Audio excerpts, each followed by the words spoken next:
Chapter 1 Bad Dreams. Eyes opened, revealing a desolate land with an endless sky looming above.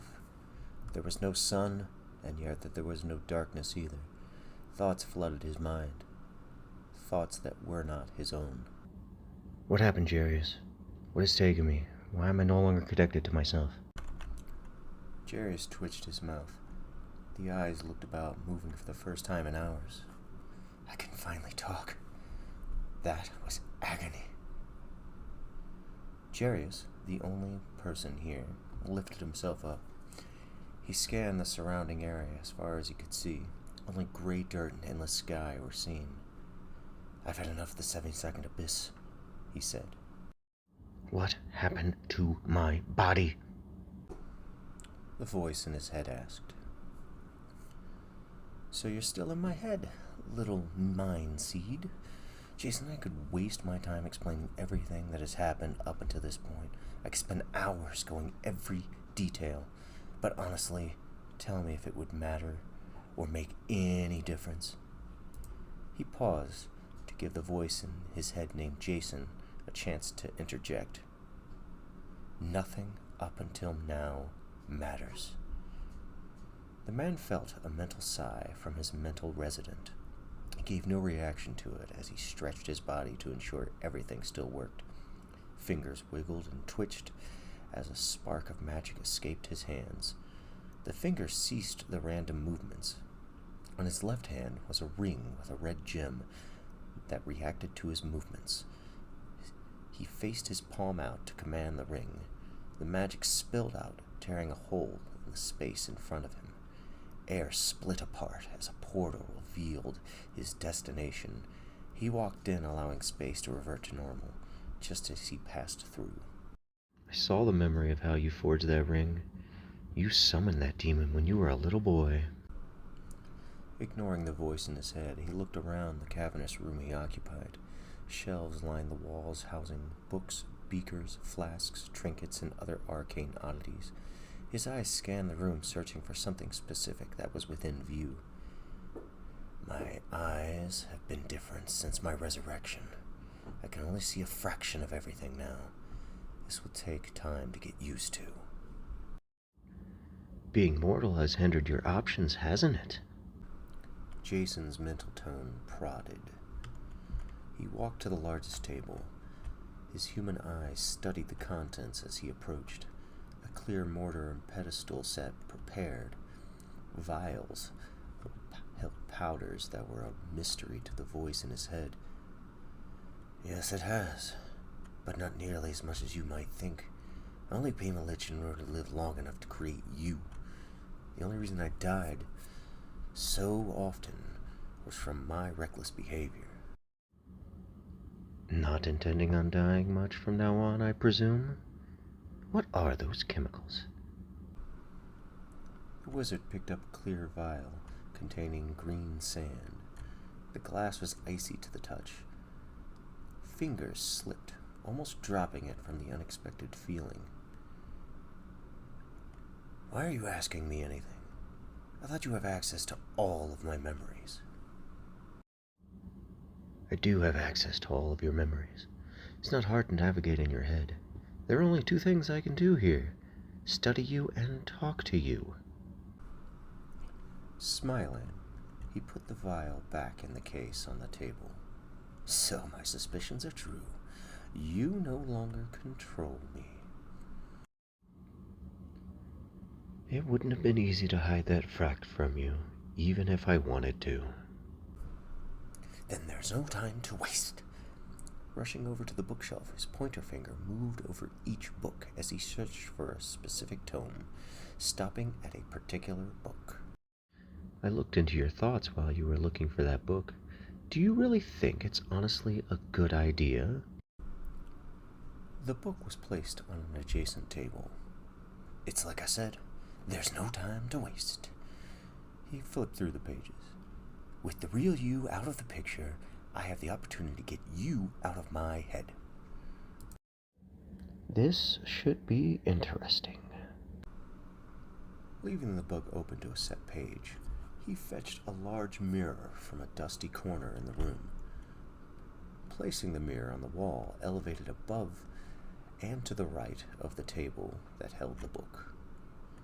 I imagine that even a psychic as powerful as the real you wouldn't be desperate enough to attempt this. He took a moment to look in the mirror. He had real hair. The hair was long and blonde. His facial features were young, like that of a 22-year-old. There was one feature that stood out on Jarius.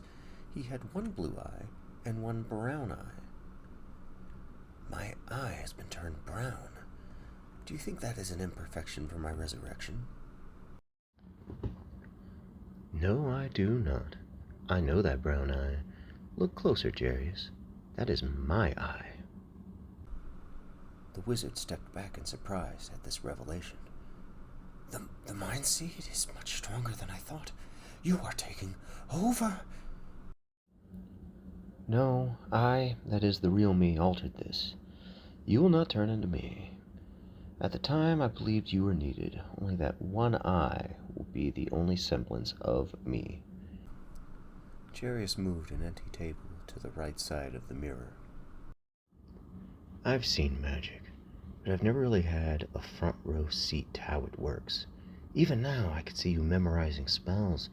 You don't even need to look directly at your book to learn them. Magic takes a great deal more effort than psychic powers. A glass bowl was placed on the right of the table. With psychic powers, it's like exercising a muscle.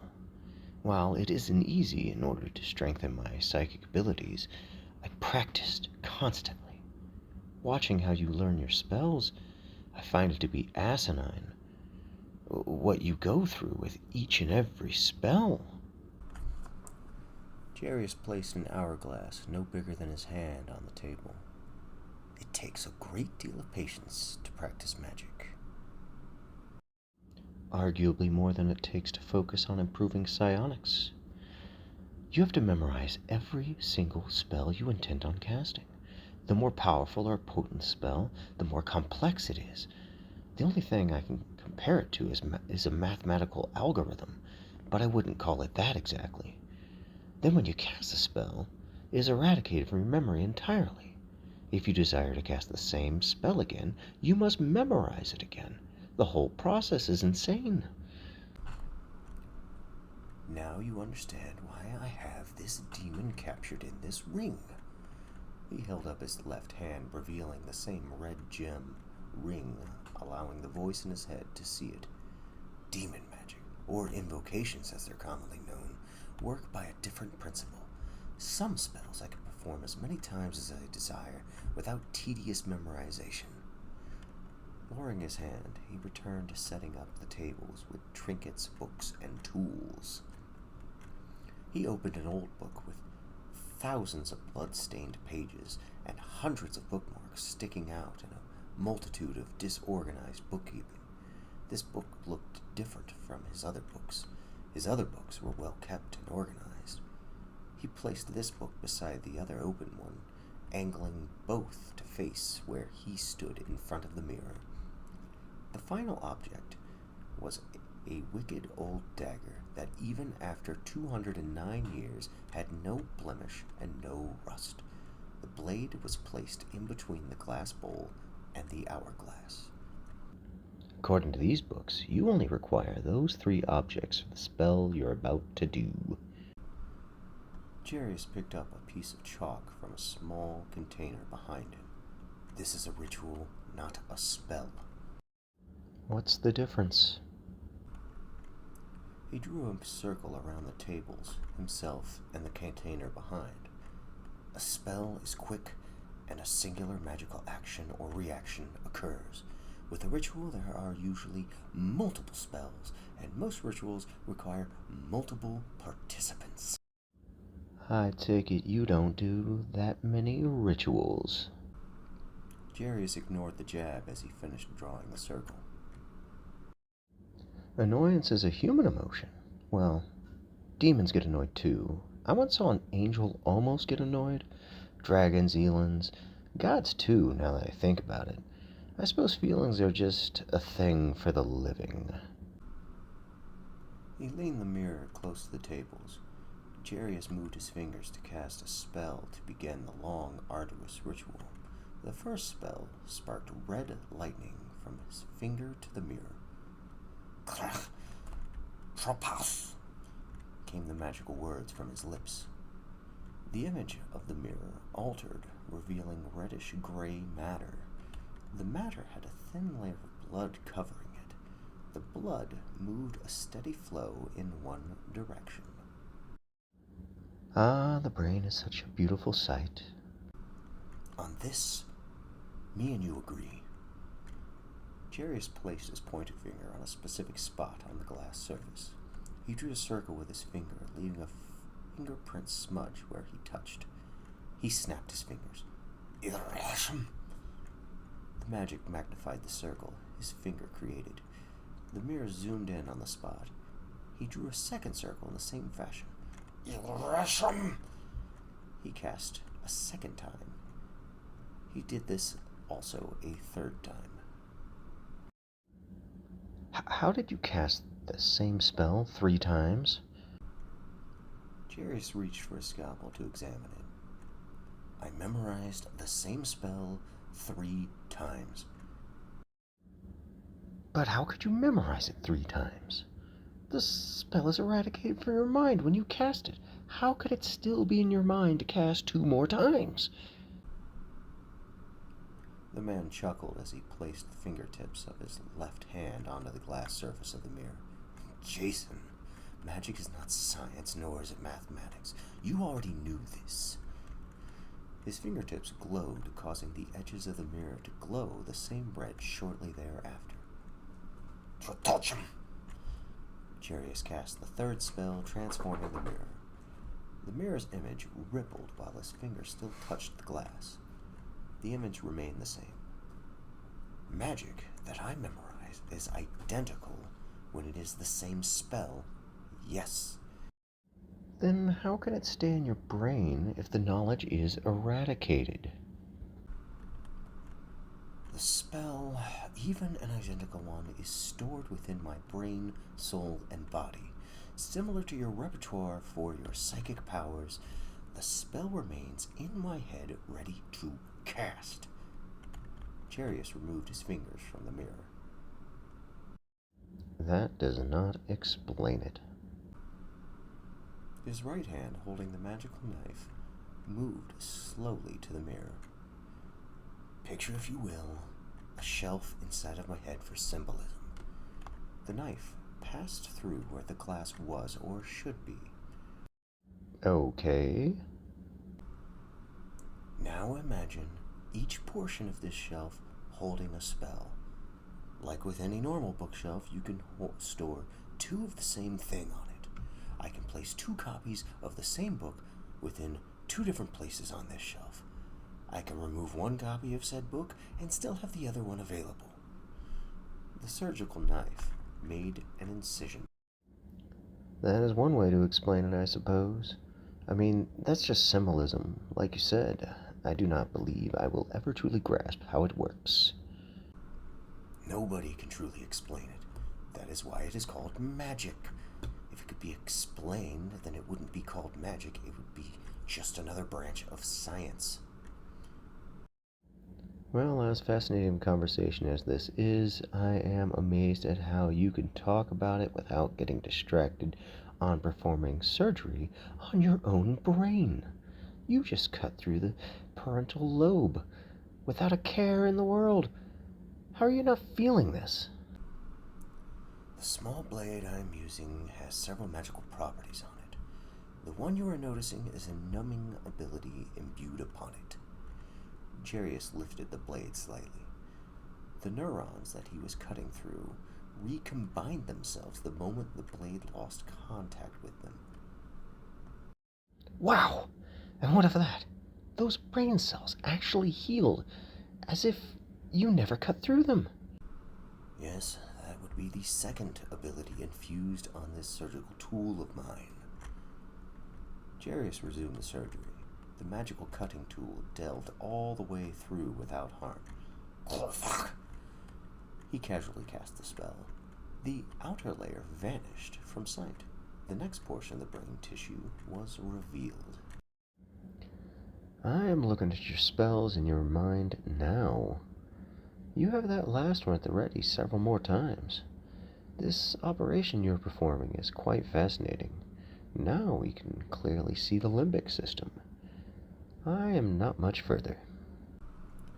The new brain portion looked no different than the other portions of the surrounding brain tissue. Jarius cut through it with precision. His hand was perfectly steady. You seem awfully calm for someone who was about to cease to exist. Funny you should mention that. Jarius halted the surgery. The knife ceased cutting. Why is that funny? Number one, my true self will still live, even if he is under the control of Dagon. Number two? Jarius asked. Oh, I think it'll be more fun for you to discover it than to just tell you. Jarius shrugged. I wouldn't tell me either, whatever it is. He continued the surgery. He gently sliced through the white matter of the fornix, entering the thalamus. He cast the spell a second time.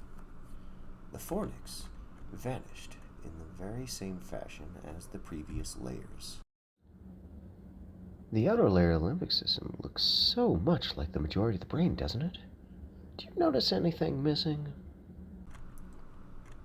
Jarius glared at the picture in front of him. With slow caution, he pulled the scalpel out from within the image of the mirror in front of himself. No harm was done. He sighed. So you moved. Correct, and do not bother to try to locate me. I can move as much as I desire. The little collection of neurons that is the mind seed that is me can go anywhere within your brain. You knew this the entire time? Jarius threw the magical tool across the room. Oh, your amygdala is active. How does anger feel?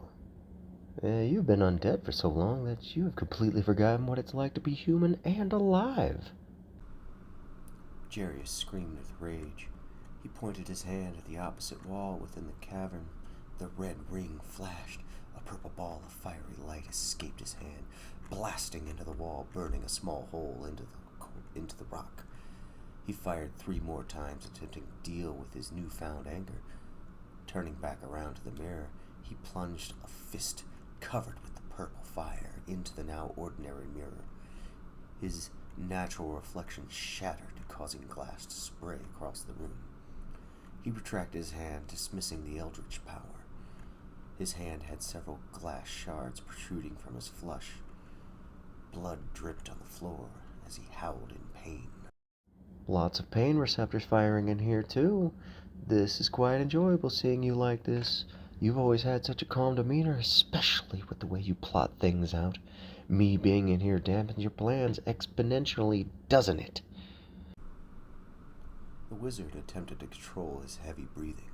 He stopped moving, closed his eyes in an attempt to calm himself. He inhaled a deep breath, then exhaled. The breathing repeated several times before Jarius spoke. I am glad you are enjoying this. The normal Jarius has returned. If I could clap for you, I would. Jason's tone was sour. I am tired. Jarius looked at his cavern, his home.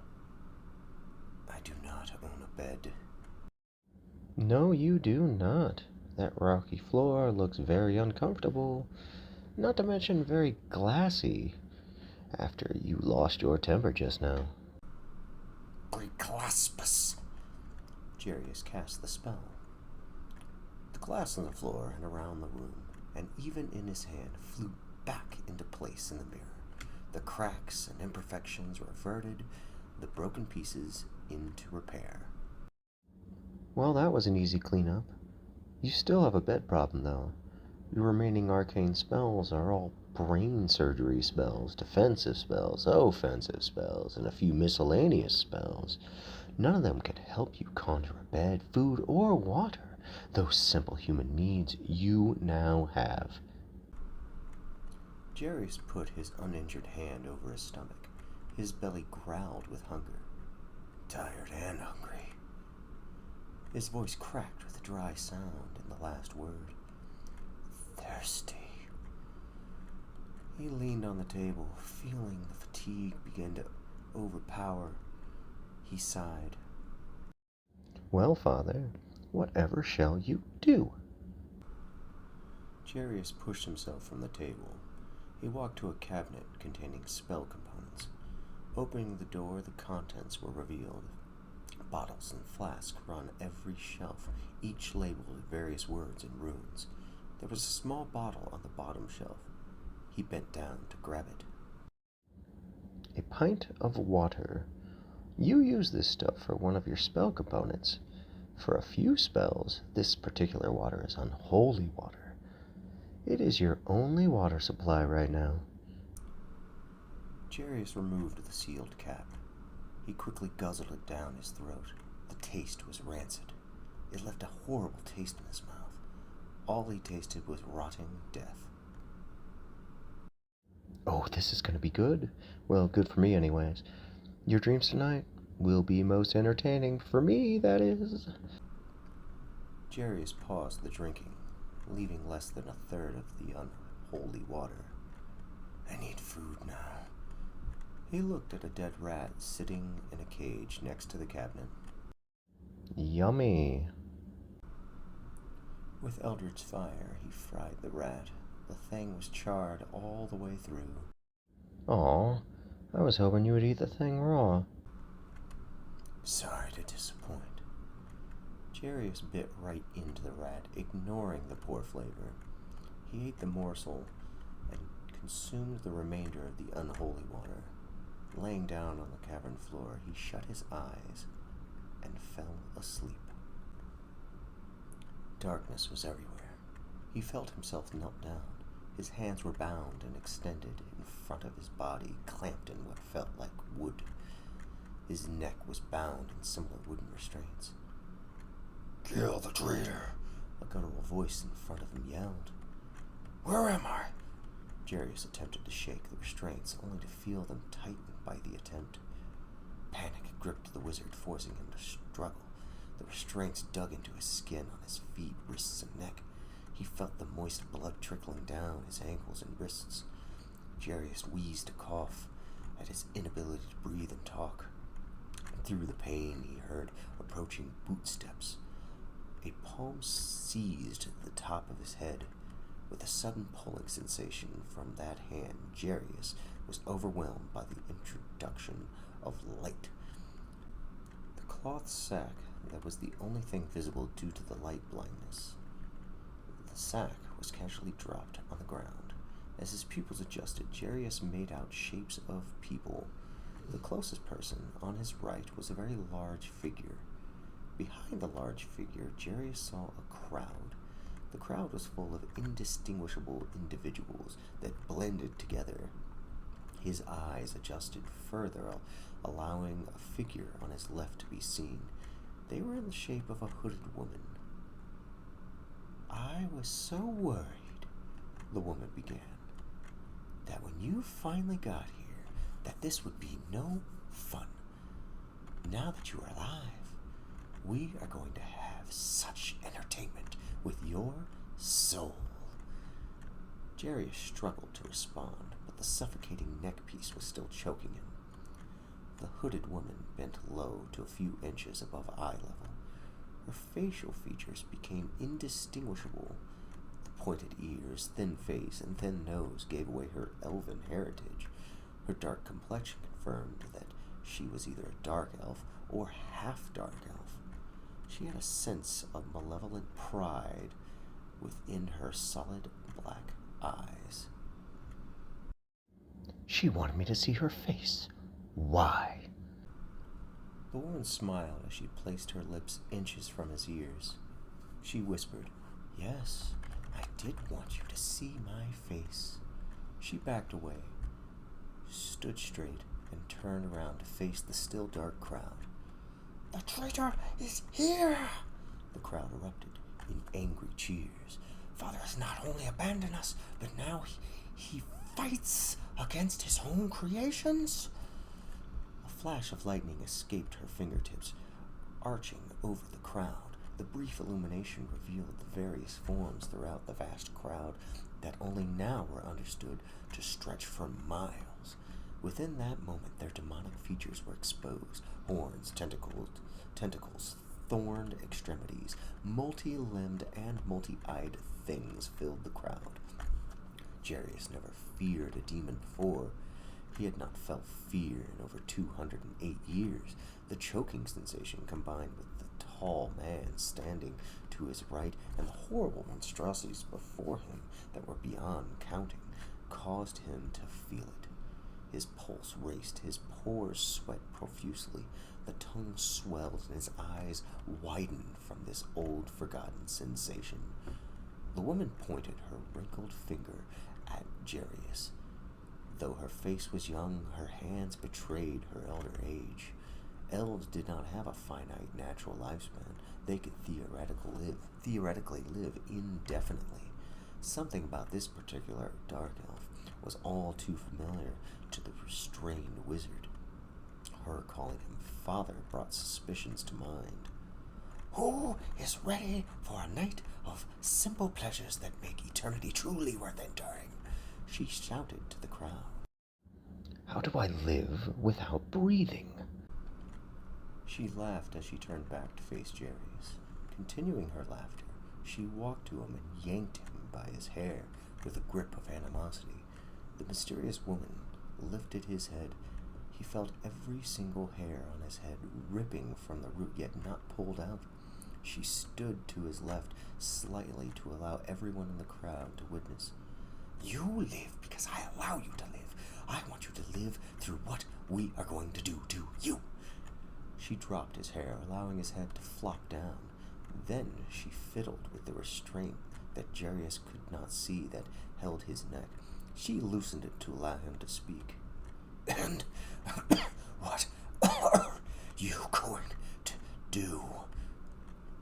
She smiled again as she retightened the neck piece, choking Jarius yet again, except tighter now than before. She could not even cough. For starters, we shall do to you everything you have done to others. The elven woman raised her hand to the crowd. Who would like to see this former lich feel the fires that he burned into his own brother? Burn him! The demons screamed. The woman pointed to the man on the left of Jarius. Jarius looked at him, and his features became evident. He was human, with short blonde hair, and wore a cooking apron. He had not seen this man since he was a boy of the age of 10. Jeffrey Kane? My brother? Yes, Father Cretan. He is the first human you killed, your brother. The woman and the crowd laughed. The woman snapped her fingers, causing a green mist to form next to Jeffrey. The mist quickly dissipated, revealing a long lever attached to the ground. Jeffrey held a determined, angry glare. He placed both hands on the lever, then pulled. Jarius felt the ground beneath him open, followed by a falling sensation. The restraints vanished as he fell face first into the fires below. Fear gripped him to where he could not even think of a spell to save himself from this terrible fate. His skin bubbled and popped as fire burned him alive. End of chapter 1. Jarius awoke with a scream, sitting straight up, still feeling the fire from his nightmare all over his body. His body was wet from a cold sweat. His fingers felt about his person to ensure he was not on fire. His breathing was heavy and heart was still racing. The sweat was cold, and yet some of it was still warm. He sniffed at a peculiar odor coming from his body. That is urine. You actually pissed yourself. Jason said with both humor and disgust. Jarius stood up, trying to stretch his sore back. Humans are fragile, smelly creatures. My back hurts just from sleeping. You slept on a cave floor. Jarius walked to one of his bookshelves, searching for a specific spell book. You are terrible at being human. I am truly amazed at the success you have had the last time you were alive. That dream you had, that was something else. Jarius scoffed. You killed your brother when you were only 10. I've been through all of your memories, and you have got to be the saddest sight I have ever witnessed. You literally have no happy memories. You only lived to your early 20s anyways. What on Corvus compelled you to just push Jeffrey into the oven? Jarius found the book he needed. He was in line for the throne. I had a lot of brothers to kill. I was the youngest after all. He carried the book to a table littered with lint, guano, and feathers from several different birds. Jason assumed that these were spell components. Before he could ask, Jarius pushed them off of the table without care, letting them tumble onto the floor. He set the book onto the table. Yeah, but killing him still made no sense at all. You ended up not seizing the throne, but killing everyone in the whole kingdom. It truly made no sense or difference to help your plans in killing him. Jarius began flipping pages. At the time, I believed that I needed to kill my siblings and become king, or at the very least archmage of Herod. You see, I knew the entire time that what I truly needed was access to the plethora of spellbooks, scrolls, and magical knowledge that Herod had stockpiled. Only the king and the archmage had full access to that. When we discovered the necromancer, I quickly realized a much faster way to get to those books. If the books were all you wanted, why then did you attack Babylon next? Jarius sighed. He stopped looking through the pages. Listen, I thought I had the patience to talk to you like this while looking for simple spells that I need just to survive, but I don't.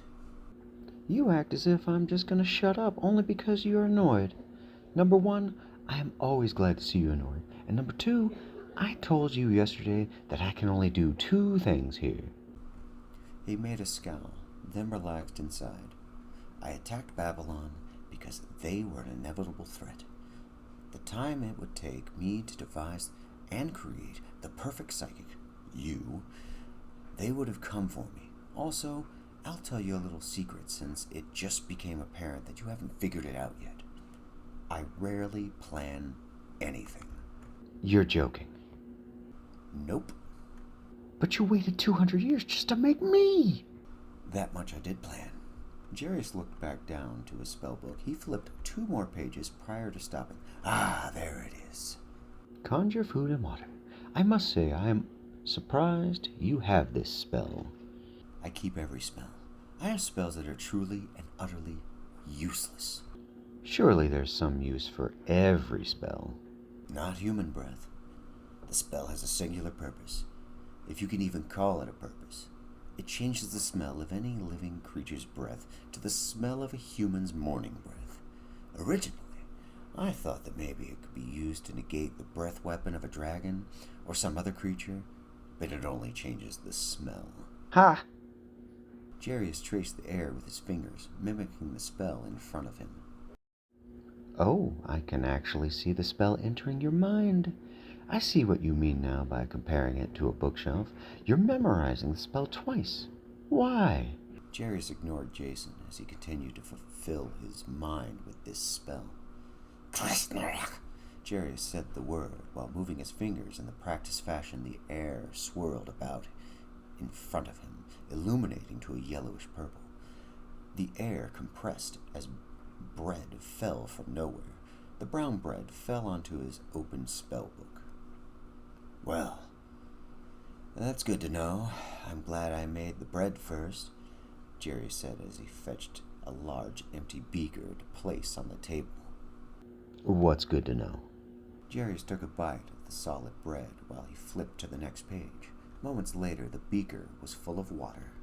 Yes, it would have been humorous to see you drench your book with water. So you now have food and water. Aside from better sleeping arrangements, you are forgetting perhaps the most important detail. Yes, now what is it? Blunt as expected. I'll give you a clue. You cannot see it, but it's all around you.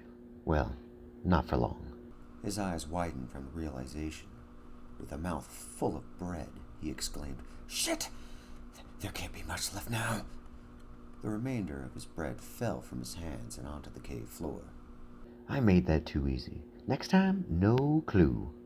Jarius ran to a bookshelf and quickly seized a red book. He rushed back, practically throwing this book on top of the other one, with no regards of any potential damage to the book he might cause. The book had hundreds of bookmarks sticking out of pages. He flipped right to the red third tab. That's a dangerous one. I know you take risks, but this could theoretically cause a cave-in. But hey, the remaining air in here is finite, so you do what you gotta do. Jarius quickly memorized the spell. He turned to the wall across from where he stood, trying to have enough space in order to not injure himself, yet still close enough to go all the way through. He pointed his finger, taking aim. A beam of light shot from his finger, hitting the wall, destroying everything in its path. A hole was burned into the wall, leading to the outside of this cavernous lair. Disintegration is such a powerful spell. I must say, I've used similar psychic powers that did the same. No, you haven't, Jarius corrected. Yes, I know the real Jason did. I'm just a copy. Blah, blah, blah. Jarius turned away from the new air hole. He placed his hand on his chin in contemplation. Trying to figure out what to do next? Yes, but mostly just trying to figure out what to do about you. I'm here until you either die or the real Jason comes to remove me, which you know perfectly well will not happen. Enough about me. I want to talk more about your dream. Jarius walked to the mirror he placed on the wall. The spellbook from yesterday was still laying on the floor from his fit of rage. He bent down to stand the table back up. With the book back on the table, Jarius flipped to a specific page. What about the dream? You saw what I saw, rummaging through my memories. You know what I know. I'm baffled how you even have questions for me. You knew that woman. She's not in any of your memories. She called me Cretan. Check the Cretan memories. She's in there. I tried to avoid those. You say I should look for something specific, yet those memories span the beginnings and ends of countless multiverses. I don't know if I should consider you lazy or wise for avoiding that. He reached for a box on an adjacent shelf and pulled out an eyeball, examining it closely for imperfections. You're not going to tell me, are you? No, but I will give you a clue since you are fond of that sort of thing. She was no figment of my dream. That was actually her.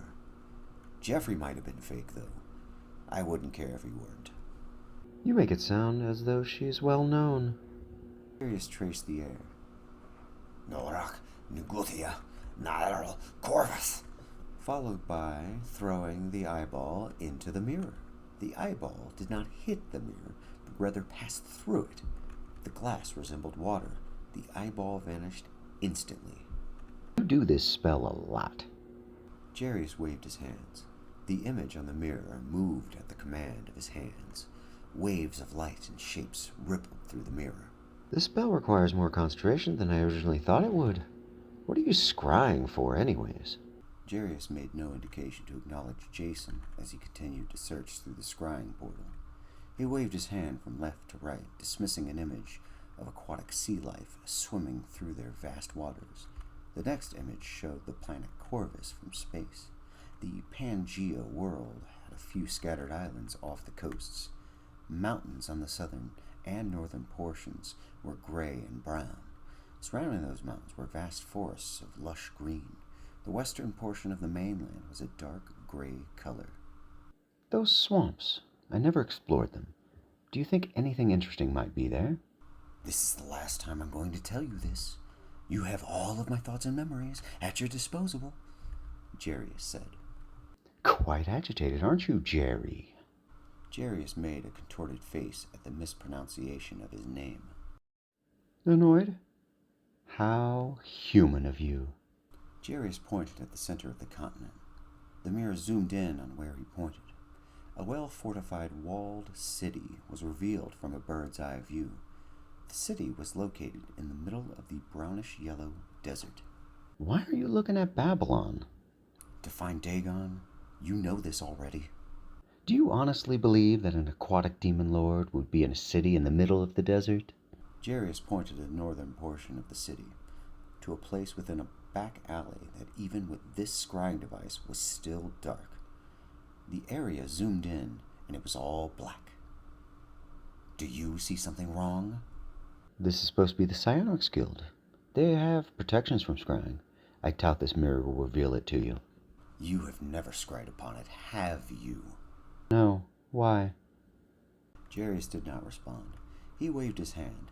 The image panned out, showing the full continent once again. He pointed to the edge of the southern forest, where a smaller city was revealed within grasslands. This city had a few guard towers, but no wall as Babylon had.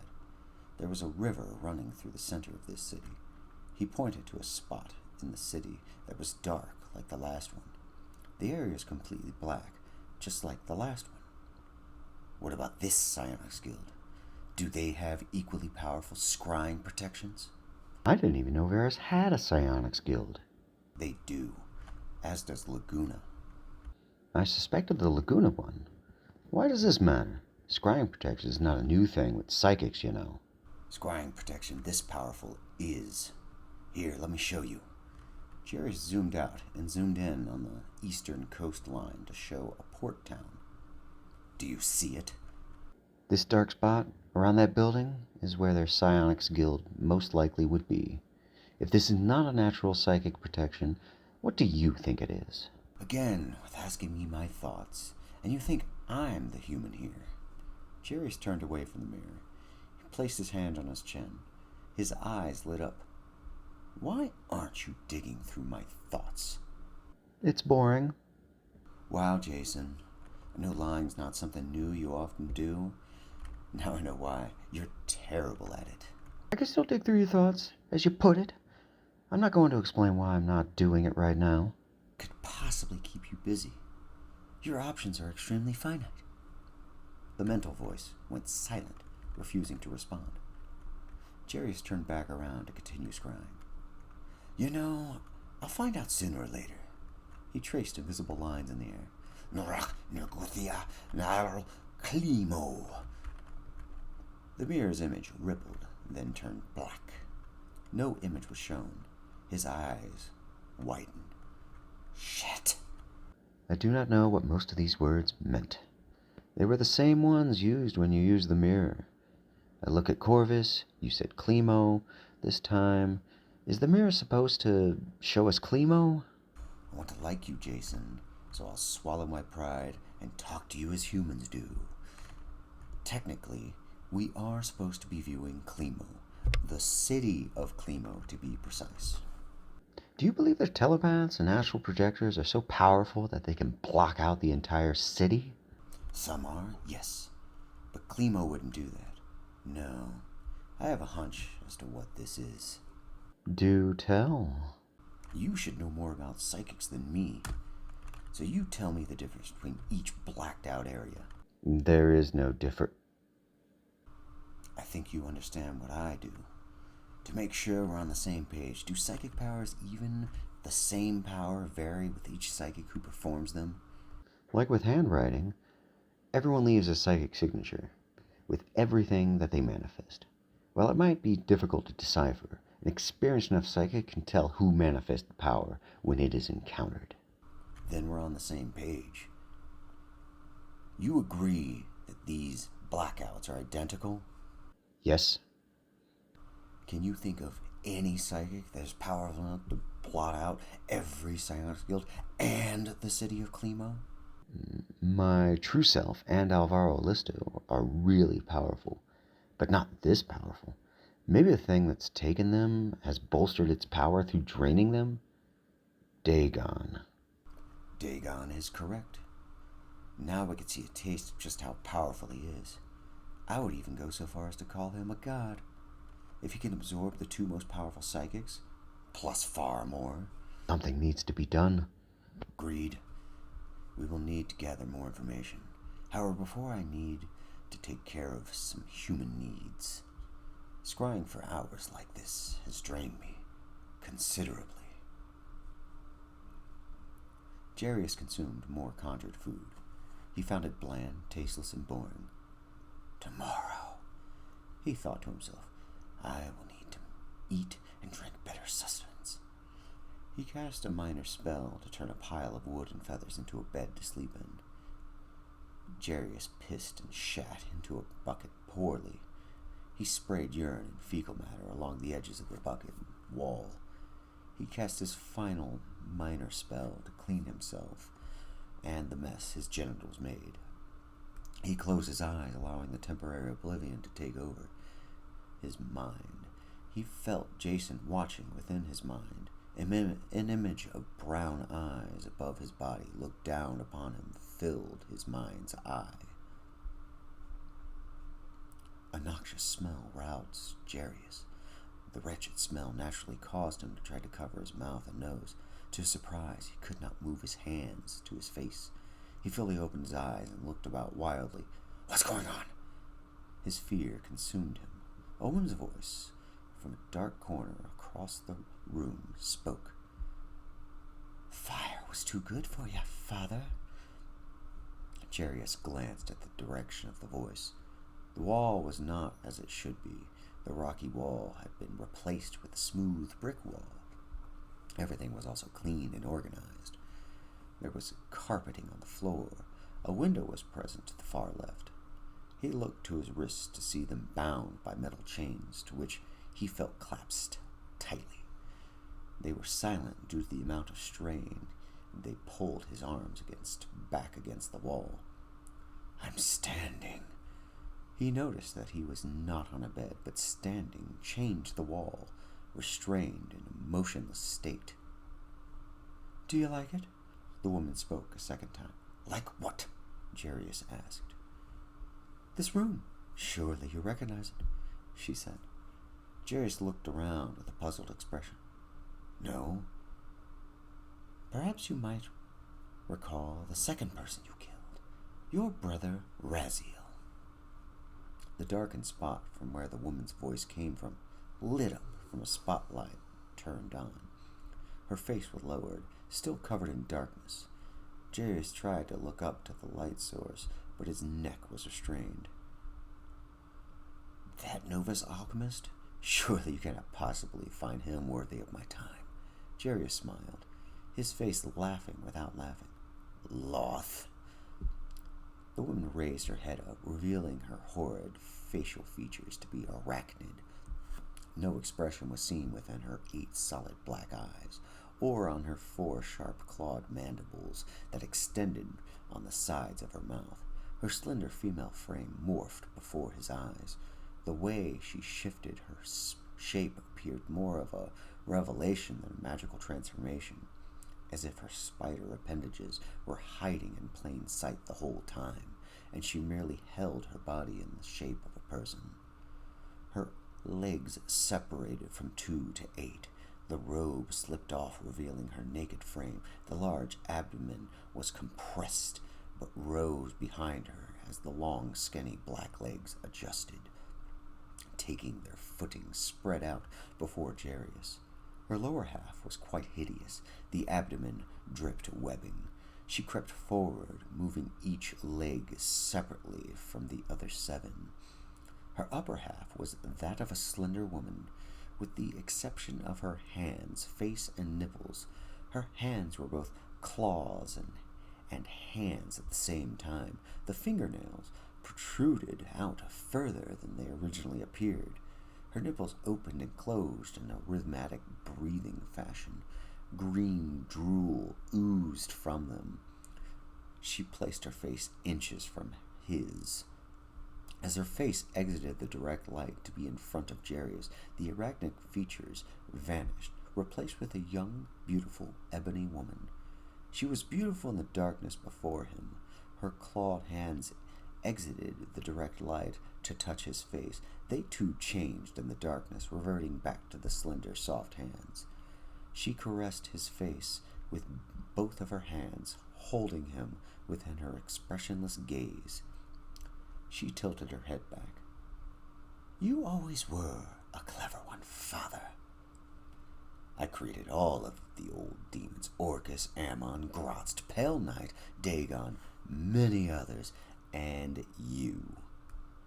Before, Loth began, you abandoned us, your creations, back in the old universe. We were weak and feeble."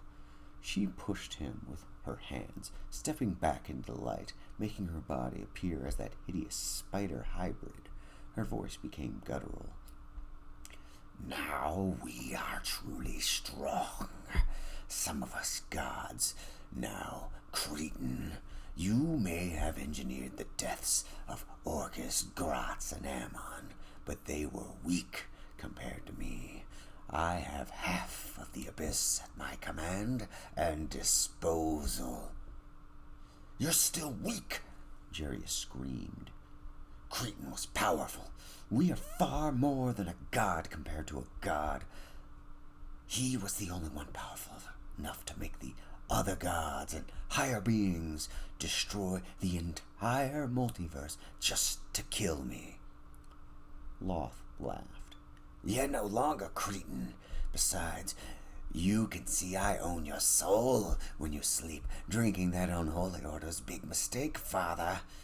Loth pointed to a newly formed shape on the other side of the room. The area illuminated, revealing a young man wearing fine silk clothing, hunched over an alchemy table, mixing concoctions from various beakers and flasks. His back was to Jarius. "Ah, Raziel, I remember you. It was fun the way I—" Jarius was interrupted. The man turned around. "The way you did this?" The man threw the green liquid-filled glass container at Jarius. It shattered on his head. The liquid splashed all over him. His hair was drenched. Jarius coughed from some of it entering his mouth and swallowed into his lungs. No pain was felt, only the cold liquid on his person dripping and running down his legs. "Ha!" Jarius coughed again. "Oh, you showed me. Now I'm all wet and feel uncomfortable." Loth moved her head out of the light to Jarius once again. "You're forgetting something, father." She smiled. Her beautiful lips pursed up as her hand pointed to another darkened spot in between herself and Raziel. A figure formed as it ran into the visible area. A young armored teenager who just entered manhood burst into the room carrying a liquid container. The wizard's face turned white as memories flooded into his mind. The next scene could not be denied, and Jarius trembled. The young man splashed him with the container, emptying the contents. "Nezron!" Jarius yelled. The restraints holding him still loosened and retracted by an unseen force. The alchemical effect was completed. The moment the liquid on Jarius made contact with the liquid, Nezron splashed onto him, bursting into green flame. The heat seared his flesh.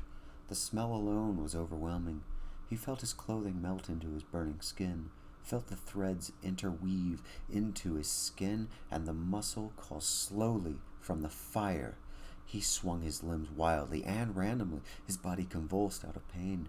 The burned wizard fell to the ground, twitching every muscle as the fire further consumed his flesh. The pressure swelled inside of his eyes just before a low pop sound was heard. He saw no more. He knew the pop could only have been his eyes exploding from the flames. Jarius inhaled a deep breath as he sat up in bed, still terrified. His heart raced as he could not control his breathing. You are hyperventilating. Jason said. He removed the pillow sheet from his pillow while sweat poured down his face. His breathing was erratic and uncontrollable.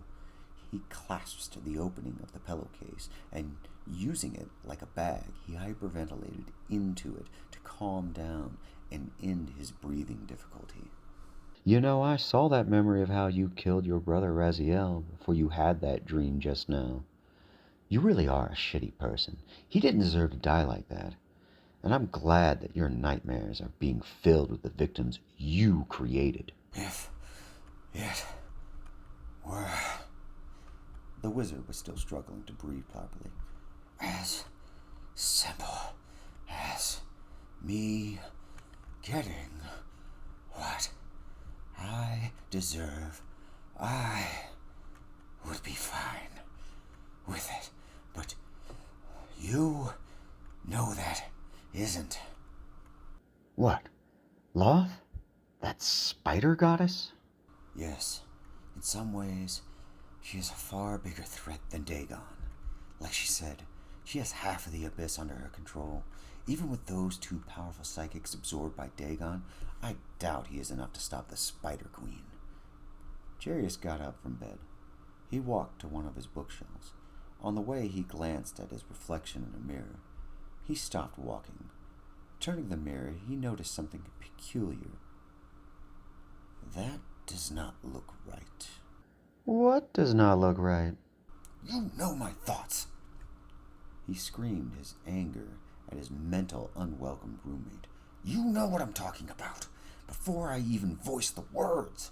I don't always pay attention to all of your thoughts. And now I see why. You've been busy in my head. You made it sound as though you were powerless to do anything.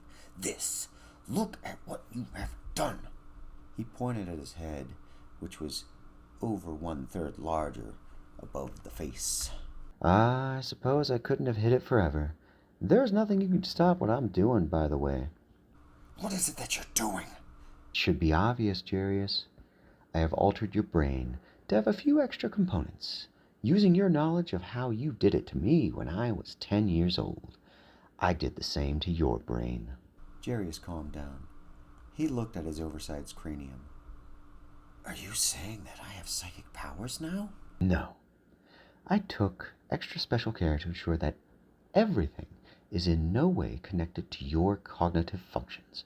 While I can slip in and out of your consciousness, like now, for example, on how I am talking to you, you cannot. You now have a predict gland, an astral gland, a translobular cortex, a telepathy lobe, a cerebral muscle, and the psychic stem you never put in me.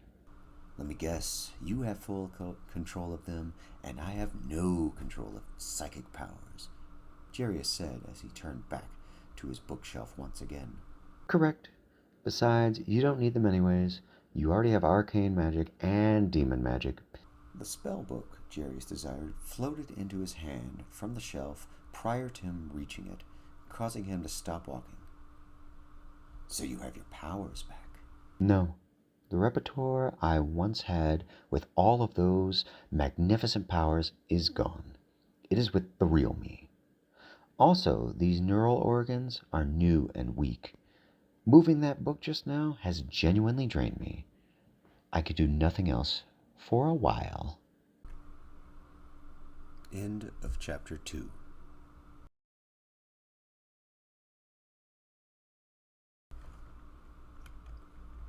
Chapter 3. Spell Creation Process. Jarius traced the air into lines.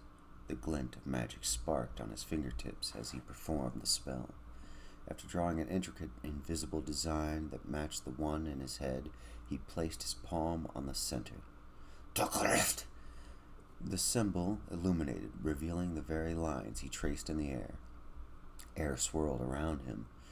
The breeze of air caused bolts of static electricity to randomly spark around the room.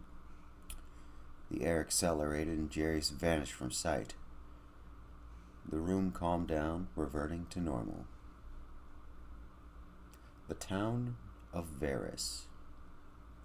A small pocket of air next to the river swelled up and burst away from the central spot. Jairus appeared, causing the air to push back from him. Question. What? If you can use that red ring to perform certain magic as much as you want, why then would you use an arcane spell? Those spells take a great deal more effort. You spent an hour memorizing the spells in your head now. Jairus looked at his surroundings. There were pedestrians walking about. He was no doubt seeing. The people here are accustomed to magic. It's been a long time since I've been here. I was curious if they were still neutral on magic. The trees swayed with light wind as the sun shone, giving a nice warmth. Jairus paused to feel the warm sun. He closed his eyes, feeling good. And to answer your question, to teleport where I want at any time is not a capability of this ring. It gives me warlock powers, and I teleport I used the other day, just after your true self was taken by Dagon, was more of an escape power than this ring allows me to do as often as I desire. And you picked that cavern. How sad. It is more than adequate. Jairus walked forward. What's in Varus that you want? He passed the local church, which was marked with the symbols of the three worshipped gods. Guardian represented by 6 connecting circles, Sabin represented by 5, and Deity represented by 7. Varus is quite strange when you think about it, Jairus said, ignoring the question. Yes? You mean the fact that they worship all 3 gods? There are far more than those 3 gods, but yes. Speaking of other gods, Loth haunts your dreams. What do you plan on doing about that? Jairus turned left, passing the church, continuing to walk, entering the wide street. For now, nothing. Loth is having fun at my expense because she knows that Dagon and or I will come for her soon. And? What do you mean, and? Are you actually suggesting that you will form some alliance with that demon lord? That's insanity. He continued walking on the other side of the street. He passed several houses. He looked at a beggar, to which Jairus only glanced at him as he proceeded, completely ignoring his plea for help. You teamed up with Pazuzu not too long ago. I never gave Pazuzu my trust. You talk as if Dagon might actually need you, let alone want you. Besides, he has my true self. Maybe I'm still alive. Jairus stopped in front of one of the houses. This house had boarded up windows. It was unkempt for years. Yeah, you could be, but to be honest, I wouldn't expect it. Dagon is the type who would absorb not just psychic energy, but also life force, and more importantly, souls. He quite literally would most likely leave nothing left. Meaning there would be no possible way to bring my true self back. Jairus felt Jason mentally slump down in the same fashion a person would allow themselves to fall down on the ground. So remember, if that is the case, that means you are the metamind. Also, we've arrived at our destination. What is this place? Jairus walked up the 7 steps to the front door. This should be the Psionics Guild. He placed his hand on the door. Wait! The door swung open from something on the inside. Jairus attempted to jump back, but was grabbed by something and pulled inside faster than he could see it. The door slammed shut behind him. The pulling sensation through the dark corridor after dark corridor was overwhelming. Jairus finally managed to activate an invocation from his ring, allowing himself to see in the dark. Doing so did not help. He was moving too fast to distinguish any details. Everything looked like a blur as he passed by. Arius, you need to do something. Something is draining me. The psychic power I have is almost depleted. Jairus was paralyzed from the grabbing effect. He looked down at his waist to see a large dark tentacle wrapped around his body and pulling him further into whatever this place was. The house door must be a portal to some kind of demi-plane, Jairus thought to himself, more as an observation than anything. Shit, you cannot move. How can you do your magic or your invocations? This must be Dagon. Jason communicated. Some invocations I can do, Jarius thought. This could get us killed. The red ring glowed from the power inside. He vanished from sight, leaving behind an illusion of himself. The tentacle continued to pull. He reappeared a few feet from the location. He felt a falling sensation. His eyes still followed him to see in the dark. With his body free, he looked around himself to stabilize his body. He activated another invocation to fly. His body hovered in the air. He took in the surrounding view. Tentacles writhed in every direction, up, down, and all around, in an endless void. The tentacles were not everywhere, but their number and endless length were eternal. Shades of blue, black, and gray spanned out this realm. The air was murky with a sour taste that caused Jarius to almost spasm in a fit of cough. He fought the strong urge to cough. The air alone could kill us. We need to get out of here. Jarius activated the return invocation his ring always had at the ready. The portal appeared and Jarius floated in. The portal closed behind him. He entered his lair, ending the invocations, collapsing on his bed. He fought the urge to cough no more. Black smoke spewed from his mouth with every cough. Spasming in his bed, he exhaled black smoke for over an hour. I miss being undead, Jarius finally said. That was awful. I'm willing to bet that every black spot that you scried has the exact same problem. If it does, then it means that Dagon is far more powerful than we anticipated. If he has every psychic from every guild and every Klimo from the city of Klimo, then Dagon shouldn't seek my help. Loth should. Jarius climbed out of bed. He walked to a cabinet next to the bookshelf. He opened it and pulled out a stick of paper, along with a quill and small jar of ink. What's your plan? For starters, that air is not only toxic, but I've never encountered anything like it. Undoubtedly, we will see it again, so I need to make a new spell to counter it. He moved to the parchments and ink jar to an adjacent table and chair. Then what? He wrote with the quill in his hand and began his work. Work on your psychic abilities. If you're going to be useful, I need them strong. Even if, and that's a big if, I become just as strong as the real me was prior to being abducted by Dagon, I would still pale in comparison. Pale. Jarius stopped working. Pale night. Jason, I honestly didn't even think about it until now. Think about what? Pale Knight? The ghostly demon lord of light? Not just him, but all of them. There are hundreds of demon lords. What I mean is, what is Dagon doing? He's captured psychics from across the multiverse. Yes, we both know this, but why is he doing it? To bolster his power, obviously. Yes, but why? Jarius, just say it. Just read my mind instead of making me speak it. He stood up, almost knocking over his work. A light appeared behind him. He spun around to face the threat. Pale Knight's here! Jarius fired an Eldritch Blast at the light source behind him. The green light dodged to the left, avoiding it. Jarius, stop! The ball of green light said. Halting for a moment, he kept his arm raised, ready to fire another blast. Jarius squinted his eyes, staring at the light. He smirked, then lowered his hand. Jason? Yes! The ball of green light vibrated as it spoke. I am the astral projection. I cannot read your thoughts while doing this, because I am here and not in your head. Jarius laughed. You know you are still in my head, right? Otherwise it would be called something else. Sitting down, he continued to work. The ball of green light hovered over his shoulder.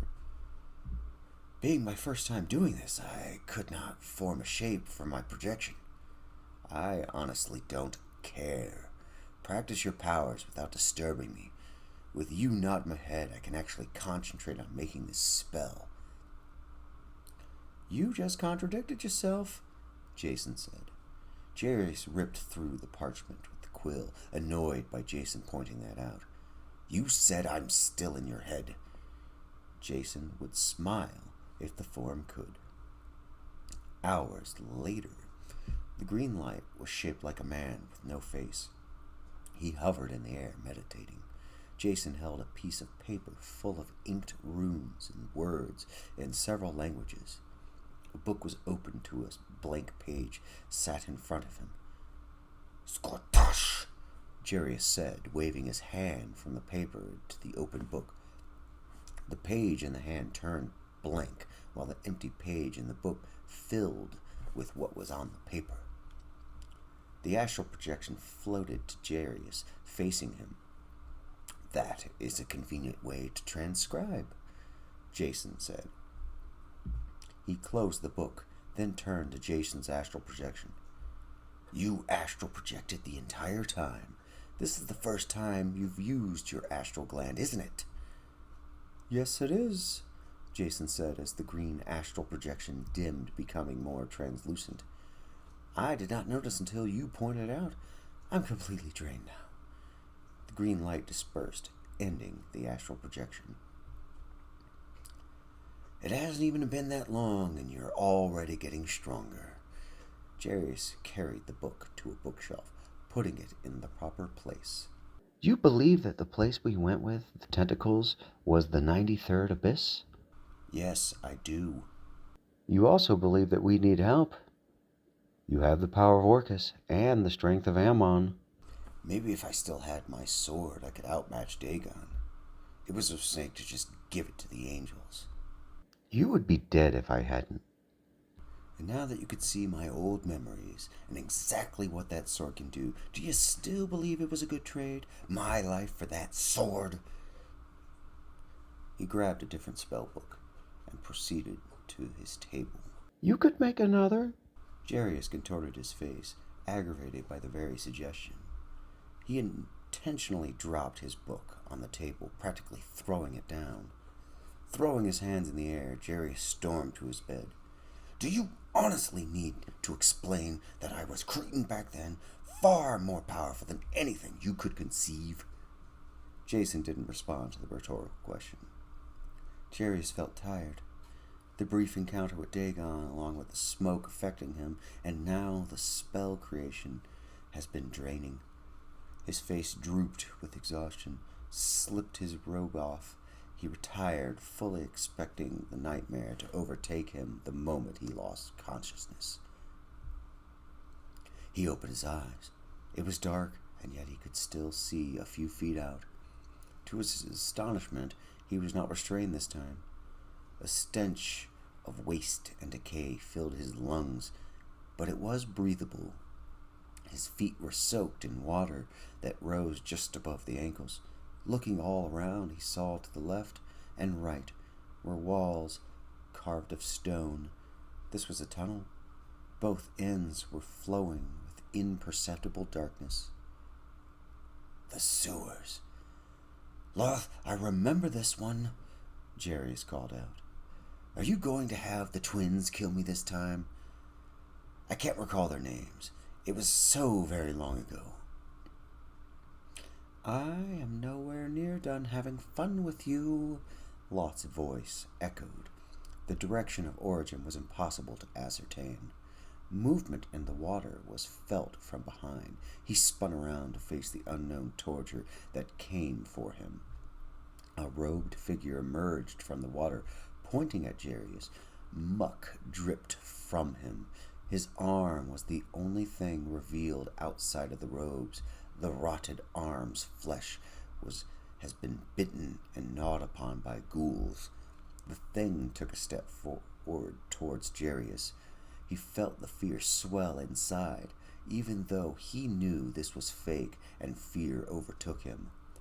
Turning around to try to escape down the other end of the tunnel, his legs took flight to escape that thing behind. Turning a corner, Jarius stepped through an unseen hole on the floor, causing his body to tumble into the water, falling. He attempted to latch onto the edge and fell. Limbs thrashed about in a desperate attempt to swim back up. He fell through, splashing into a small room, struggling to get up and stabilize his body. Jarius looked up. The hole he fell from has been replaced by a stone ceiling, as if it was always been there. The water rippled about him. Movement was felt from every direction, from multiple sources. "Show yourself!" Heads rose out of the water surrounding Jarius. They were scattered all throughout the brown urine and feces that filled the water. The heads were grotesque, ghoulish, half-eaten figures connected to mangled bodies that twitched as they slowly rose out of the water. Decomposed faces were recognized. The twins were among them. The rest brought vague memories from young adulthood. They were town guards and regular citizens from Herod. One more figure stood after the rest. It was the same robed one from earlier before Jarius fell down here. His arm still extended, the hood slipped off of his head, revealing his face. It was the face of his old teacher, the one who later became his servant. "Illuminous!" Jarius shouted, recognizing him. "You turned me into a decrepit thing!" The rotted voice caused Jarius to cringe. "I saved you! It was your fault I became a half-man, half-thing. Devour him!" Illuminous ordered the surrounding ghouls. The ghouls jumped into the air, hurling to Jarius. He had no direction he could run. They latched onto his arms and legs, biting into his flesh, tearing his limbs. His guts were ripped out by their bony hands. He felt them digging through his insides. Pain was overwhelming. Jarius screamed as one ghoul gnawed at his right eye while another chewed through his lower jaw. The horrid bites were everywhere. Pain increased every second. Only Loth's laughter was heard through the pain. Jarius rolled out of bed, tossing his body, trying to escape the ghouls. The pain persisted.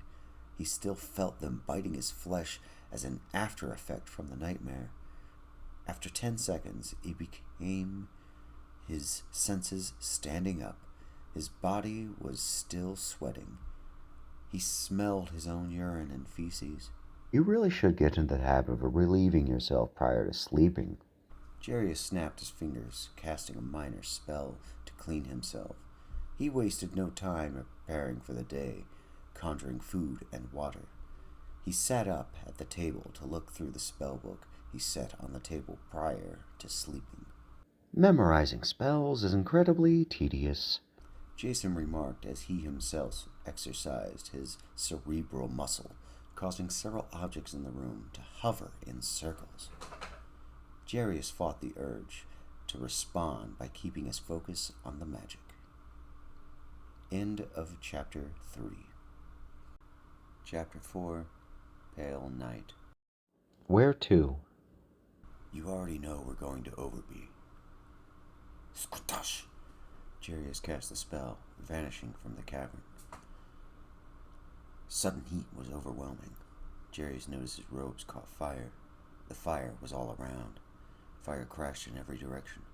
Quickly looking up to ensure he had a clear path, Jarius took flight. One of the 2 towers exploded. Debris hurled to him. He navigated to avoid it. What the fuck is going on? I'm as clueless as you are. If you aren't going to help, then don't distract me, Jarius retorted while dodging additional debris. My powers are still weak, but I'll do what I can. An incoming rock bounced away from Jarius. Stop wasting your powers, he screamed. I just saved us. Jarius continued to zigzag through the air, attempting to rise above the city. I'll worry about staying uninjured. I need you to find out what has happened. Jason activated the predict gland to view the city. For a single instant, Jason viewed the entire city. The city was engulfed in fire. At the center of the flames was a light source, that wasn't flame, but something different. Something with eyes. The eyes looked straight at Jason. For Jason, everything went black. Ah, it's coming! What's coming? It's taking everything I have just to keep it out of our head. I can't. A ghostly fire demon of immense power. Jarius could no longer hear Jason's voice. His mental scream faded. Jarius Kane. A new voice inside of his head emerged. Or should I say, Cretan? Pale Knight. I have no idea why you would have any interest in daring over me. Jarius reached the top of the city. He looked down to see the city in ruins. Even from this height, the ghostly figure of Pale Knight was visible. Neither male nor female, Pale Knight has always assumed the form of a spectral human-shaped light with no face save the eyes that terrify all who gaze upon them. The fear creeped into his very soul. My queen demanded his death. Where did you go from Demon Lord to Loth's handmaiden?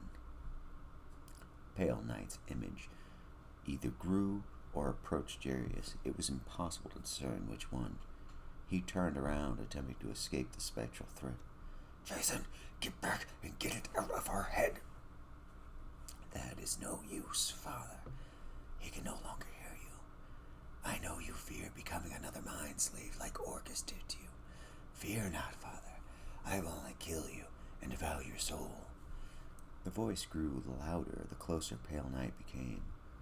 You will know my infinite mercy. The hair on the back of his neck stood. The invisible aura reached him, causing his skin to whiten. His breathing became slower. Sheer pain gripped Jarius as he clutched his chest, feeling his heart slow down with his breathing. His face twisted at the pain. Turning around, he saw that ghostly hand stretching out to him. Less than a 2-foot gap existed between himself and that terrible hand. Jarius quickly turned away to focus on escaping. The image persisted in his mind. He still saw the spectral white, incorporeal thing, even without looking at it. The red ring lit up at his command to utilize the power. A faint glow surrounded his body. Jarius shimmered, and then nothing happened. What? He blurted out in surprise. You cannot use that in my presence. My will does not permit you to rely on demonic powers. The ghost-white, thin fingertips of Pale Knight brushed across Jarius's back. The red ring's light faded. A trail of red magic drained out of the ring and was drawn into the hand behind him. Jarius stopped flying. His body no longer held warlock power. As he hurled down to the ground, Pale Knight continued to follow. The thing drained other aspects of him. Color literally left his skin, trailing out and entering the horrid Pale Knight. His skin wrinkled as his hair changed from blonde to white to gray. The youth exited his body, leaving an old husk of a man. As Jarius continued to fall from the sky, he forced his body to turn around to face his attacker.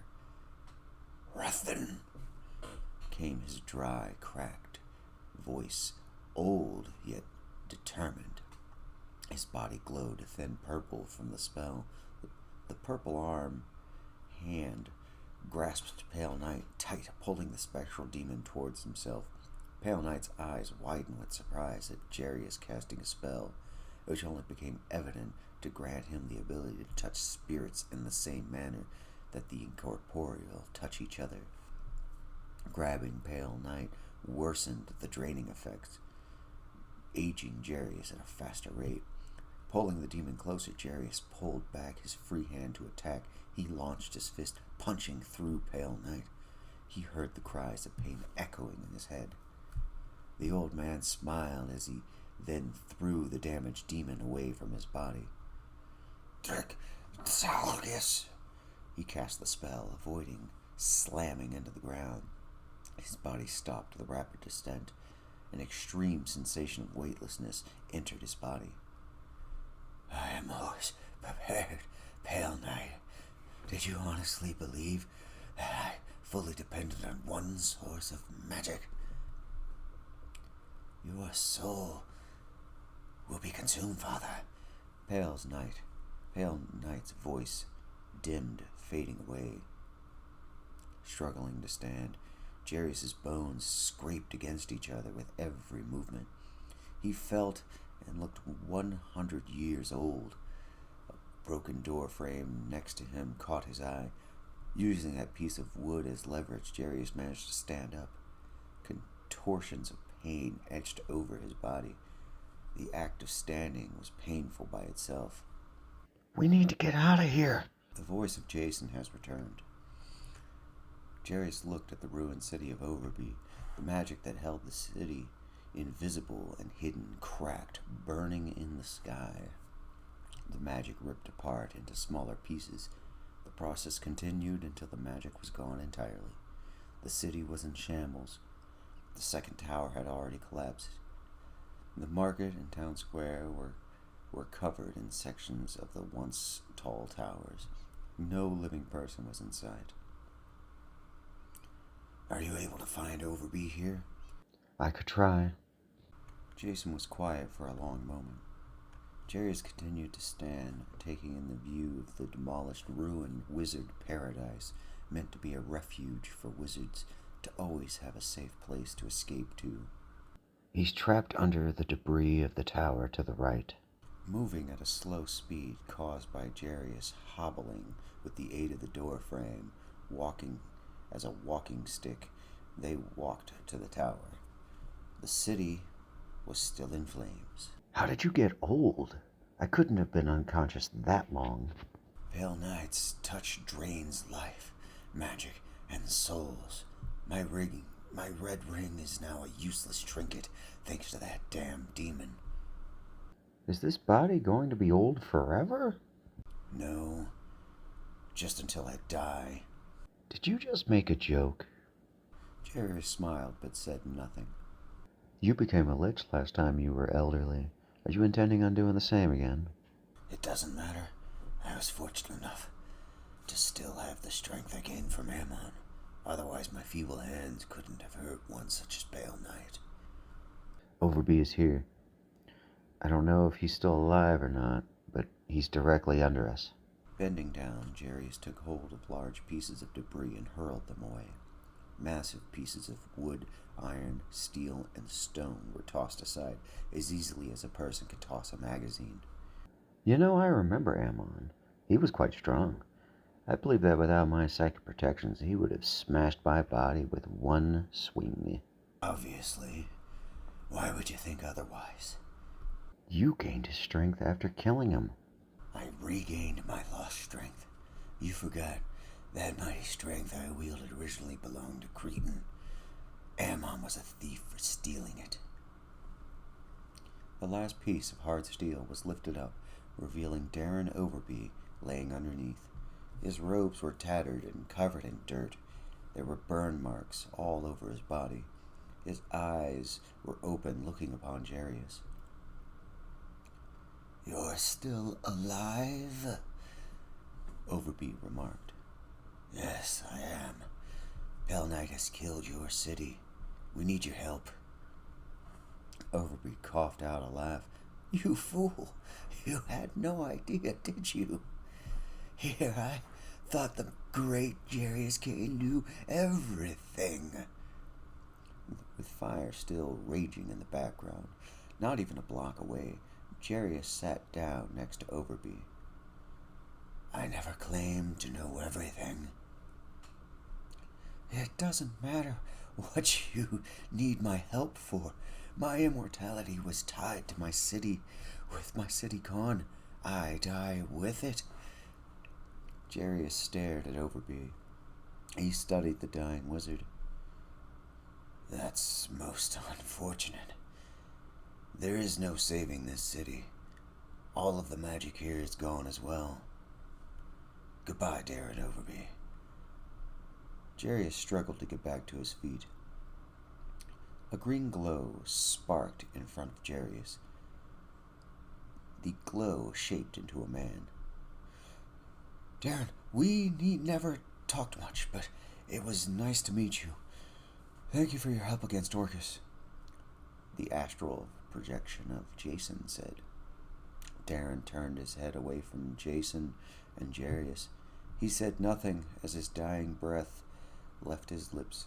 His eyes relaxed as the muscles ceased to function.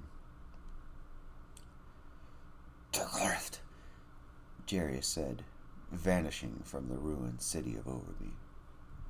Jarius reappeared in his cavern. He lurched to his bed, exhausted. He opened his eyes. Everything was dark. He struggled to stand up, but something kept him in a crouched position. No chains bound his withered hands. Loth, isn't this getting a little old? Lightning struck, briefly illuminating the room. There was no thunder. This place appeared to be a cavern, and Jarius noticed he was inside of a cage. Not as old as you, Loth spoke from the darkness. A red glow illuminated not a dozen paces away. The robed, dark-skinned woman held that candle. The light was dim, but revealed the beautiful complexion without turning into her spider form. Loth approached the cage. Her body seductively moved as if she was being moved. No movement from her frame was seen. She bent low, reaching her hand into the cage, grabbing Jarius by the chin. You know where you are. I'm in my old cavern. This is where I became the undead lich. I assume the ritual of agony is about to begin, Jarius said, showing no emotion. Loth squeezed his chin. The crack of bone was heard. Jarius could not scream with her holding him. Jarius muffled his automatic groans of pain. You are making this no fun, she raged as her sharp nails dug into his skin, attached to his very bone. With a singular pull, Loth ripped out his lower jaw. Blood splashed onto the bars and floor of the cage. She laughed as she held it in front of her. He felt the pain. His tongue dangled down, lapping, struggling to touch a part of his mouth that was no longer there. He looked down at his hands, seeing the blood pour out from his wound, dripping down, soaking into them. Through the pain, his finger itched. The sensation was around the tip of his finger. Loth waved her hand. His fingernail ripped off, flying to her. She held her hand up. The fingernail stopped midair. She waved her hand again. A tearing sensation was felt around his scalp as all of his hair ripped out from the roots, flying at her command. The hair hovered just as the nail did. Loth held her hand out, grasping at the air as if holding something. She swiftly brought her hand down. His very skin ripped all over his entire body. All of his skin, in a single motion, tore off, ripping from the muscle and off of the bone. The loose skin flopped in the air, and at her command, hovering next to the nail, hair, and jawbone. No remark? Nothing to say? Loth's mockery continued, laughing as she snapped her fingers, illuminating a pentagram on the floor that must have already been there. She waved her hand, directing the 4 parts of him to float to 4 points of that 5-pointed circuit star. I know what you're thinking, Loth said, turning back to Jerry, stepping away from the circle. You're wondering what the 5th part of you will be that I'll use. She snapped her fingers. The bars of the cage immediately bent to her command. Opening the cage, she reached out her hand. Jarius backed away, fearful of that awful, evil hand. The pain was intense, but the fear she induced with her simple approach overpowered that pain. He became paralyzed from either the fear, the pain, or some terrible magic she had over him. Her hand touched his exposed, skinless chest. Her palm gently caressed the spot just over his heart. Fingers plunged in, cutting through him, and with ease ripping out his heart, tugging the life-giving muscle out of the connecting arteries and veins. She pulled her hand away. Oh, don't worry. You won't die here. Not until I will it. She walked back to the circle in that same motionless walk, bending down, gently placing the heart down on the fifth point. She stood upright, allowing her robes to fall off onto the floor. Her slender, perfect body was fully revealed. The ebony goddess allowed Jarius to look upon her. He only gazed at her, even with the pain and fear fully surrounding his every thought. He could not look away. It is time for some guests to arrive. Loth let go of the dim candle. It floated in place, clapped her hands together in a single clap. The room erupted in light that completely blinded Jarius momentarily. The light was all too familiar. Before he could adjust, Jarius knew what this was. As his eyes were allowed to see once again, he witnessed the expected form of Pale Night standing next to a now hideously grotesque Loth in her true spider form. I know you recognize Pale Night. You had a nice chat earlier today. I also know you recognize them. Loth indicated behind her, where 5 individuals stood naked, staring at Jarius. Jarius made no sound beyond his groans of pain. He looked at the figures. Yes, they are the psychics you tortured as part of your ritual of agony. We will soon begin.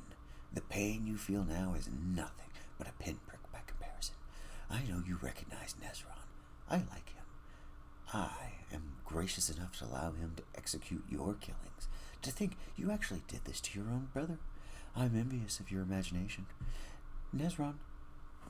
Loth snapped her fingers, moving behind the 5, moving her spider legs one at a time. She crept behind them. Nezron stepped forward.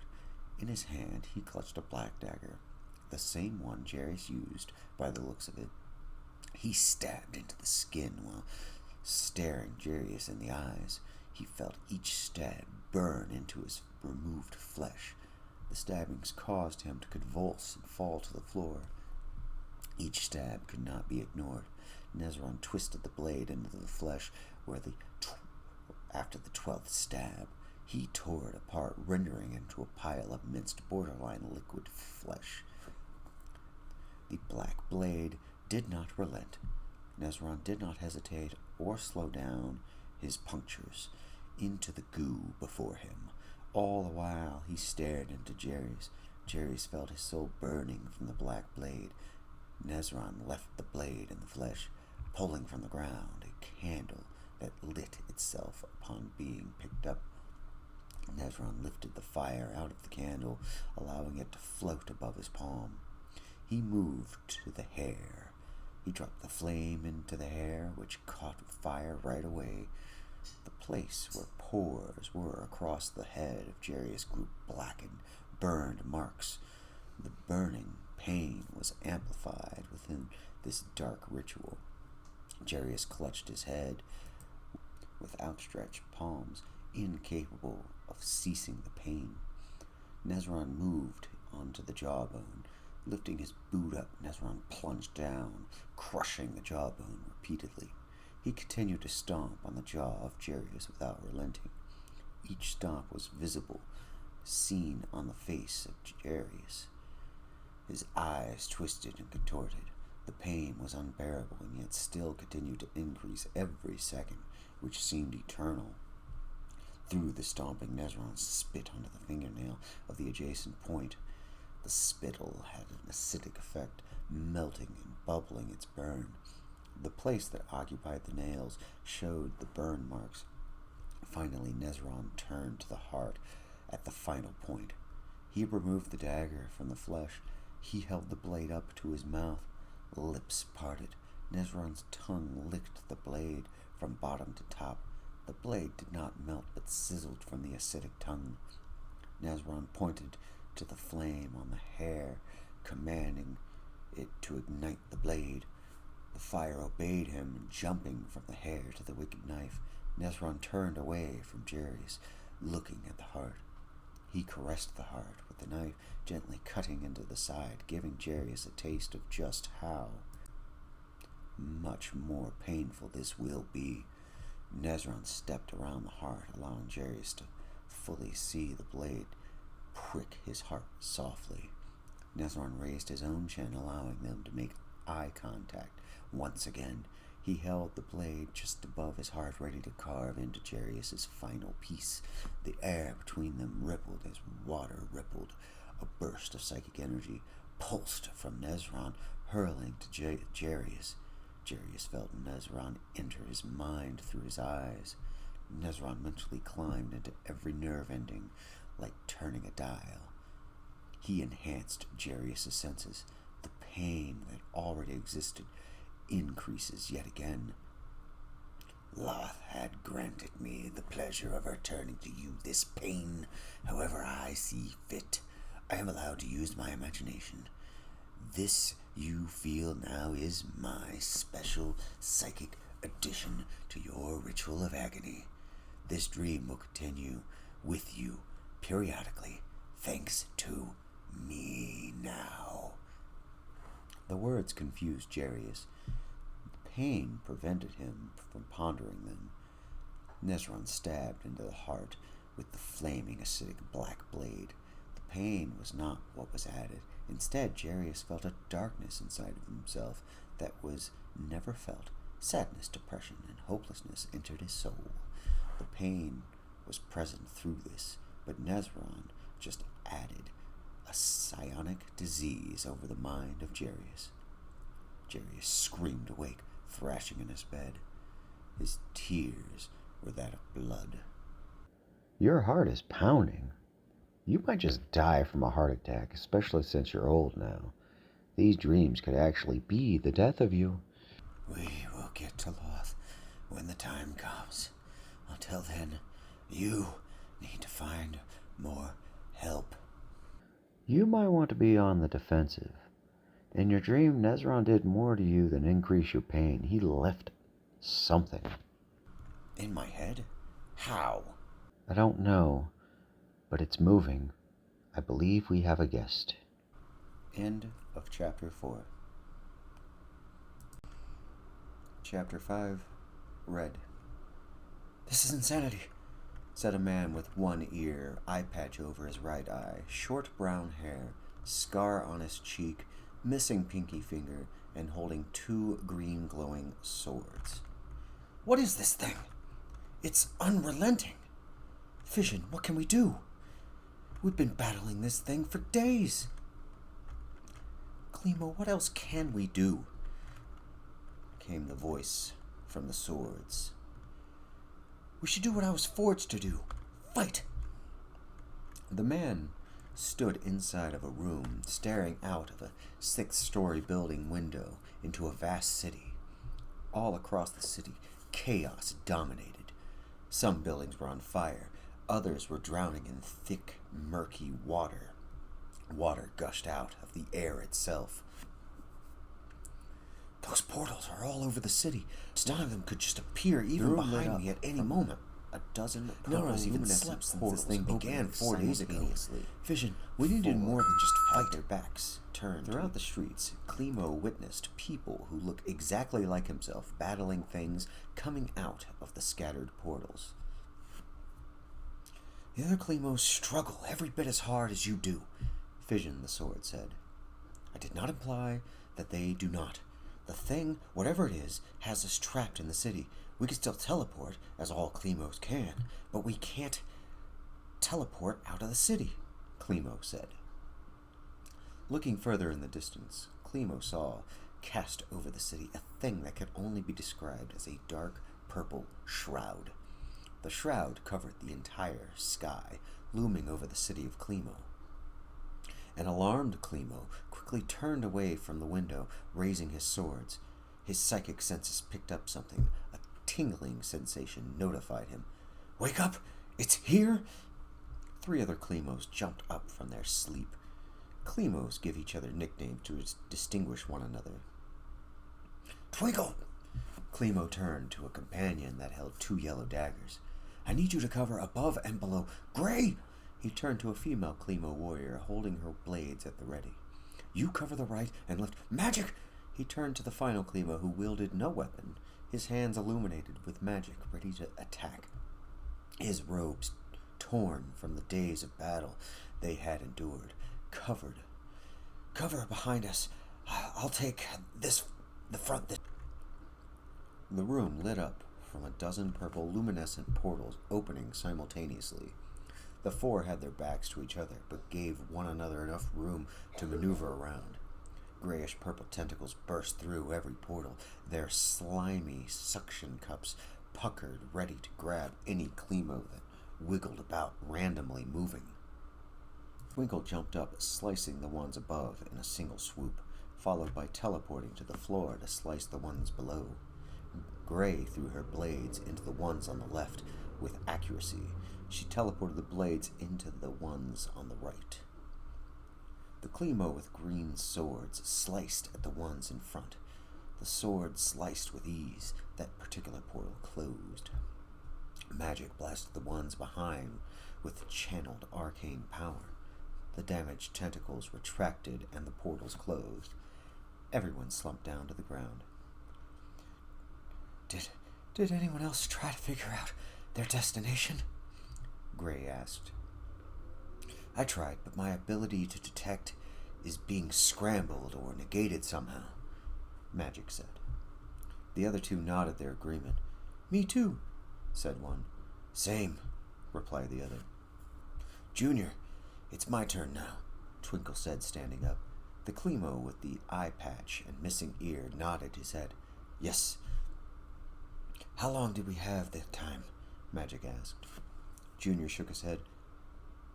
45 minutes at the most. "You 3 rest, after which we move on and find other Klemos," Twinkle said. No one said another word. The 3 sat with their backs to each other, legs crossed, weapons laying in front of their feet, and meditating. Twinkle stared out the window the same way that Junior did. The next hour became tense. He kept his daggers at the ready. His psychic senses constantly detected portals opening all across the city. Every Klemo is fighting for their very lives, and here we are, just resting. We should fight alongside our brothers and sisters. The daggers, yellow, glow, brightened. You need to rest, and you will be utterly useless without it. You've been fighting for days now. He didn't reply. The man accepted the reality of his weapon's words. The experienced teleporter stared out the window and noticed 2 rogue Klemos fighting against the portals that surrounded them. "Klemo," the dagger said, "I know you want to help them, but you have a duty to watch over your resting comrades. You were too weak to help those 2. You need to conserve your strength." Twinkle tightened his grip on his weapons. "I could do both," he gritted through his teeth.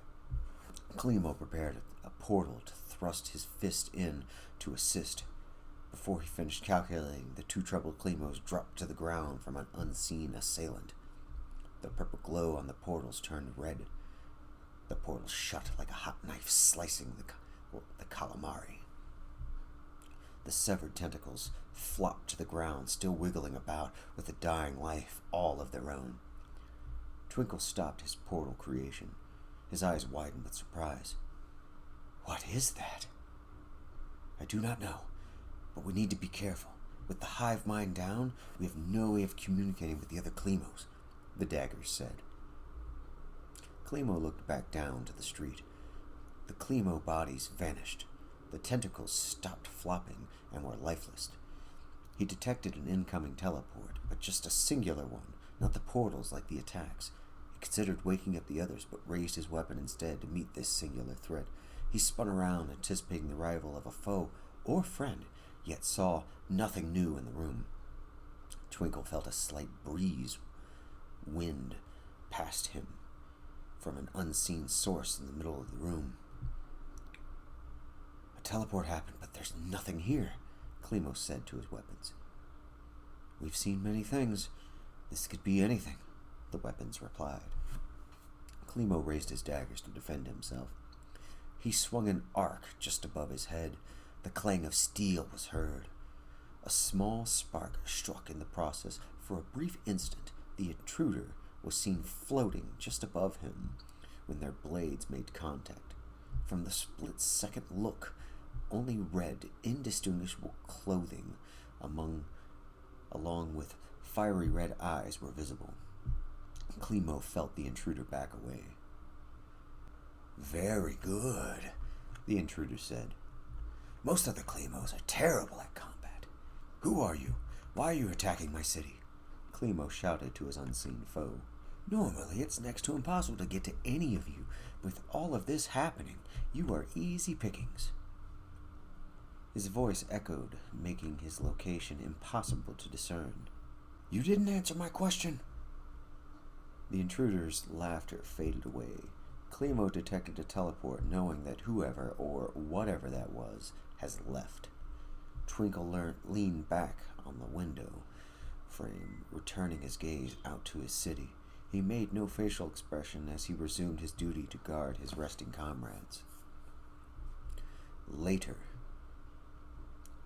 So you're saying that the source of this whole attack has come here? Junior asked. I don't know, Twinkle answered. What did it look like? Gray asked. It was invisible. That invisibility wore off only for a brief instant. It had the voice of a man, the shape of a man, the clothing of a man, but the eyes of a demon, Twinkle said. I fought more demons than you three, Junior began. Were the eyes glowing red or plain red? Glowing, Twinkle confirmed. That is probably demonic possession, Junior added, his head in agreement as his own conclusion. And since they can teleport, we are safe to assume that it was a Clemo. The only thing that makes no sense is motive. He wants Clemo. I saw him attack two of our brothers on the street down there, Twinkle pointed out the window down to the street. Why, though? Magic asked. Because we're a threat to all demons. Jason and Alvaro, as we speak, killing demons all throughout the abyss. If they ever needed help, they would come to us first, Junior said, holding the blade out at a ready gesture. I suppose that makes sense, Magic said, shrugging his shoulders. Now that you're all caught up, Twinkle said, standing straight up, stretching his arms, we have a lot of work to do. Twinkle and Gray pulled out their weapons. They all looked at each other to confirm they were prepared. No one argued. No words took place, save a single word from Magic. The armory. With that, the four vanished from sight, teleporting away. The wind swirled from the instant void of matter within the room. Papers and debris breezed around the room. The armory. The four Clemos materialized into a dark room. The glow of their weapons and the glow of Junior's, plus Gray's eyes, was the only thing visible. Their enchanted eyes granted them the ability to see in the dark, as well as many other magical forms of sight. Chocolates! Magic snapped his fingers. The area around the four was illuminated from the spell. The green light illumination allowed them to see roughly 30 feet in all directions. The hallway they occupied had nothing special. Both ends of the hallway spanned too far to see what could be in their path. This way, Twinkle said as he pressed through the hall. They did not travel far before entering a room. Twinkle stepped in first. Dagger hurled his direction. Twinkle's natural quick reflexes activated automatically. His body traversed space, disappearing from sight and instantly reappearing 2 feet to his left. The dagger harmlessly bounced off of the wall, falling to the floor. The other 3 rushed into the room. Twinkle looked to the other end of the room where the dagger was thrown. Sitting on a thrown chair that could not have been part of this room prior to the invasion was a man in red, sleeveless robes. His hair was short and brown. His face held that familiar look that all Klemos had. The arms of this man were covered in strange tattoos that periodically glowed seemingly random colors. At first, the sigil arm tattoos glowed red, matching his robes. The Klemo sitting on the throne was looking directly at Twinkle. This red-dressed Klemo's eyes were unmistakably red. Their glow was all too familiar to Junior. "I hate demons," Junior growled through gritted teeth, holding fission in the dual blade state, ready to attack the red-dressed Klemo. "Who are you and why are you attacking my city?" Twinkle demanded. "I am Klemo." "Twinkle, demons kill and destroy without cause and reason. They are creatures of hate and animosity. They must be killed on sight. This demon is no different." "Demon? Where?" The red one sarcastically looked around. "Oh, you think I'm a demon? That's cute, brother," the red-dressed Klemo said. "Bullshit!" Junior screamed, teleporting to the red-dressed Klemo. Junior stabbed his swords through an empty throne chair. Red was already behind Junior, holding a knife to his throat. "You make this too easy," Red said, pressing the blade closer to his throat. "Try to teleport away, or this knife away from me, and I will strike faster than you can attempt." "Ditto," Gray said, holding her own knife to Red's throat from behind. "I know you value this, Klemo. My knife is caressing," Red said. Junior remained motionless and silent. A bead of sweat climbed down his face. "We value the lives of all Klemos," Magic said, walking over to the 3. "Twinkle, stay ready." Red continued to hold Junior while Gray continued to hold Red. "What are you going to do then, "You won't do anything as long as I have him at my mercy," Red said. "You won't do anything either, for the same reason," Magic said. Red's arm sigil tattoos altered to green. "Interesting tattoo. Magic, of course. If you drop your weapon, then we can talk," Magic reasoned. "Why would I do that when I'm about to win this pathetic struggle?" Red looked directly at Magic, the opportunity Twinkle was waiting for. Twinkle sneaked to Red's blind side, maneuvering his dagger in place, just inches between Red's daggers and Junior's throat. Red laughed as Twinkle twisted his dagger away from Junior's throat. Junior didn't hesitate. He teleported to the other side of the room. A minor cut was on his throat. Not deep, however deep enough to trickle a small amount of blood. Gray adjusted her footing to reaffirm her hold on Red. Twinkle pointed his blades at Red's heart. Red laughed through it all. The green on his arms glowed, and Red passed through their blades without harm. His body became spectral. Gray and Twinkle made eye contact through Red's body. "Shit!" she cursed, stabbing and slashing through Red, slicing the air and having no real effect on the ethereal Klemo. Twinkle jumped back, ready to strike. Magic was already in the middle of casting a spell. Red swung around in between Gray's useless stabbing. During the moment, her weapon was retracting, preparing to thrust again. Red materialized, swinging a sword that was a dagger just a moment ago. Red's sword struck true and sliced through her right arm. The cut was clean. The moment her own blade sliced through, he dematerialized back into an ethereal state. Her severed arm fell to the ground. She let out no scream of pain. Her other arm attempted to strike Red, but passed through him harmlessly. Red turned to strike her again in the exact same fashion. Twinkle interjected, teleporting Gray next to Junior on the other side of the room. "Traverse him!" Magic cast the spell. Their weapons gave a purple glow, lingering over their weapons, wrapping around them, enchanting them further. Red laughed as he blocked Twinkle's attack. The 2 swords touched even through Red's ethereal state. Oh, you four are quite resourceful. I am going to thoroughly enjoy consuming you. Twinkle thrust with his other weapon, attempting to stab Red in the heart.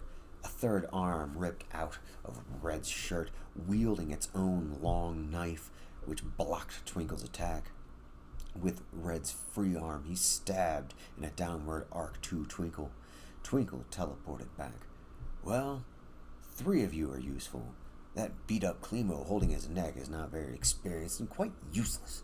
Red smirked, ripping off the top of his shirt, revealing he had in fact another set of arms just under his normal arms. Red wielded 4 long daggers that, even as he spoke, grew longer.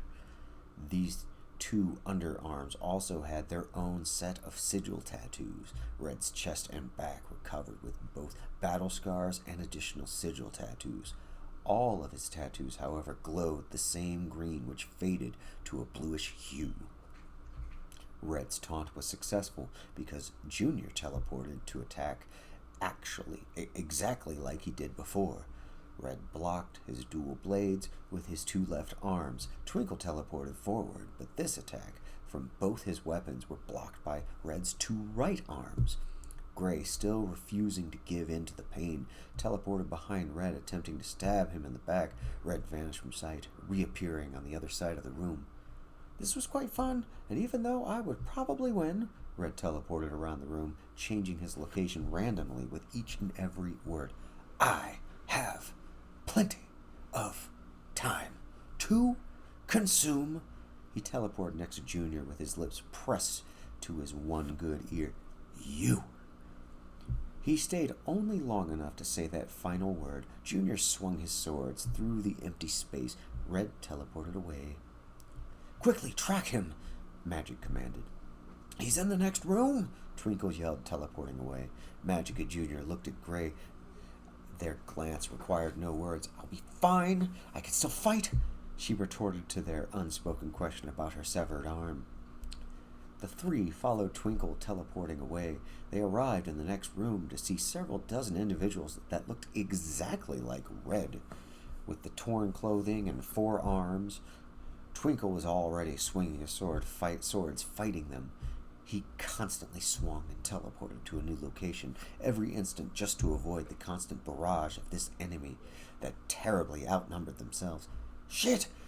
Junior yelled as he blocked the assault of one of the Reds attacking him. I think you discovered my terrible secret, one of the Reds mocked. How is he doing this? Magic waved his hands, casting a spell that required no words, causing a gust of wind to push the Reds back from the 3.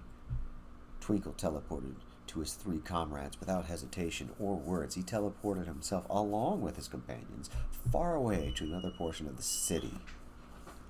They fell into a room where Twinkle quickly created a small portal directly in front of himself. No time, go!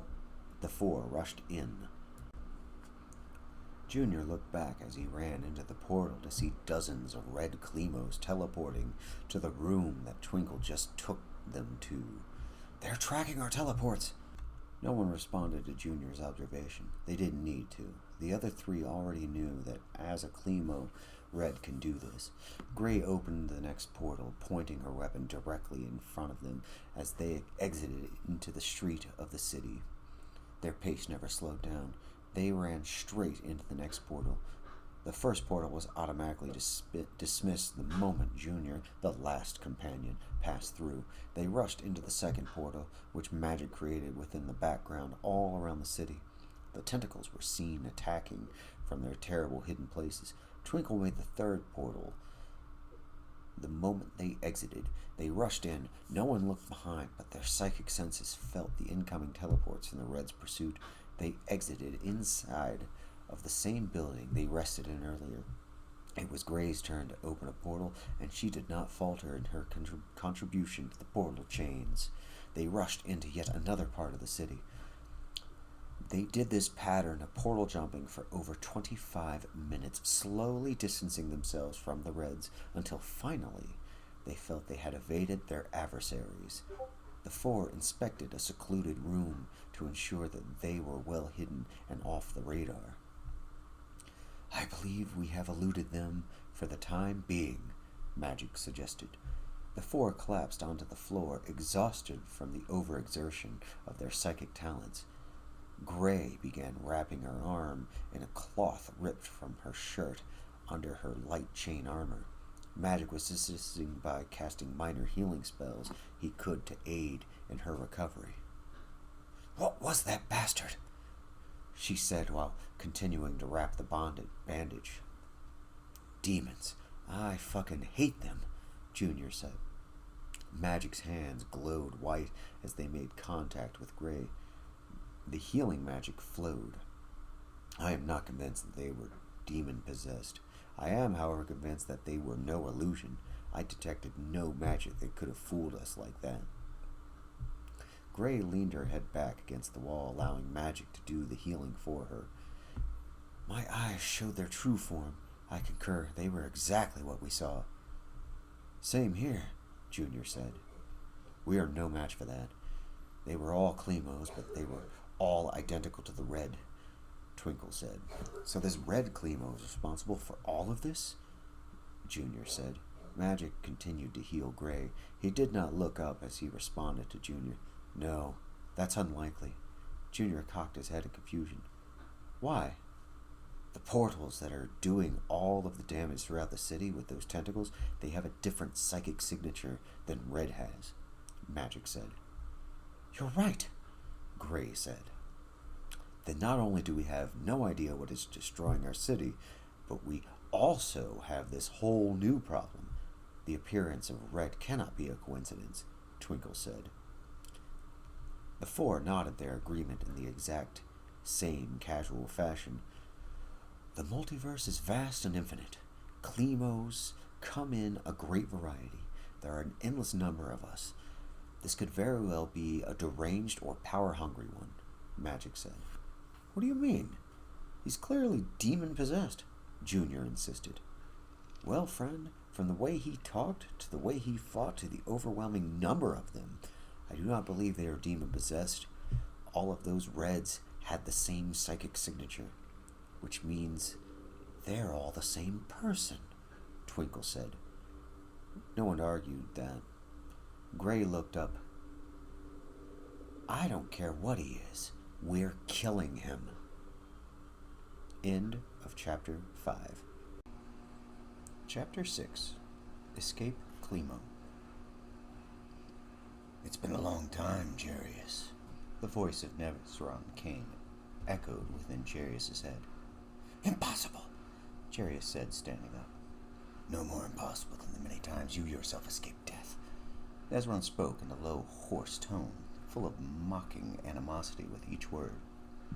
"I killed you," Jarius said, walking to his spellbooks. "And yet here I am." "I sacrificed your soul. You simply can't exist," Jarius said aggressively, snatching a specific book from his bookshelf. "Oh, I am quite real, I assure you. We're going to have a lot of fun together. Here, have a little taste of the fun we will have." Arthritis pain surged through his right hand, causing Jarius to drop the book and clutch his suffering hand with his left hand. "You should not be able to do this. You couldn't even get rid of his voice in your head, which was put there by a psychic you created. I was put here by the goddess Loth herself. I can assure you that I can do far more harm than this tiny little pain you feel now." Jarius dropped to his knees from the pain intensifying. "See? I can increase and decrease your sensations however I see fit. I own you now, Jarius." Nezron laughed a little. The pain stopped suddenly. Jarius straightened his face and stood back up normally. "And why did you stop the pain?" "You didn't, Jarius," Jason said. "I turned it off." "Why?" "I thought you were delighted by my suffering," Jarius said, picking his book up and taking it to the table to flip through the pages. "Because I'm the one who is to be in control, not some phantom from your past mortal life." "Jarius, your creation cannot hold me forever. I never need to rest and will never stop. I will seize every opportunity I can to torture you." Jarius ignored the second voice in his head. He started the arduous process of memorizing the daily spells. Inside the mind of Jarius Kane, Jason sat in a room full of pipes, cords, panels, bearing buttons, and various viewing screens revealing countless images and memories. This room had many doors along every wall. The room itself was larger than a courtyard of a massive castle. He sat on top of a pillow facing 3 particular viewing screens. The screens were not made of plastic, glass, metal, or any perceivable hard object. They were akin to vertical standing water. The left screen revealed the direct ocular information from Jarius. Under this left screen were 4 other panels. The first panel was a speaker that had constant sound exiting from it. This was what Jarius heard. The second panel was labeled Smell, the third Taste, the fourth Touch. The middle screen was revealing 2 separate images. The first was of a castle within the desert. The second showed a strange swirl of colors. The right watery screen was completely black. Behind Jason was a cage made of spectral glowing green energy. Inside of that cage was Nezron, clad in armor. Nezron sat patiently. No anger expression rested on his face. Nezron stared at Jason. "Tell me, Metamind," Nezron pronounced sarcastically. "Why would you allow me to be here?" "So you do have cognitive ability and not just a set of orders to follow," Jason said without turning around. Nezron looked around the outside of his prison. He saw the tubes and pipes. Nezron took mental note of the switches connected to various intervals. "I like how you've made this so very convenient to tinker with his mind." Jason waved his hand across the screen, showing the castle. The image changed to show a forest. "Yes, I did rearrange things. Some things here. It is why so easy for you to activate imaginary pain in his hand." "Does that make him easier to control?" Nezron asked. Jason waved his hand again, altering the image to show a close-up view of the moon of Corvus. "I don't need to control him. He does what I want him to do on his own accord." "That is a foolish mistake, and you know it. You know he'll kill you the first chance he gets," Nezron said. Jason lowered his hand, standing up, turning around. He walked to the cage, looking directly into Nezron's eyes. "Jarius quite literally has everything he wants. You're the fool to believe that Loth actually has a hold of him." Nezron laughed. "You sound delusional." "Do I?" "I've searched through his memories. Every single time someone believed they control him, like Orcus, for example. In truth, Jarius wanted that. Sure, he had no idea it was going to happen, yet everything went his way, didn't it? The gods have his sword. Pale Knight took his warlock powers and youth. I could steal his concentration on a whim if I weren't in this cage, thus hindering his magic. You control his life and functions. How could anything possibly be the way he wants it to go?" Nezron scoffed. Jason pointed his finger at Nezron with a determined look on his face. "He now has you." Nezron contorted his face in confusion. Jason retracted his hand and returned to the screens. He sat back down. "I wonder how long you can hold this cage up for?" Nezron asked. 45 more minutes," Jason carelessly answered. Nezron laughed. "Aren't you worried about me taking over our little home here when it wears off?" "No." Jason shrugged. "Why is that?" Nezron asked.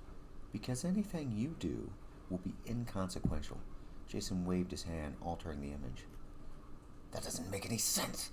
From here, I can control everything. I can alter his perception, memories, actions. I can make his heart stop." "You could if I didn't alter how things work," Jason said. "All you've done is change the screens you're watching since I got in here," Nezron protested.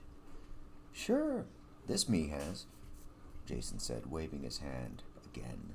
The screen changed to show a scene of white pillars and a white marble floor within a clouded place. Nothing but a sky and beautiful clean white marble structures were seen. "I found it," Jason whispered. A second Jason walked into the room. You can't do much because while he, the new Jason pointed to the sitting one, has been searching for something, I've been altering how to interact with his brain. Nezron's mouth gaped open. You schismed? Yes, I remastered that last night while Jarius was being tortured by Loth and you again. And standing next to Jason, vanished. I've dismissed that power. No need for it. Once your power's been expended, and this cage falls down, how do you intend on preventing me from putting you in one? Nezron said. Jason didn't respond. He held his hand in front of the screen, showing a sky palace. Jason brought his thumb and pointer finger closer together without touching. The screen zoomed in, enlarging the view. He twisted his hand, moving it up and down. The image on the screen moved forward, traveling inside of the sky palace. On the inside, everything was vast and endless. Inside, countless winged, armored figures walked and floated all about. Some had books that they read, others were in meditation. Most conversed with one another. Jason dismissed the image entirely. Could that possibly be? Nezron struggled to word his realization. Jason turned back to Nezron. Celestia. Jason smiled. Jarius closed the book, placing it back on the bookshelf. My spells are prepared. Just in time, too. Nezron will be free any moment, Jason said. You and I both know that it isn't Nezron, but a copy based on my memories, Jarius said. I'm real enough. The spectral cage vanished, freeing Nezron. He rushed over to the same switch he moved earlier. He clutched it, turning the valve to the on position. How does it feel, Jarius? How does what feel? Jarius' voice echoed in the room. I told you, Nezron, that I could change how things work here, Jason said from a place that Nezron could not see. I'm guessing he tried something and is now confused as to why nothing happened, even though you explained it to him beforehand, Jarius said. Correct, Jason said. With this level of incompetence, Loth did a good job making him. Nezron spun around looking for Jason. And just how would I be here, even if I cannot control him, possibly benefit him? Nezron yelled out to Jason. Well, there would be no fun in telling you, Jason said. Jarius held his hands up. Tucklerist! His old voice cracked the magic words. He vanished from sight. The planet Titanus. A dead city in a dead world. No life existed here, only dead and undead. The last city to fall to the horrific invasion from one demon lord Orcus. The endless undead stood motionless, having fulfilled their last order, which was to kill every living thing on Titanus. Jarius appeared on top of the dead city, surrounded by dead Klemos. He smiled. The undead in every direction noticed him immediately. The original order to kill was reinstated by his arrival. They shambled in his direction with the intent to kill. A magical green flutter swirled around the wizard. The magic left a trail as it revolved around him. He held his hand out. The magic stood on his palm. The old wizard looked up to the incoming ghouls. Obey! He shouted with his hoarse tone. Yelling was painful, but needed here. The ghouls stopped at his command. Kill angels! The new command was ordered. The magic left his hand and spread like a wave in every direction out over the endless army that Jarius claimed. It is nice to have my old necromancy back. He continued to hold his old man's smile. Looking down, Jarius noticed the dead Klemos. Perfect. The green magic returned to his palm. Pointing the magic down at the corpses, he chanted his command to those bodies. Arise, my servants. I bestow Zenkarla upon thee.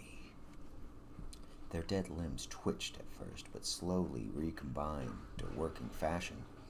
The loose muscle and rotted flesh switched back together in the needed places. Jarius bent down to the first Clemo, touching the body's forehead, caused his own eyes to turn white as the necromancy surged from him to the dead teleporter. The first Clemo rose. Each Clemos in Carla was done in this exact same fashion. 4 dozen, Jarius said to himself.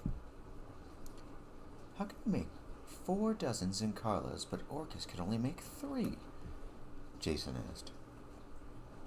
Do you remember how Grotst was clueless as to just how powerful my sword actually is, and therefore could only muster less than 1% of its true power? Jarius said. Yes? Exact same thing. Also, I could make way more than 4 dozens in Carlos, but that doesn't matter right now. What does matter right now? Getting my sword back. Show me the image of Celestia. The city of Clemo. How do we kill him? Junior was the first to ask. Gray shrugged her shoulder, lifting up her arm. Her injured arm was already in the process of growing back due to the spell magic healed her with. How the fuck should I know? Twinkle stood fully erect, no longer leaning against the wall. He unfolded his arms as he talked. First, we have to identify him. Obviously, he's a Clemo, but how is he doing this? I was wondering the same myself.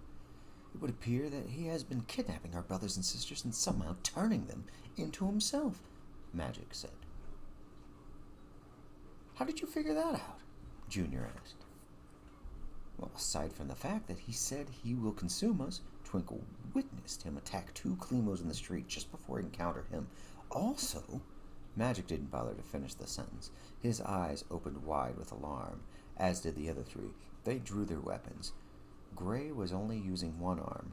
Her injured arm still needed time. Portals opened up in every direction, randomly, all around. Those awful tentacles protruded out, attacking as they did. The 4 defended themselves as they have been doing for days now. A stream of light exited one of those portals. The light was in the shape of a person. Junior stabbed into it, immediately refusing to give this new threat a chance.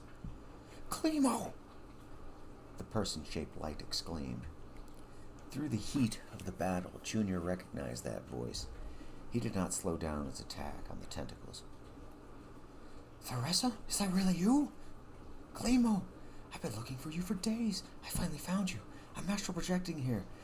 There's no time, Theresa's astral projection said. The 4 Clemos dispatched the remaining tentacles in a matter of seconds. All but one portal closed. Magic had his hand outstretched, his face straining. I can't hold that portal open much longer. The moment it closes, her astral projection will disappear. How did you know that? Gray asked. With his face struggling and sweating, Magic spat out response. I'll explain later. Theresa, don't come here. This place is a death trap right now, Junior warned. I'm not trying to get myself in. I'm trying to get you out. Theresa's astral projection formed a face showing her feminine features. How? Junior asked. Just teleport through my astral projection. If I could astral project here through this tiny open portal, you could teleport out using the same logic, Theresa said. Gray and Twinkle said nothing. They wasted no time in teleporting out through the small escape hole. Junior looked puzzled. But how? Damn it, Junior, we could talk later. Trace Twinkle's teleportation and do what he did, Magic said through gritted teeth. Junior closed his eyes, scanning the surrounding area with his psychic mind. The teleport knowledge entered his brain. Junior copied it and then vanished from sight. Magic detected another teleport from inside of the room. It was right behind him. Magic knew what that was. The thought dragged into his mind. Red. Magic didn't take another second. He teleported through this escape. Twinkle and Gray were the first to appear next to the physical form of Theresa. who sat on a large pillow meditating inside of a wooden room with no windows and a singular door. The two took in their surroundings with their weapons already drawn. "I think it's safe here," Twinkle remarked. Junior appeared. Gray nodded her head in agreement with Twinkle's comment. They continued to scan the room. Junior rushed to Theresa to hug her. He stopped himself at the moment in fear of disturbing her astral projection. Junior sat next to her. Both Magic and Red appeared at the same time in the middle of the room. "Red!" Magic alarmed the others. Twinkle teleported behind the intruder to stab him in the back. Red backflipped behind Twinkle before Twinkle even materialized. Red attempted to stab Twinkle. "Fo throff!" Magic screamed the spell to place an invisible barrier between Red and Twinkle. Red stabbed into the invisible barrier, shattering his sword. "Ha!" He laughed as his own weapon broke. Theresa opened her eyes, ending her astral projection. She screamed alone, "Clemo!" Her reunited friend refused to leave her side. Junior clutched his sword, fission ready to defend Theresa. "I won't let him hurt you." "But he is you. Why is he attacking you?" she asked. "I don't know, and right now I don't care," Junior said. Theresa stood up from the pillow. "Well, he is attacking your friends. We have to help." Junior turned back to her. "I just found you. I'm not losing you this fast." Theresa pushed Junior out of her way, running to assist Magic, Gray, and Twinkle. Red's additional 4 arms deflected strikes from both Gray and Twinkle. Magic was in the middle of preparing a spell to cast. Theresa flew through the air, kicking Red in the face. Red fell back, caught off guard. 3 of his weapons fell from his hands. Gray seized the opportunity and stabbed Red in the upper right arm, pinning him to the ground. "We are far from even, bastard," Gray triumphantly declared to her wounded opponent. Red laughed, showing no sign of pain. "What is this? Do you believe this will hold me?" Twinkle teleported in, stabbing Red through the leg, pinning him just like Gray's sword. "What about this?" he asked. "I'm going to kill you for and absorb your psychic energy just like the others," Red declared. Junior, prevent him from teleporting away," Magic said. Junior Clemo nodded his agreement, then focused his psychic power to create an anti-teleport zone around Red's body. Magic looked down at Red on the ground. "Dortak!" Magic cast the spell. Real physical daggers appeared in the air above Magic. They thrust down, controlled by his will, plunging straight into Red's remaining unhindered limbs. Red made no facial gesture indicating he was hurt. "Did that even hurt him?" Twinkle asked. "Right now, I don't care if he feels pain. I want answers from him," Magic said. "Sure, I'll tell you whatever you want to know, especially since it won't matter. You'll die by my hand," Red said. Yes, and you'll absorb our psychic energy. We already know this," Gray said. Magic held up his hand to Gray, trying to keep her calm and silent. She reluctantly stepped back. "Listen, Red, what has hindered escape from our city?" "How the fuck should I know?" Red said. "Describe why, and more importantly, how you will drain our psychic energy," Magic said. "With pleasure. First, after I kill you, I will crack open your skull and stick my hands deep inside of your brain tissue. My hands will convert into a sort of suction apparatus. I will then literally drain all of your knowledge and experience into myself." Red paused to gauge their reactions. They all had mortified expressions, causing him to smile. The reason for this is obvious.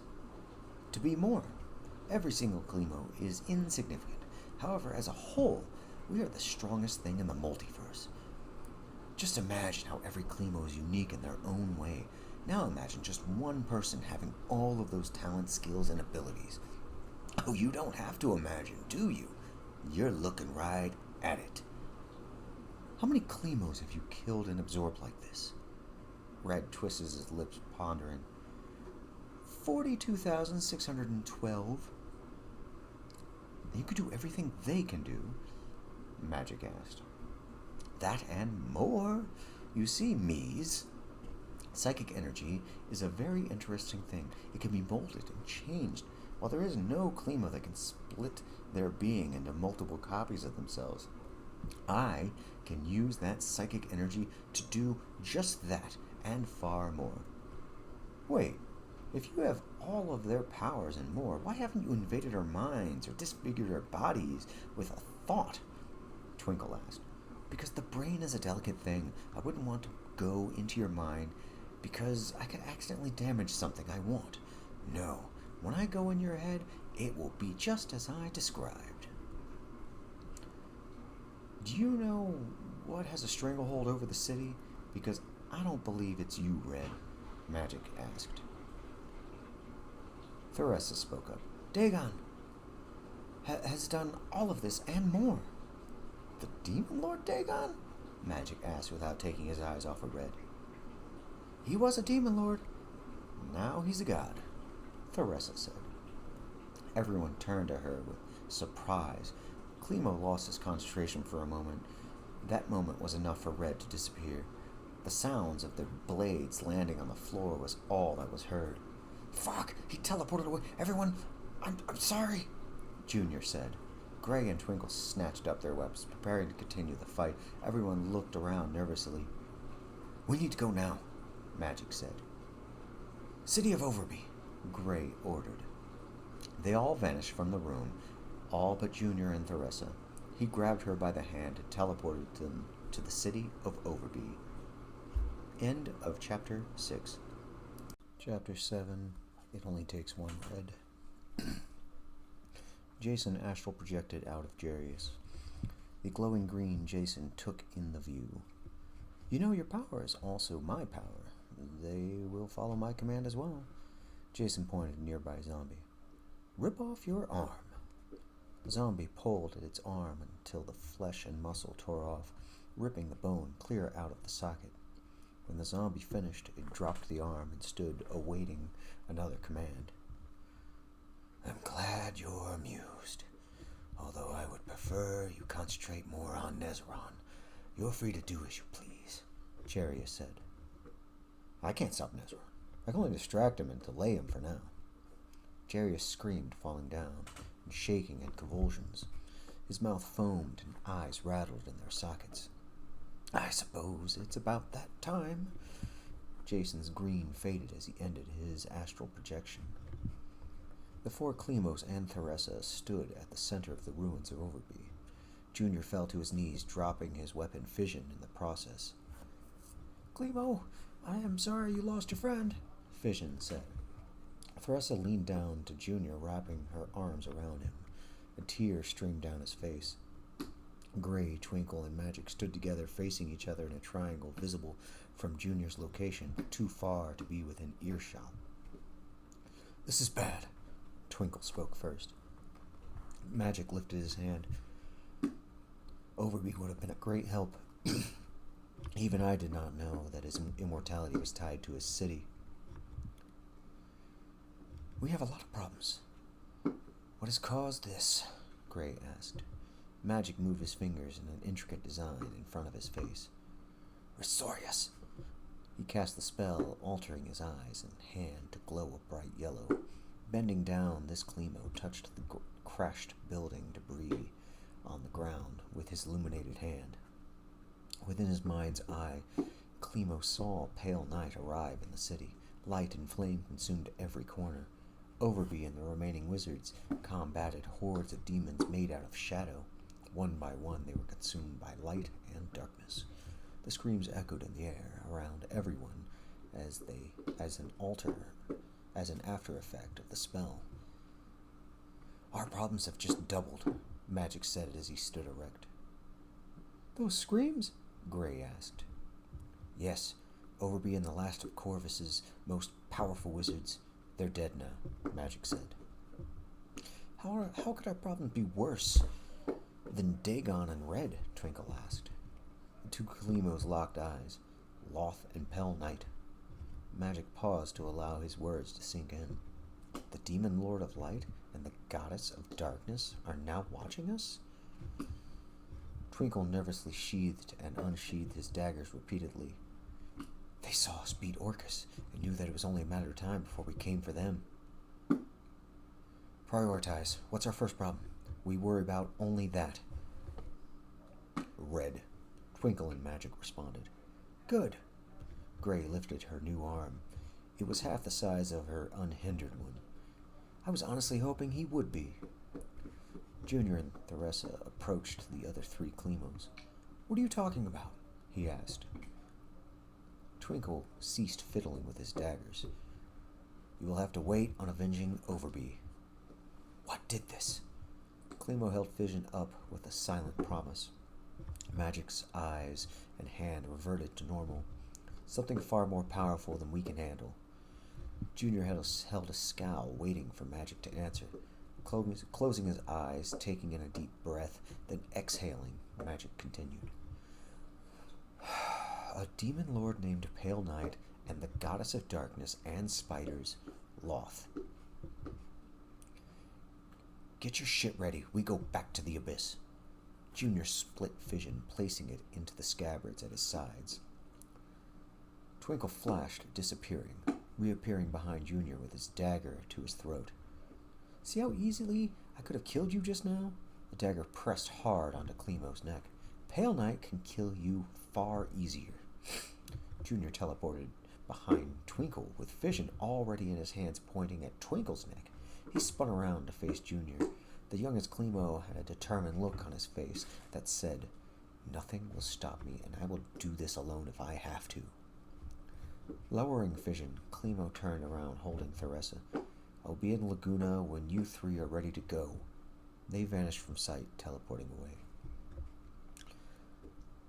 A dark room contained only the Clemo known as Red.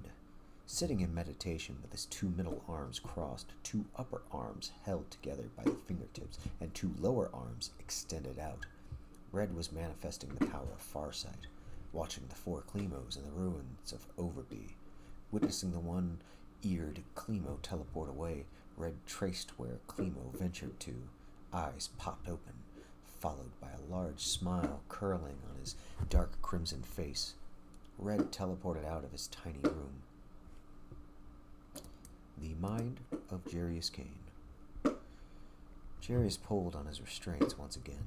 The room was dark, revealing nothing. This again? I would think that a deity can come up with something different every once in a while. I know I did. The difference is quite simple, Jarius. Nezron's voice echoed from the darkness. Loth is no longer amused by your torture. She has ordered me to kill you. Jarius laughed. Then why am I still alive? What did Loth make such a good copy of you that you have Nezron's incompetence as well? Not but 30 feet straight in front, red eyes lit up. Those eyes rushed forward until they were face to face. Nezron bore those eyes. Their hatred stared into Jarius. I will kill you! Jarius only responded with laughter. Nezron ripped off his prisoner's arm, causing him to howl in pain, yet still laughing between the pain. You are a weak and powerless echo of a ghost. Blood gushed from the wound. The eyes ignited in flames, searing the flesh of Jarius. Strong burning sensations overwhelmed his olfactory senses. Even through his new pain, he stubbornly continued his smile. You will not get the satisfaction of hearing me beg. Jarius attempted to spit, but nothing came out of his dry mouth. Nezron ripped off the second arm. Blood splashed on the floor. Thrusting his fist through Jarius's chest, Nezron ripped the heart straight through the back. The laughter faded as virtual death overtook him. Breathing heavily from the dream, Jarius still smiled. Why are you happy about that? Jason asked. Because I baited him to do it. To end the dream as quickly as possible, I presume? Jarius nodded his agreement. He stood up, looking around at the loyal undead force in front of him. Time to use these Sin Carlas. Clemos. Laguna, a local pub. The one-ear Clemo sat silent, waiting for his 3 comrades to arrive. Sherry, the barmaid, approached him. What will you have to drink? She asked. Nothing, he responded. Buddy, this is a bar, Sherry said with an annoyed tone. I'm waiting for people. They look like me, their family, Klimo said. A gust of wind whirled behind him. How did he just... The barmaid struggled to make sense of the sight in front of her. You wizard types are weird. He looks like you. He's even got the same red skin you do. Weird. I've never met red people before. Klimo spun around, jumping out of his chair, vision already drawn. Red stood, wearing a cloak to hide his 4 additional arms. You'll die very soon, brother. Klimo attempted to teleport away, but nothing happened. His eyes widened with alarm. Red casually walked to the table Klimo previously sat at. One of the 6 arms left the cloak to pull a chair open. Sitting down, he looked up to the barmaid. I'll have an ale, please. My friend will also have the same. Red handed the woman a coin to pay for the drinks. She accepted the currency with a smile, walking away. Klimo still had his swords drawn. He was ready to spring into combat. Relax. I have all the time in the multiverse. Red pointed to Klimo's chair. Refusing to sit, Klimo stepped back, ready to run away. You know I'm faster, stronger, and more powerful than you. Don't be rude, Klimo. Have a seat. You're worse than Dagon, Klimo said. Worse? No. I'm the same thing as Dagon. Or at least, I'm doing the same thing as him. You really should listen to me, brother. Klimo gripped his swords tighter. All right, I tell you what. If you sit and listen to me, I promise to give you a 10-minute head start to run away from me. Klimo, maybe we should listen to him, Fission said. Klimo couldn't believe his ear. Was Fission actually saying this? Fission, you know he is just trying to trick us. Red patiently waited for Klimo to sit down, his hand perpetually held open, pointing to Klimo's seat. You do realize I'm more powerful than the Jason the Metamind, the hero you worship so much? Klimo continued to stand, ready to fight. The barmaid returned. Red looked back at her, smiling, then looked at Klimo. You are being rude. Sit down. Now. Red's eyes flashed. Psychic energy lashed out, kinetically seizing hold of Klimo, forcing him to sit down. See, I can do anything I want, brother. I can kill you any time I want. The barmaid reached the table. Fresh cold ale for you boys. She left without another word. Why haven't you killed me? Klimo was kinetically forced to drink from his ale. The imposition caused him to contort his face. Oh, come on, I ordered your favorite drink. Red chuckled. How can you be a Klimo and yet murder us like this? Klimo asked. Ah, I am glad you asked, brother. You see, I, like every other Klimo, differ. My primary difference is my desire and hunger to be more. You have something similar, I see, but not quite how I do. Red drank from his glass. He set it down on the table. You see, Dagon is doing the exact same thing I'm doing, that is absorbing the psychic energy, memories, talents, skills, and capability of psychics. He has your friends Jason and Alvaro. What? Klimo blurted. Yes, that's right. He also has taken a great number of Klimos. Do you understand that, brother? Red asked. So Dagon was those tentacles and portals that what prevented the escape from the city? Klimo stumbled over his words. Correct. Do you understand how bad it would be for Dagon to have every Klimo? Red asked. He would be unstoppable, Klimo said. Correct. So ask yourself, who would you honestly rather absorb Klimos? A demon lord who has taken your hero, or another Klimo? This is ridiculous. You can't possibly suggest that your way has some sort of moral high ground. Moral? No. I make no such claim. Drink your drink. Red made Klimo and himself drink at the same time. I'm just referring to preference. Think about it. You'll live forever inside of me. All of your memories will join mine, and you will not die by Dagon. I still don't understand the point of you telling me this.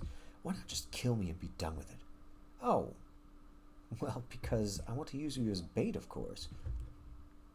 What could Twinkle, Magic, and Gray possibly offer you that you don't already have? Klimo asked. Oh, no, the remaining Klemos have nothing to offer me that I don't already have, know, or have. None of your memories are unique, and I can already do what all of you can do, and more, of course. At this point, I'm just bolstering my psychic energy. I've taken most Klemos already. The psychic energy is where it's all at now. Just kill me now. I won't help you. Red bellowed, laughter echoing in the room, becoming deeper the longer he left. The sound he made vibrated the room, causing most of the glasses to shatter. The barmaid, as well as other patrons, covered their ears from the shrieking pain. The room even darkened. Oh, silly little Klemo, you act as if you have a choice. Patrons ran out of the pub, driven by their justified fear. Red looked around, observing the damage. Oh dear, I have made a mess. He looked directly at his counterpart. You know, I actually like this place. It would be a shame if I let it get trashed like this. Red's eyes flashed as psychic energy swept through, fixing every broken piece of glass.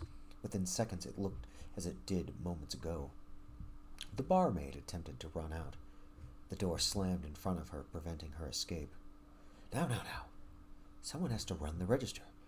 I would much prefer if you stayed, my dear, Red insisted. End of Chapter 7. Chapter 8, Angels and Archons.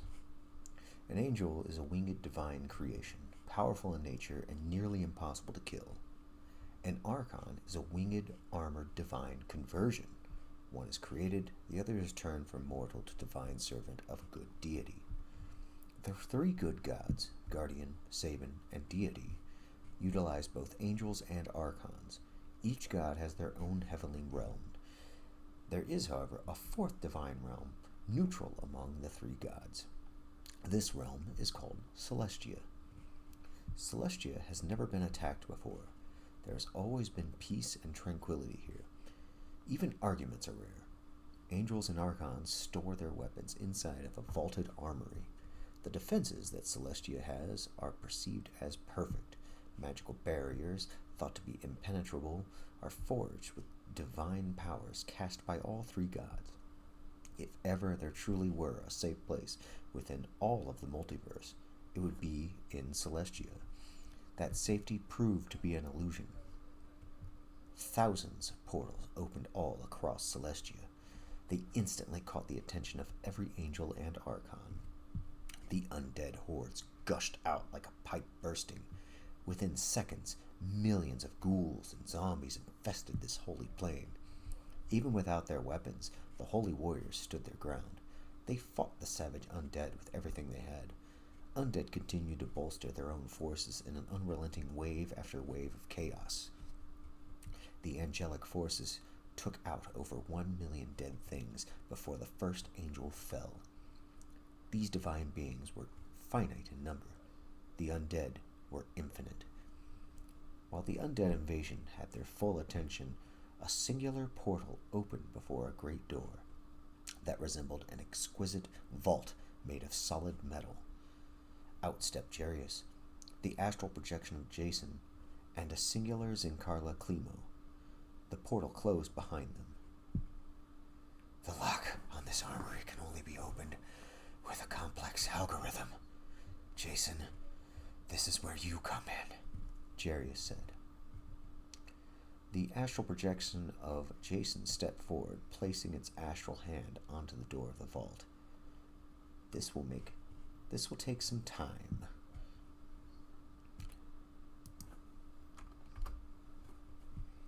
Jarius turned around, looking to see if they had been discovered yet. No angelic servant was in sight. He turned to the Zincarla. Find one. Bring it back here to me. With a face dry and cracked from rigor mortis, the head nodded the acceptance of the order, and Klemo vanished. Jarius turned back to observe Jason studying the lock mechanism. The astral projection had one hand on the door, and its other hand pressed on its forehead in concentration of his task. Jarius looked around again, wary of some angel discovering their hidden intrusion. The distraction is enough. True, the distraction is enough, Jason said, opening his astral eyes, turning to look at Jarius without removing his hands. How long before they run to this armory, though? I mean, I would think they would come here immediately. My estimation is very soon.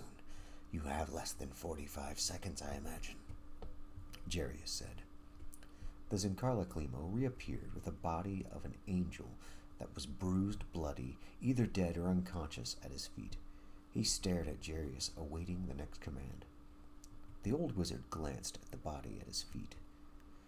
Take him back to Titanus. Keep the portal open so we can follow. The moment we return, you will close the portal and then prevent any of those winged freaks from following us. The Climo was silent and waited for any additional commands. Go now. Climo opened a portal just behind himself, picked up the angel, and walked in, disappearing, leaving the portal open just as instructed. The old man looked behind the portal, seeing the approaching expected angelic forces. Turning back to Jason, he said, 15 seconds. Jarius narrowed his eyes, ready to attack. They will arrive 3 seconds before I unlock this door, Jason retorted. Yup, Jarius sardonically chided. The war cries were announced, no doubt echoing to these two that they were coming for them. Facing them, Jarius clenched his elderly fists, staring at them with his gray, wrinkled eyes, preparing for a rough fight. The first angel arrived with his fists raised high, ready to swing down at the intruders. With a burst through the first angel's back, he ripped through using his reacquired godly strength. The fray had begun. Every angel and archon was unarmed, otherwise they might have stood a chance. As predicted, 3 seconds later, the hopeful expected 3 clicks occurred around the massive celestial vault. The astral projection walked in while Jarius blocked the entrance, ripping apart all who dared to stop him. Endless rows of the holiest weapons stretched out inside of this magically lit vault. Every form of weapon and armor were visible. All of it glowed with a power that could only be described as both magical and divine. Jason walked past all of it, searching for his goal. It was not that hard to spot. Directly in the middle, almost like a trophy within a glass case, floated the legendary Godslayer sword, the Sword of Grutz, Cretan's first and greatest weapon. Jason reached for it, attempting to phase through the glass, only to have his hand vaporized in the attempt. The astral projection smiled. So, you angels are smarter than Jarius believed. Additional protections are not surprising at all, I suppose. However, these pathetic security measures can only stop a novice. As Jarius continued to pummel the divine forces that were attacking, a vein on his forehead pulsated.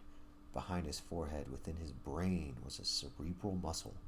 The cerebral muscle activated by the will of Jason.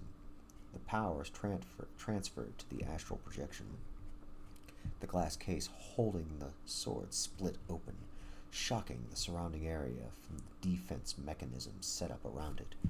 The case broke apart, splintering the wood and smashing across the room in 2 separate directions, leaving the sword floating in place. Jason kinetically took hold of the sword. He walked it back to Jarius, who briefly looked behind as he battled the winged warriors. A smile cracked on his old face, acknowledging his success.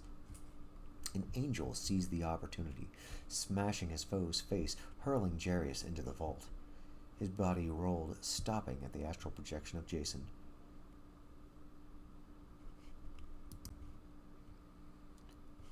I wonder if you allowed him to hit you, or if you were distracted by your oncoming victory today.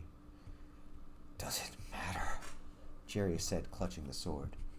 No sparks or grandiose effects occurred. The sword merely slipped into his hand, feeling weightless due to the strength of Ammon coursing through his veins.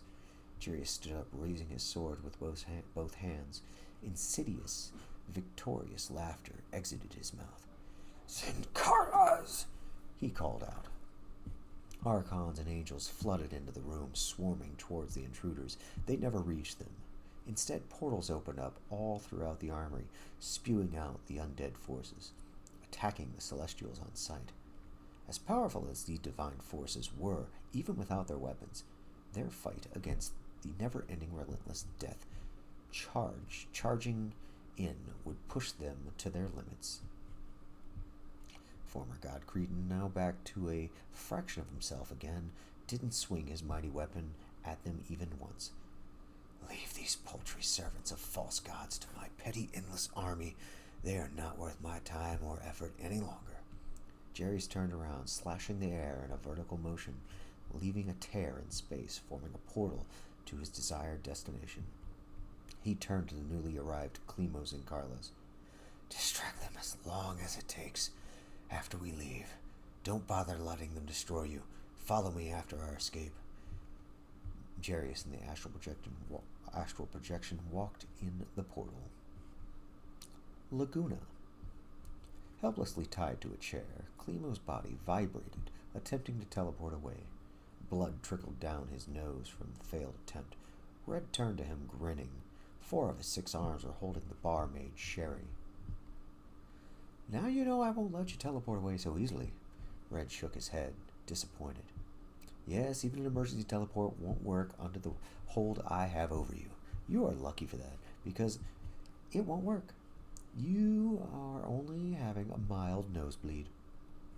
Climo continued to vibrate his body, trying to emergency teleport a second time.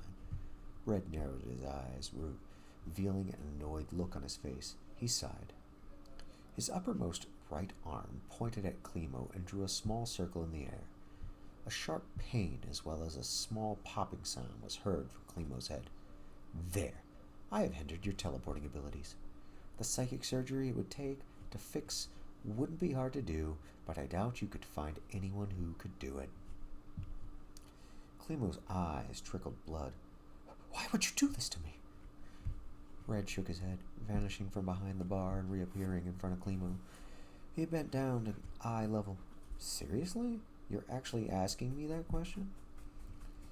Climo stared into Red's eyes, refusing to look away or be intimidated. I no longer give a shit about your motives. I don't care what it will take. I will kill you. Red lowered his head, shaking him. Relax, your powers will heal sooner than you think. You won't live long enough to see it, though. Meh. I was hoping for a stimulated conversation from you, but that seems highly unlikely now. He traced a line in the air just in front of Climo's mouth. Junior attempted to say more, but couldn't move his lips. Absorbing so many Climos, you honestly should not be surprised that at least one of them could manipulate the muscles of others. You won't talk or teleport unless I will it. Sherry seized the opportunity and bolted for the door. Red pointed at her. Her legs disappeared in mid-escape, causing her to fall to the floor helpless. As she crawled, Red slowly walked over to her. See, now I didn't have to teleport your legs away.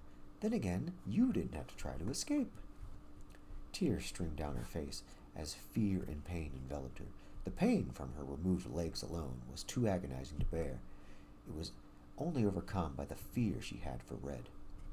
That fear gave her enough willpower to continue to crawl.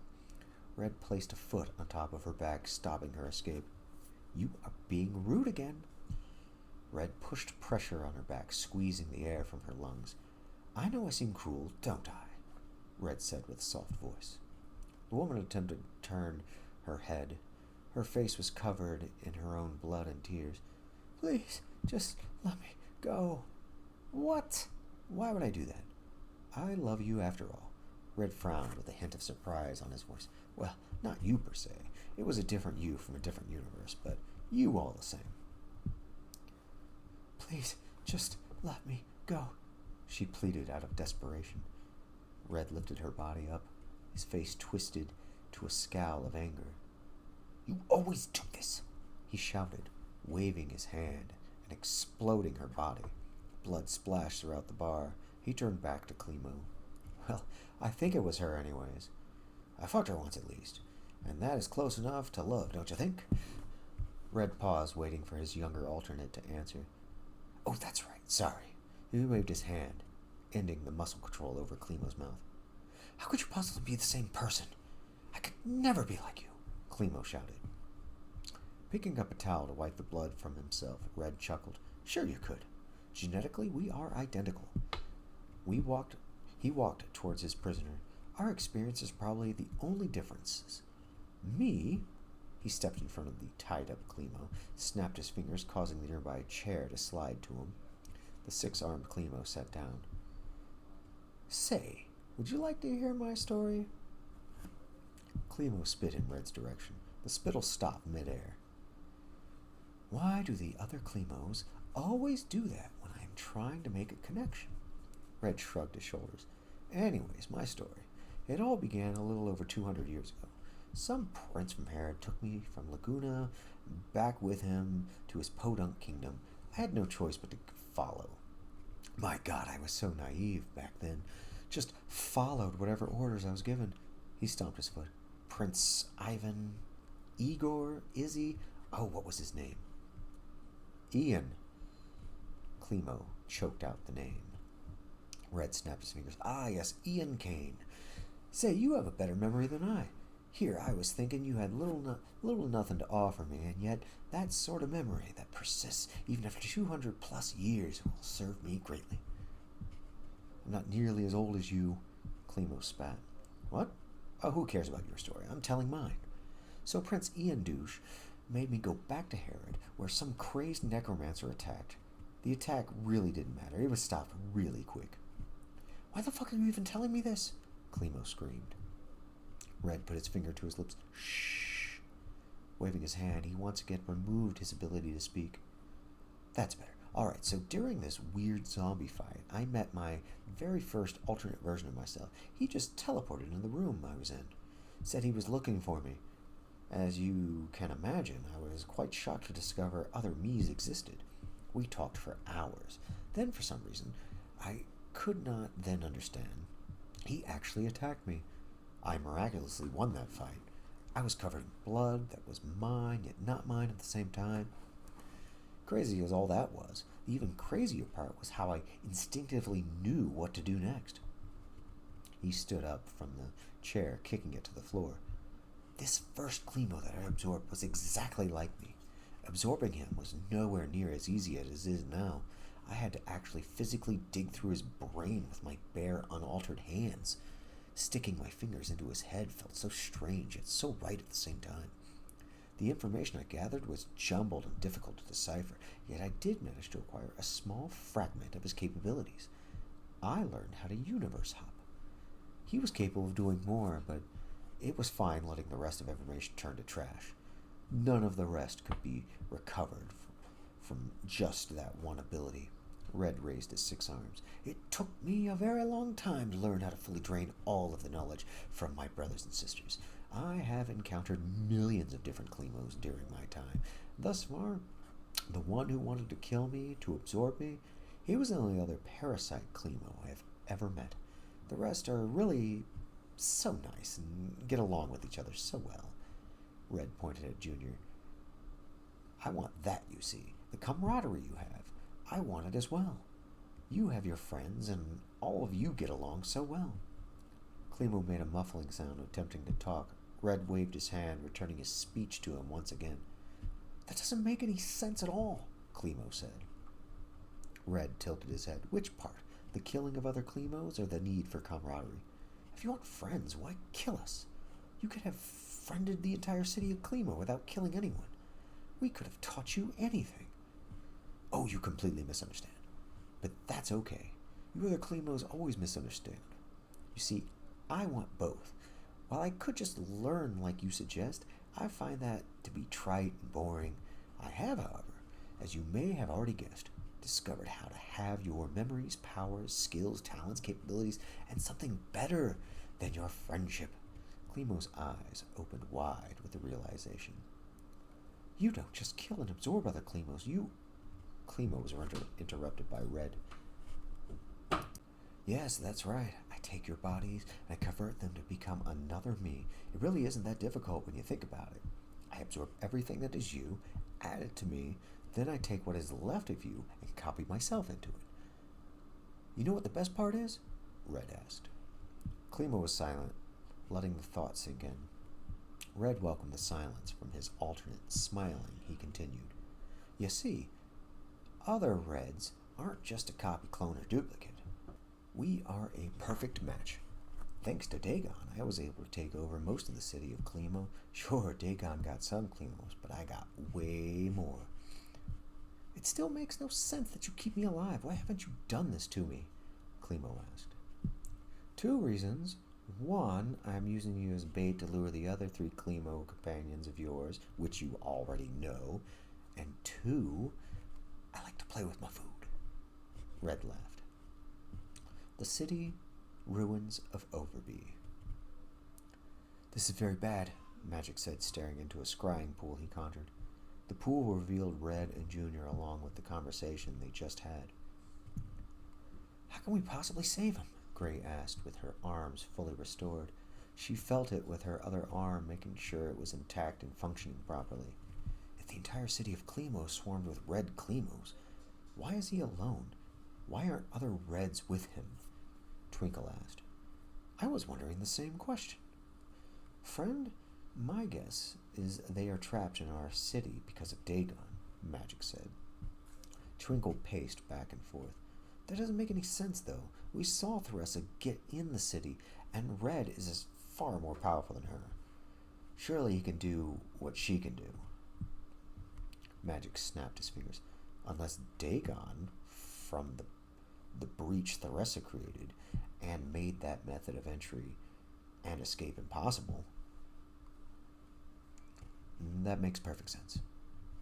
Well, as comforting as it is knowing we can only have one of those monsters to deal with, we still can't beat him, Twinkle said.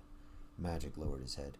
He is faster than Twinkle, stronger than Strong, as smart or smarter than Jason, more powerful than that Jarius we always hear about, and worst of all, knows us as we all know ourselves. We do outnumber him, Gray pointed out. He has as many arms as us, Twinkle said. Gray outstretched her arms. We fucking took on Orcus just a few weeks ago. Magic shook his head. Sure, but this is different. He's more powerful than Orcus. Plus, we hindered a lot of Orcus's powers while fighting him. We also had Darren Overby and another Klimo helping us. That Klimo, by the way, is tied to a chair, helpless as we speak. The other 2 Klimos looked at Magic. They didn't respond to his comment on the obvious. So since we have that singular advantage, which is outnumbering him, we must utilize it to save our comrade, Magic said. Fine. How? Gray asked. Teleport in, surprise him, fight him head on, Twinkle suggested. If we can sense him coming and defend ourselves, he can do the same. No doubt he is expecting exactly that, Magic said. Gray drew her weapons. Then come up with a better plan, or we're going to do exactly that. Dagon, Red, Jarius, Loth, or Pale Knight. What difference does it make for us? What kills us? We're going to die no matter what. Might as well be in an attempt to save our friend. I know how we can get him, Magic said. How? Gray and Twinkle both responded. We do what Klimos would not. We sneak in, Magic said. A little more my style, at least. How close can we teleport without him detecting it? Twinkle said. Magic conjured a blue spectral image of a laguna. A green circle extended out of the city for half a mile. Pointing at the green area, Magic spoke. This is where his psychic senses touch. I can cast a spell to hide us from that. What are the ill effects of the spell? Gray asked. We won't be able to teleport. At least not while it is in effect, Magic said. Twinkle laughed, covering his face with one hand and raising a finger with his other. Red is more powerful than us, can do far more than us. We need all the help we can get, and you suggest we hinder ourselves just to get a sneak attack? Yes, Magic said. Twinkle continued to laugh, but slowed it down before speaking. Well, it's been a long time since I walked half a mile. Meh, it's been a good life. I cannot think of a better way to die. Gray chuckled. Think of it like this. If we win, then we win. But if we lose, then at least we don't die. We will just convert to another Red. End of Chapter 8. Chapter 9. Talking to gods. Jarius dropped the mighty Godslayer sword to clutch his chest with both hands. Jason almost ended his astral projection to aid Jarius, only to be stopped. No! Don't waste your time with Nezron. He is nothing more than a distraction. You already ensured that he cannot kill me. You know what to do next. Leave Nezron and Loth's tricks to me, Jarius said, then collapsed onto the floor, unconscious. The astral projection of Jason gave no indication to acknowledge his words. He merely stood there watching Jarius pass out. He teleported the slumbering body to the nearby bed within the ruined city of Titanus. Snapping his fingers, he called out, "Any Clemos in Carla?" Instantly, one undead, coherent Clemo teleported to his side. "Watch over our body. You may command as many undead as you desire in whatever manner you see fit. Your sole duty is to ensure the safety of Jarius. Do you understand?" Jason asked. "Yes." The Zincarla acknowledged his orders. Jason turned to the hordes of undead that stood in wait around the city. "Other Clemos, you are with me. It is time we sought more help." The outskirts of Laguna. The 3 living, non-red Clemos warped into the outskirts of Laguna. Gray and Twinkle looked at Magic with a doubtful, fearful look. "Yeah, I hate walking too," Magic responded to their unspoken words. Magic waved his hand, tracing the air and speaking those odd words of arcane magic to cast his spell. The 3 companions glowed a dim gray outline. The spell succeeded. "My enchanted eyes do not see psychic auras around us," Gray commented. "That's because we are no longer psychic, so long as this spell is in effect," Magic explained. "I hate this. This is a bad idea," Twinkle said as they started to walk to the building they knew Red waited for them. "We have 15 minutes before we get there with our slow feet. If at any time you have a better idea, you have that long to spout it," Gray laughed. The ever-tortured mind of Jarius Kane. With the stabbing sensation entering the left leg, Jarius held in his shout of pain. The blood trickled out of the open wound as the serrated blade twisted out. "This is old," he said. "Not as old as you, old man," Nezron screamed, stabbing the other leg. The 2 stared into each other's eyes, both refusing to look away. Nezron full of resentment and anger, Jarius holding a perpetual look of indifference. "You are less than nothing," Jarius mouthed through the pain. Nezron stabbed into the left arm next. "I hold your fate. Your life is mine." "If you could kill me, you would have already done it by now. You are just an echo from a long-forgotten life. You have no soul because I ate the soul of the person you claim to be." Jarius did not raise his voice or tense his muscles as Nezron violently plunged the dagger repeatedly. The room was too dark to make out any details, with the exception of a figure standing behind Nezron. The figure made a hissing sound, followed by Nezron exploding.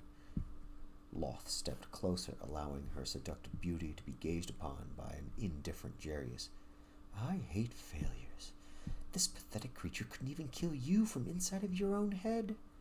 Her voice vibrated with each syllable, subtly echoing around Jarius, taking long periods of time prior to entering his ears for comprehension. He looked at the goddess before him. Her eyes were blacker than the surrounding darkness. As she moved closer, Jarius felt an aura of fear emanating from her. "You have killed many of my demonic brothers and sisters.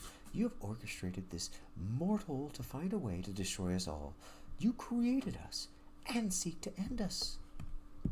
You now have my full, undivided attention." Her limbs transformed to spidery legs as they wrapped around him. They broke the metal and wooden restraints and took their place. Prickly little hairs rubbed across his wrists, ankles, neck, and torso. "It is time we had a little talk, and we will take all the time that I desired," Loth uttered through her transforming facial features. The city of Klimo. Jason's astral projection, along with countless thousands of Zinkarla Klimos, teleported into the ruins of the once mighty city. Looking around, the city was quiet. No light shined in this dead place within a dead universe. Buildings were toppled. Fires have long since been extinguished. I did not expect this. Jason's words echoed through the silent streets, being the first sound made in several days here. Psychic senses swirled with sudden activation. The predict gland within Jarius's head pulsated, making the astral construct of Jason instantly become aware of over 1 million incoming teleportations. "Klemos, get ready!" Jason screamed to his minions. The sight of millions of Klemos arriving made Jason drop his guard for a brief moment. He expected to find Klemos here. He did not, however, expect to find their city in ruins. Looking at these identical Klemos, they differed not in the least. Jason once again prepared for a fight. They had 6 arms, red skin, glowing eyes, and powerful auras that far outmatched his astral projection and his tiny army of Zinkarla Klemos. Each one of these 6-armed red Klemos could probably take out everything Jason had. The first red sped to Jason, using an ability that matched the speed of Grotst. That superb, lightning-fast movement barely gave Jason enough time to phase his body, making the red pass through him without harm. Red reached the first Zinkarla Klemo. Instead, he stopped, confused at the sight. "What the fuck? Undead Klemos!" Red shouted. "This is bullshit. We can't do anything with these." Jason vanished from sight, entering the mind of the red that just spoke. His psychic defenses immediately pushed Jason out. "Holy shit, I've never been rejected from a mind before." "And who the fuck are you supposed to be? How did a non-Klemo get here?" Red screamed at Jason. The nearest Zinkarla rushed to attack this red. He was obliterated with a thought. A scorch mark on the ground was all that remained of that Zinkarla. "Klemos, escape!" Jason shouted the command. The Zinkarlas attempted to teleport back the way they came, but nothing happened. "We cannot. Something is blocking our escape," one of them shouted to Jason with their guttural voice. "Then get away from these corrupted Klemos," Jason ordered. The Reds ceased to hold back. All of them charged in, teleporting in, flying in, speeding in, and bulldozing in with their brute strength. Almost half the Zinkarlas were torn asunder before the rest could escape with a quick teleport. This left only Jason's astral projection, to which every red looked directly at. Their murmurs and whispers flowed through the crowd. "He's an astral projection," many said, while others said, "This is a waste of time." Most just retorted with laughter at the sight of Jason. "It is time," came a telepathic message into his mind. All around the scene, portals opened up.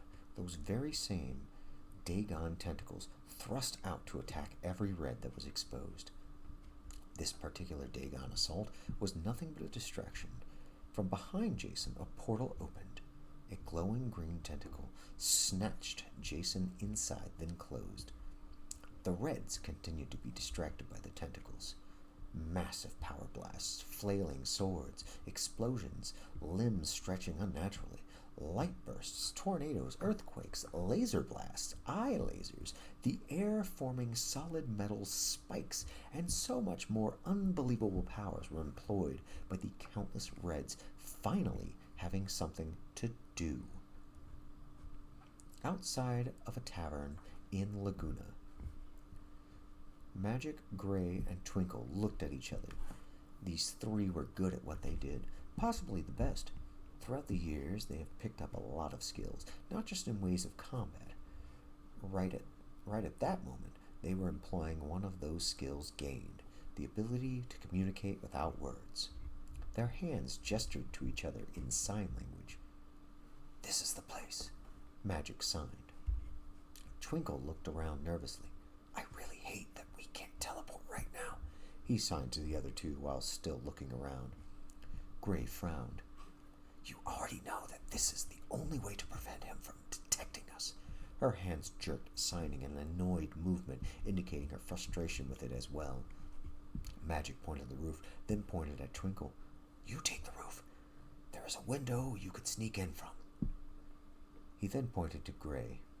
"Since you are the smallest of us, it would be best if you crawl under the building and enter through the basement. I will go in through the front door to hopefully gain his full attention." Magic stopped signing. He placed his hands over his face to mentally prepare himself. After a few seconds, he opened his eyes to look at his two compatriots. This could be the last time we ever... Gray grabbed him by the hand, stopping his signing. "We know," she signed with her free hand. Twinkle began scaling the wall. He turned to the others with one hand. He said, "Exactly 120 seconds is when we all enter at the same time. Go!" Jarius and Loth.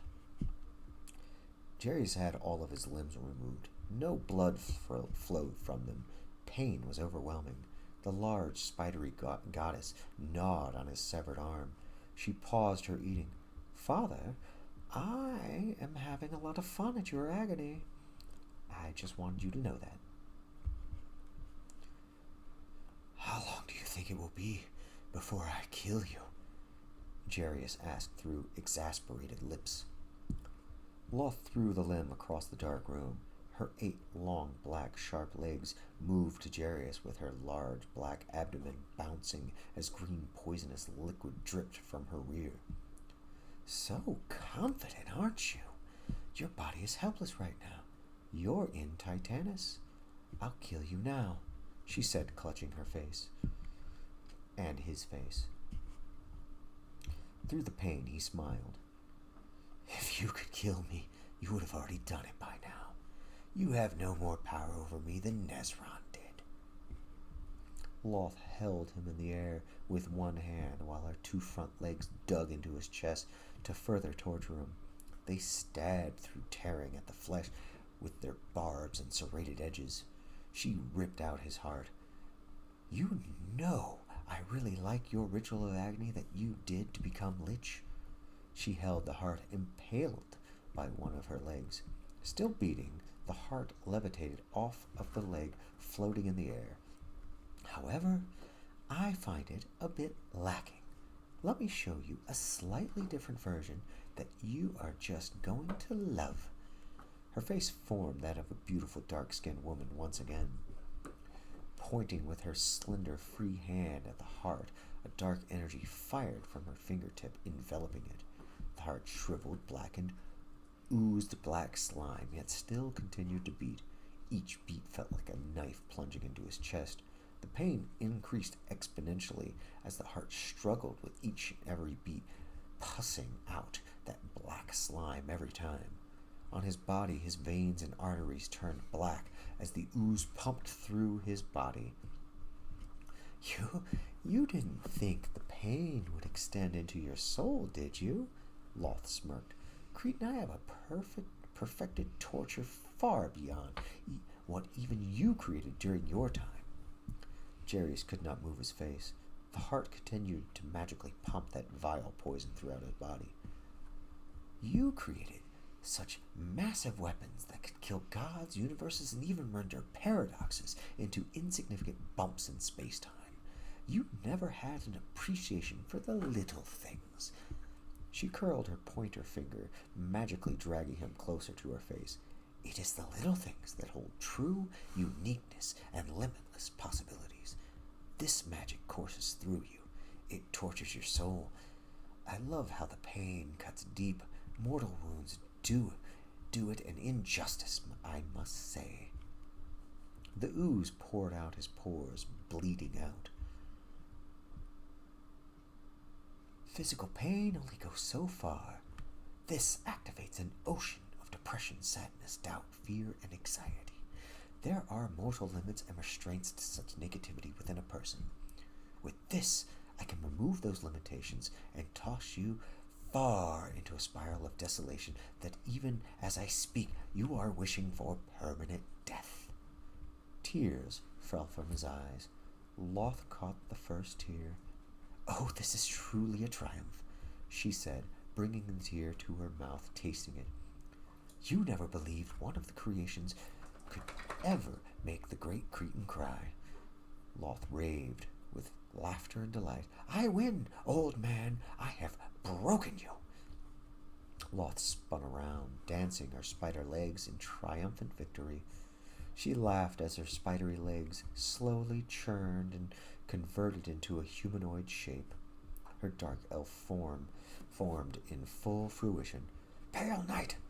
Loth called out. The room erupted into light as Pale Knight materialized into view. The ghostly demon lord of light said nothing. He didn't bother to shield her skin from the light, causing her to show her true spider form as it exposed her. With a guttural, venomous voice, Loth spoke. Go to Titanus. Kill his body. His soul is dying, and his body is ready to die as well. Jason and Dagon. Amidst an endless black and purple void, the tentacles spanned in every direction. The astral projection of Jason observed them, especially the one that currently wrapped around his astral form. His eyes followed it. He looked to where it led them to reach a center mass of not just suction-cupped covered tentacles, but a massive body. The body of Dagon was almost the size of Demogorgon in his final form. The mouth of Dagon held open, revealing several hundred rows of sharp teeth. His eyes were solid black, yet Jason could tell they were focused on him. The large black fish eyes stared at the astral projection. Jason, I already have you. Dagon roared. His voice boomed into an echo surrounding the expanding all over throughout this spatial realm. It is then that the astral projection looked above Dagon to see two human-shaped outlines that emitted psychic signatures. The human shapes glowed, surrounded by a spectral field. Connected to that field was a trail of psychic energy that led to Dagon. Why haven't you absorbed the real me and Alvaro? Jason asked. Dagon bellowed with laughter for a moment. Tentacles writhed all around, from the laughter rolling around like chaotic jelly. Unlike most psychics, those two are too powerful to absorb. I am slowly draining them instead. And you need me because I'm a copy. It won't do anything to absorb me since you have the real me. Jason's astral projection stretched out his arms, indicating his confusion.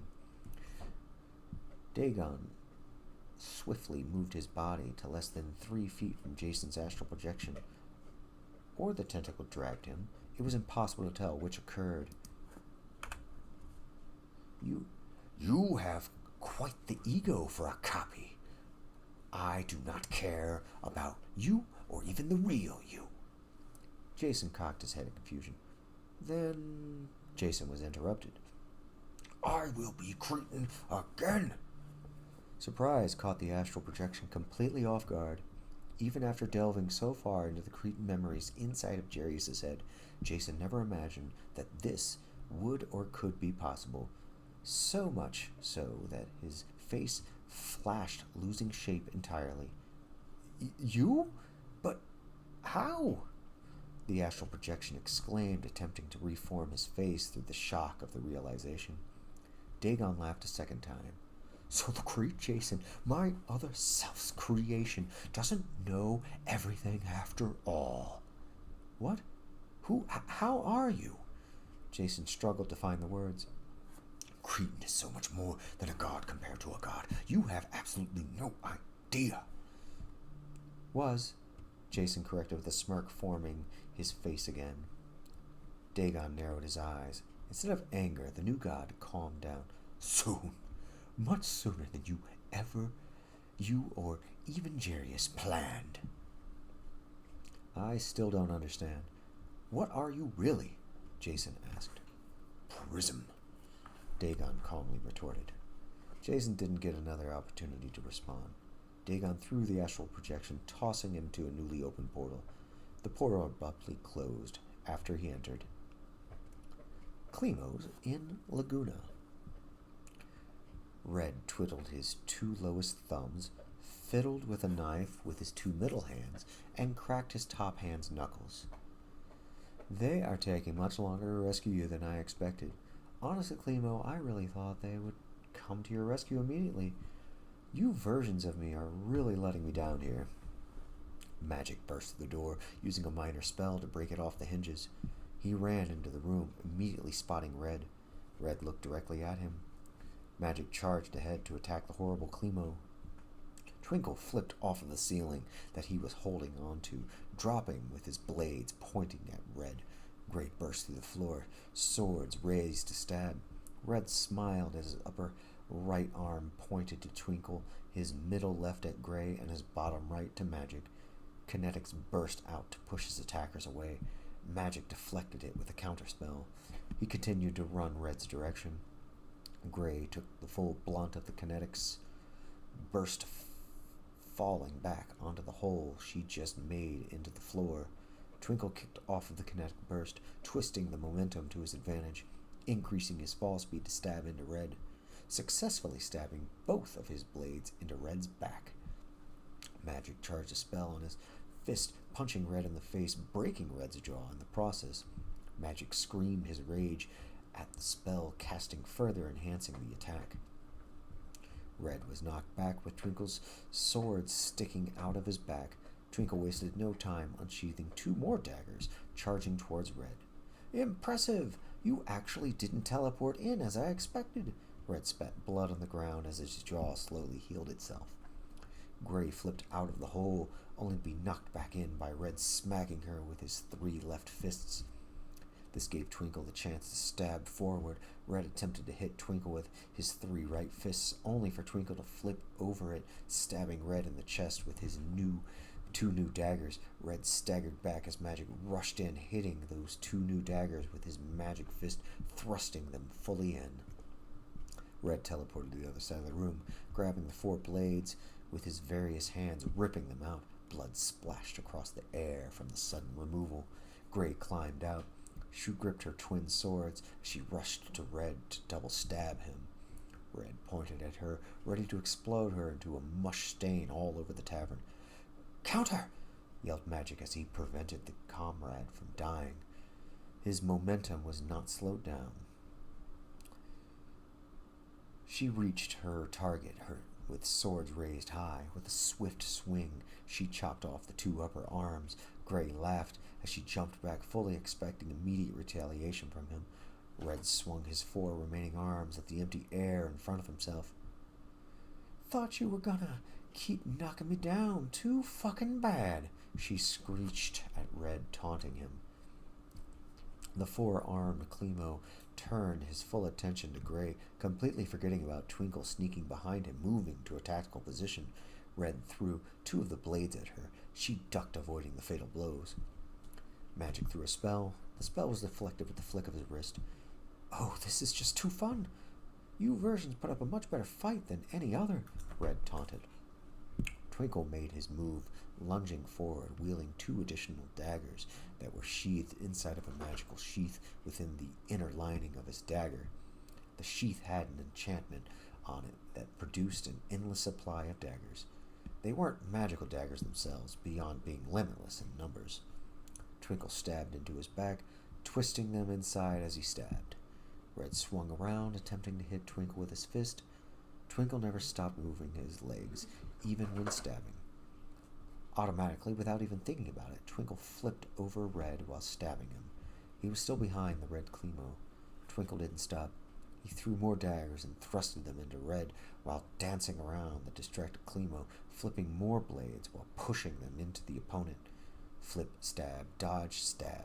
Twinkle fully concentrated on his foe's movements, anticipating the next movement, countering with his own each and every time. Gray and Magic stayed back, unable to target Red with spells or blades due to Twinkle's incredible reflexes. Get him! Magic cheered on his comrade. You're doing it, Twinkle! Gray shouted. I can help, the tied-up Clemo interjected. As Twinkle continued his assault dance with Red, Gray turned to Junior. Magic, keep helping Twinkle. She ran to Junior to untie him. Magic didn't say anything. His attention was focused on Red and Twinkle. He was preparing several spells to cast the moment they were needed. Gray swung her blade up, cutting the restraints of Junior in a singular slash. Junior hopped out of his chair, drawing Fission. "Finally!" Fission said with excitement at the prospect of joining the fray. "How does it feel to finally lose to what you perceive as an inferior Klimo?" Twinkle taunted as he dodged additional blows from Red. "I wouldn't know." Red, exasperated, attempted to breathe, unable to keep up with Twinkle. Red was experiencing blood loss. That was surpassing his healing factor. He realized that he couldn't keep up. He attempted to teleport away. This was what Magic was waiting for. "Redirect!" Magic screamed the spell, redirecting Red's teleport. Red vanished from sight, only to reappear inside of the adjacent wall. His lower half was fused. Red held no surprise on his face. He did not distract or deter him in the least. He pushed his forearms onto the wall to remove the upper half from the wall. Screaming in exertion, Red actually ripped his lower half from his body to get out of the wall. Junior had Fission raised to strike, but was too shocked at the sight of Red dismembering himself to attack. Holy shit! Yet he can't feel pain and will regenerate. Get out of the way if you aren't going to strike. Gray pushed Junior out of the way, rushing forward to attack the half Klimo. She swung her blades down to strike. He caught the two blades with his two middle arms. Now his upper arms, already tiny hands, sprouted from his two upper arm wounds, where his arms were moments ago. Twinkle stabbed down from behind the half Klimo. Red stabbed in the lower arms, but those arms grasped Twinkle's arms in the effort. "Kortash!" Red screamed a spell, halting Magic's paralyzing him. Red continued to chant that magical word, preventing Magic from doing anything. None of the three older Klimos could do anything with Red while Red held them. Junior, the youngest Klimo, combined Fission into a singular larger blade. He wasted no more time. His body acted almost automatically, snapping out of his shock, seizing the opportunity before him. With a single swing, Klimo hacked off the head of Red. "Die!" Fission shouted, a war cry as Klimo struck. The head rolled on the ground, immediately lifeless. The forearms relaxed their grip, releasing Gray and Twinkle. Magic could move again. Magic Klimo slowly stood up. "Oh my god, by Sabin, we actually did it!" Magic was surprised by their victory. Gray bent down over the body. She looked at him, holding a scowl. Her hands shook, then she uncontrollably stabbed Red repeatedly. Twinkle stepped back, giving her space, allowing her to vent her frustration and rage on the corpse before them. Junior sheathed Fission as two separate blades to his sides. From behind, he placed his hand on her shoulder to reassure her. "We did it! Gray, relax." She stabbed one final time into the body of Red. Tears streamed down her face. She twisted her blades. She looked back to Junior, looming over her from behind. "There has never been a worse being to exist in all of the realms." Magic stepped forward. "You aren't going to like what I'm about to say, but there are a million more of him, and we barely beat this one," she finished the statement. Titanus. The sky ignited in bright light as pale night arrived. Countless ghosts materialized in the sky, ground, and surrounding air.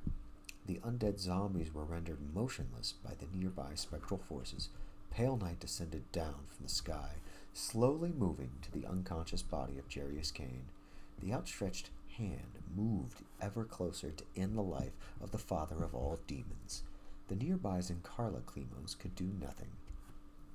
A portal opened up in between Jarius and Pale Night.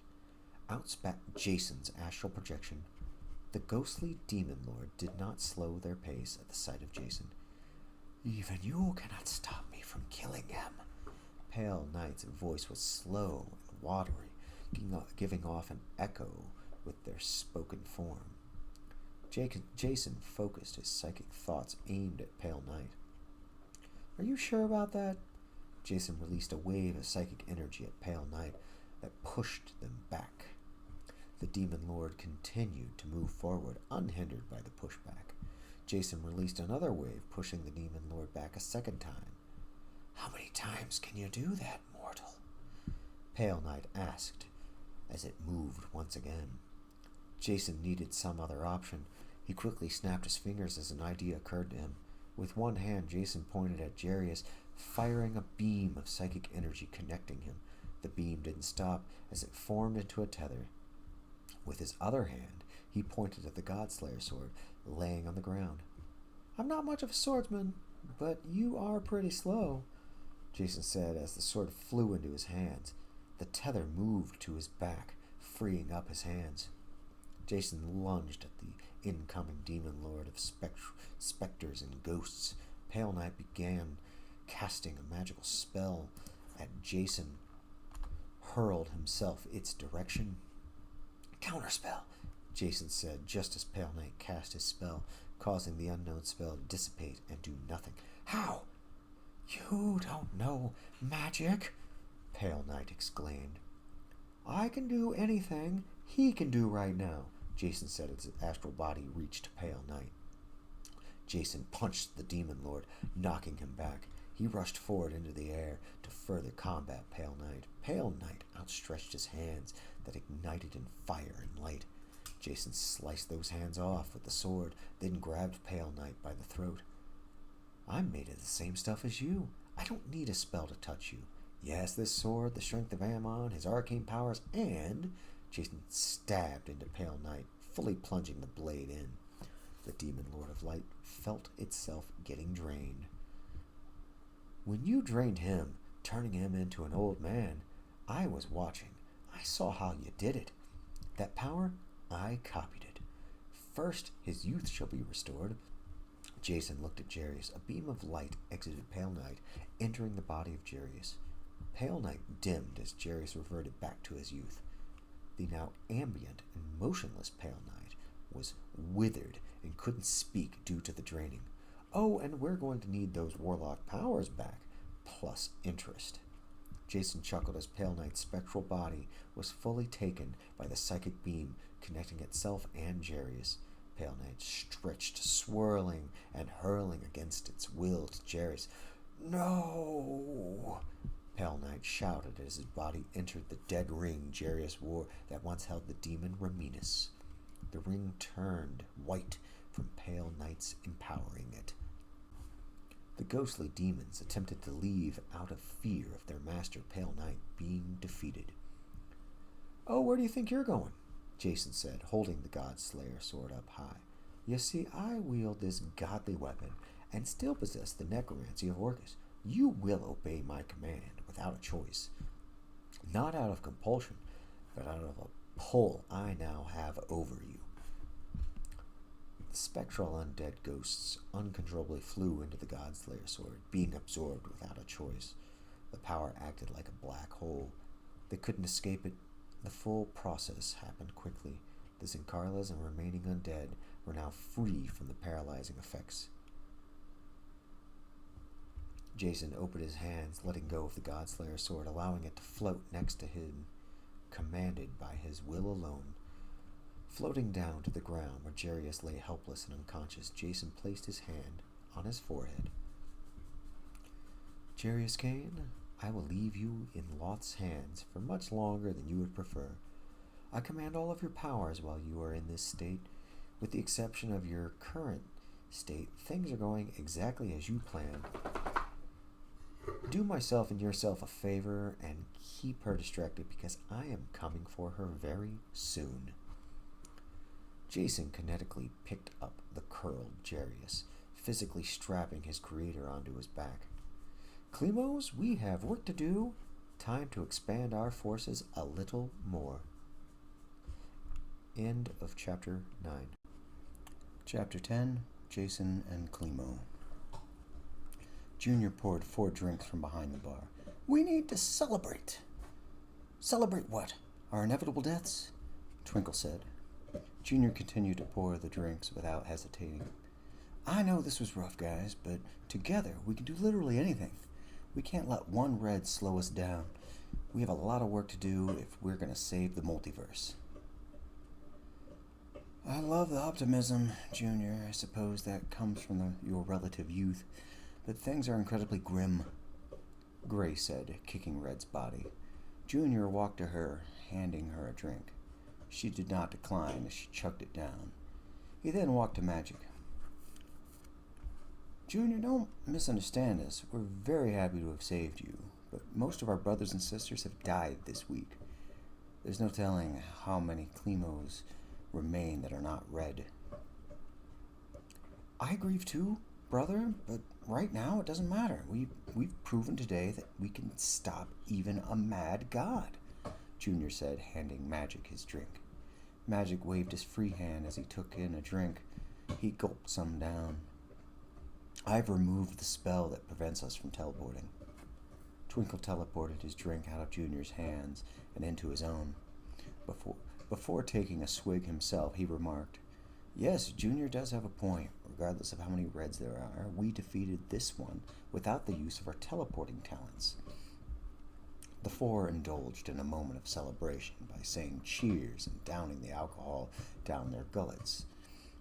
They abruptly stopped as their psychic senses picked up something.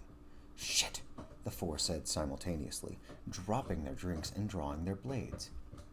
The incoming teleport did not go unnoticed as the three melee combatants lunged at the intruder, whom they assumed must be another red. A psychic wave pushed them back. The astral projection of Jason held them at bay. An interesting way to greet me, I must admit, but I have to tell you that I completely agree. The four of you have proven that you really can do anything. Jarius slept on his back, and the Godslayer sword was in three forms surrounding Jason's body, protecting him from the Clemos' potential assault. Jason! How? Junior Clemo yelled, his surprise at the sight. The astral projection smiled and turned to the Clemo that he knew. Well, old friend, I just saw how you beat that twisted alternate version of yourself. I ran into the million reds that you were referring to. Are they still in our city? Twinkle asked. Jason turned to Twinkle. Yes, and they are trapped there by Dagon's will. The one that you just killed was the only free one. Also, I wouldn't call him a god. Sure, he's more powerful than my true self, but my true self was far from being a god. Clemo raised an eyebrow. What do you mean your true self? Junior asked. My friend, I am not the Jason you knew. I am the mind seed that he put in his head, Jason said, pointing to Jarius on his back. Wait! Magic interjected. He isn't Jason. What is he? Magic's hand flared up with arcane might ready to fire. Jason turned to Magic Clemo. If you barely beat Red by the skin of your teeth, trust me, you will stand no chance against me like this. We are on the same side. Junior sheathed vision, then slowly approached Jason with his hand slightly raised. Jason, or a copy of Jason, listen, I don't know what your plan is. I know you originally planned on destroying Hell, but I have no clue how you plan on doing that. Clemo stopped directly in front of Jason's astral projection. I don't know what happened to you, but I do know that Jarius Kane is always bad news. He has always appealed to you for reasons I will never understand. You need to kill him. Jason frowned. Clemo, if he dies, I die. I'm the mind seed. My life is attached to him. Also, I'm more powerful now than I was before. My psychic powers are nowhere near as strong, but I can do anything Jarius can do. I have full control over him. Right now, though he is sleeping. Clemo shook his head. Jason, that cannot possibly end well. Doesn't matter, Clemo. I could really use your help. When Jarius sleeps, Loth tortures him, which I don't mind at all. The part that does bother me is she might get an opportunity to kill him. Jason looked at Twinkle and Gray, both with their blades at the ready. Twinkle was attempting to sneak behind Jason. Jason activated the demonic white ring Jarius wore. Twinkle was covered in a globe of darkness. Jason vanished from sight. "Shit!" Magic yelled. Jason reappeared behind Gray. She spun around, attempting to slash at Jason. Jason's astral projection split, causing the blade to harmlessly pass through air. He pushed her back using kinetics. "I am very disappointed in you, Clemo." Jason narrowed his eyes at his friend. "Everyone stop. We don't have to..." Junior didn't get to finish his statement. "Yes, we do," Magic interrupted as he blasted Jason's astral projection. Two of the Godslayer swords flew off on their own, hurling to Gray and Twinkle. Jason turned to Magic. "Your magic is subpar compared to what I wield now." Krazak! Jason cast a magic spell. "Counter!" Magic countered it, but was pushed back from the effect, almost consumed in flame. Twinkle and Gray looked at each other. "We will die if we have to escape," Twinkle signed. Gray nodded her agreement. "I have magic." Twinkle disappeared and reappeared next to Magic. He teleported him away. Gray teleported to Junior, teleporting him away. Jason sighed. "I honestly thought you would help me." He shook his head. Loth and Jarius. The former god quivered in fear and pain. Loth chuckled as she took another bite from his heart. "Yes, Jason has killed my loyal demon lord Pale Knight. It doesn't matter." She skittered to the other side of the darkened nightmare room. "Soon you will be dead. Even with your relative youth, the attacks will be relentless and never-ending." Jarius struggled to speak. "How?" Loth skittered back to him, facing the levitated, limbless wizard. "You did this to yourself, actually. Yes, you have your sword back. Congratulations on that. Too bad it will be far harder for you now. You see, Father, you have broken the agreement between you and the gods. Now they not only notice you, but will actively seek to destroy you. I don't even need to do anything."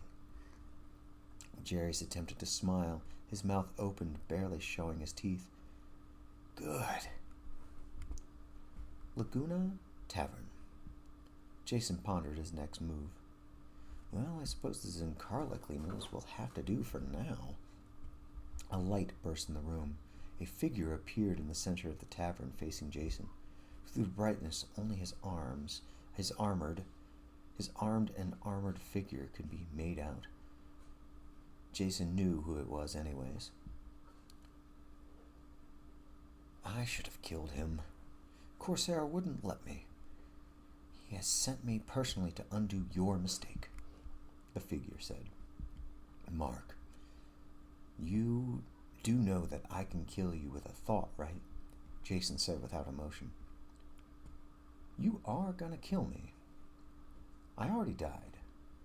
I am an Archon of the gods, and I have far more faith in them than I do in you," Mark Johnson, the Paladin Archon, said. "I always liked you, Mark. I hope you do not take this personally." Jason began to manifest a power. Mark opened his hands, revealing a red stone. Jason ceased his manifestation. His astral projection weakened. "That rock! How?" Jason fell to his knees, feeling the psychic powers nullify from that rock that Mark held. "I'm not completely reliant on psionic powers alone." Jason traced the air with his fingers from the ground, attempting to use one of the spells Jarius had. Ishtrich! Jason cast the spell. Jason fully disappeared from sight. His psychic astral projection ended. Jason returned back to the mind of Jarius Kane, unable to manifest any powers.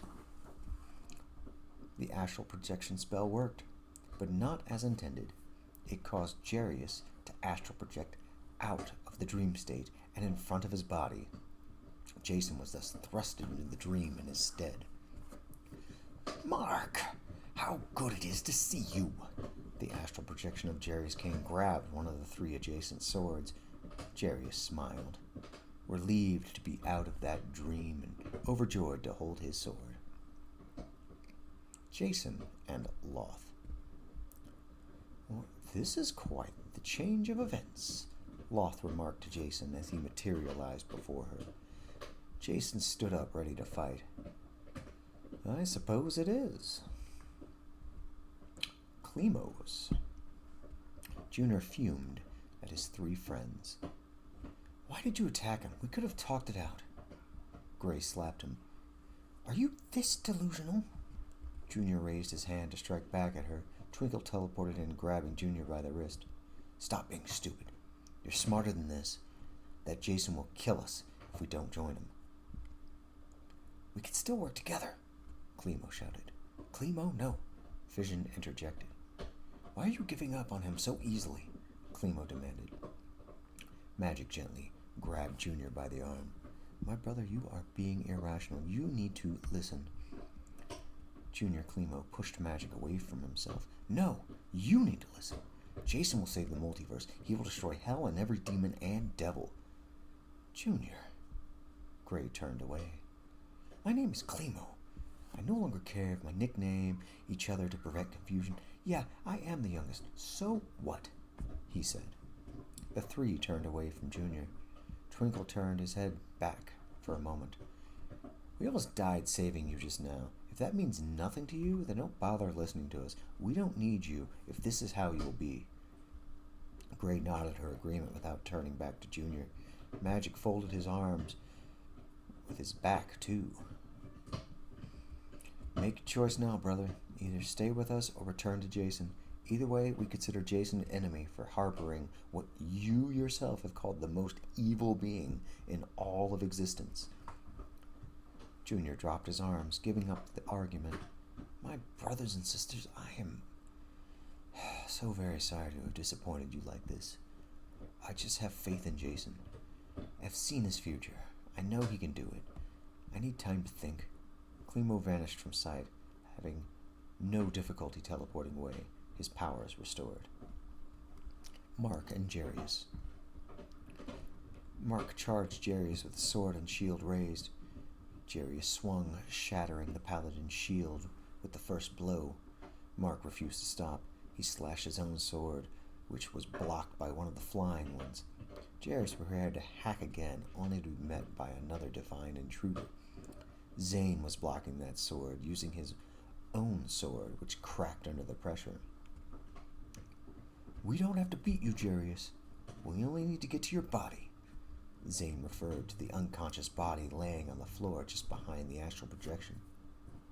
You'll have an easier time taking on Loth head to head, I promise you that, Jarius said. The hubris of you has never ceased to amaze me, demon, Mark yelled as he pulled out another sword from his side, attempting to swing again. Another flying Godslayer sword blocked Mark's. Without your Zenkarla, Klemos, to help you, it is only a matter of time before we destroy you, Zane declared. Pfft. Just the two of you? I'm even more powerful than before. Zane smiled. The wood on the ceiling cracked, burning open as Corsair, Britt Morrison, and a legion of angels burst into the room through the ceiling. Jarius spit on the floor. This is an unfair fight. You are not prepared. Jason and Loth. Jason hovered in the air, unable to move. Loth had two of her legs ripped off, dripping green, glowing blood on the ground. Her breathing was heavy. You are troublesome, Loth screamed at the immobile Jason. Jason smiled. Yes, too bad you can't kill me here. Jason teleported to the ground, still immobile. Loth laughed. My spell prevents you from mentally moving, fool. Jason hurled nearby debris at her, using the power of his mind. I don't care, Jason said through clenched teeth. She was pushed across the room from the mental assault. She scrambled to stand. Still not powerless? She held her hand out, snapping her fingers. Magic sparked in her hand, causing the entire room to blacken, or perhaps Jason became blind. He could not tell which one. While they were on this psychic plane, Jason and Jarius were both connected and therefore equally vulnerable in the brain due to sharing the same central nervous system. The fear center was one such component they both shared. Even with the contingencies and protections Jason set up within their mind, Loth has breached those psychic defenses, reaching his fear through the darkness. Terror was felt through both Jarius and Jason simultaneously. The psychic manifestation of Jason dropped from the sky, unable to move from the desperation clouding his mind. Jarius dropped his sword, with that same fear consuming him. Several angels paused, worried this to be a trick of some kind. Their faces contorted in confusion as they held their weapons at the ready. Zane refused to halt his attack. His sword swung only to cling against another sword, one that was not the Godslayer sword, but the green glow of fission. Clemo held his body standing against Zane, protecting the body of Jarius Kane. Zane refused to relent, though his surprise was evident on his face. "You disappoint me, teleporter." Zane regained his composure while pressing his blade forward to break Clemo's balance through strength and power. Even through the fear, Jarius saw Clemo defending him. He almost smiled through that horrid terror that ravaged his mind. "You never disappointed me, Clemo." Jarius gave a dry laugh. "Fuck you, Jarius," Clemo said as he teleported Zane's sword to the other side of the room. "Bastard!" Zane exclaimed as he strategically jumped back. Zane pointed at Clemo. "Kill him! Send his damn soul to hell!" "Damned if I do, damned if I don't." Clemo glared, gripping his sword all the tighter. Loth gripped Jason, holding him with her hands down on the ground. Her front legs tore at his stomach, ripping the innards out. Jason made no sign of feeling the desired pain. "Do you honestly believe that ripping apart this body would hurt me?" Jason asked. "You will suffer for 1,000 years before I get bored enough for your soul to toss you in a pit of darkness," Loth screeched. Jason smiled. "Through will alone I overcome your fear tricks," Jason declared. "The pain you cause is an illusion. Through will alone I overcome your pain tricks." A shatter sound burst all around. The darkness dispersed as Jason's mental form vanished, revealing a blue cloud. "You are in my head, Loth. Well, you are the goddess of demons out there. I am all-powerful in my own mind." Loth slashed at the cloud, passing through it with no effect. "I am a goddess. You are not more powerful than me. You think you are beyond my power." The cloud expanded as the voice of Jason boomed. "You are a goddess of darkness and demons. I am a psychic entity on the verge of evolving past the physical form. The only power you have over me is the power I give you." "I am still more powerful than you, mortal," she screamed as her own body grew to match the expansion of the Jason cloud. "It is of no avail." Jason expanded his formless psyche, awakening Jarius and expelling Loth. Clemo flew across the room, bruised and bloodied from the onslaught of the angelic forces he foolishly challenged. Britt Morrison stood over him as he channeled a spell. "Clemo, I am not sorry for what I am about to do to you. I am sorry you defied the will of the gods." A flying Godslayer sword stabbed into Britt from behind. "He is mine!" Jarius triumphantly yelled from the other side of the room. The now standing Jarius brushed his arms off. He slept no longer. The angelic forces turned their attention back to him. Britt Morrison slowly turned to ash without taking his eyes off of Clemo. He held an imploring look at Clemo as if asking, "You could have killed Jarius Kane. Why?" "Clemo, we need to go now," Jarius yelled while his swords flew in every direction, stabbing at every angel and archon that came close enough. Clemo looked down in shame. "I have made a terrible decision. You could feel sorry for yourself later. You sided with me, now live with that choice and get us out of here," Jarius demanded. It was no magical or psychic compulsion, but a fact Clemo accepted. He teleported Jarius, then teleported the two away.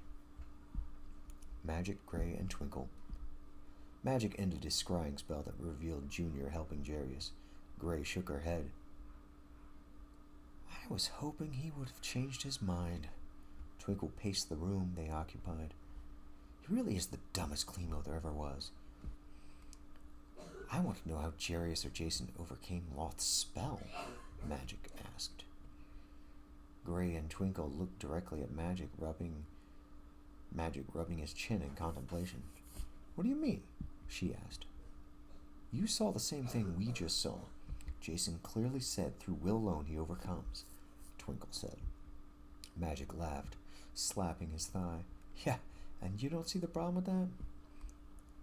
Gray and Twinkle looked at each other. They frowned, then looked back at Magic, awaiting the explanation. Magic stopped laughing, wiped away a tear. Sorry, I often forget that you guys never studied the arcane arts and the psionic disciplines beyond psychoportation. Then educate us, Twinkle said. Loth is a goddess. She already had her claws in his dreams.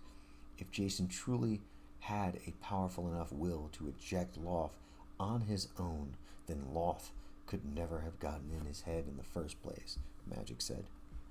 Yes, but Jason's power grows daily. Maybe he was not powerful enough until just now, Gray suggested.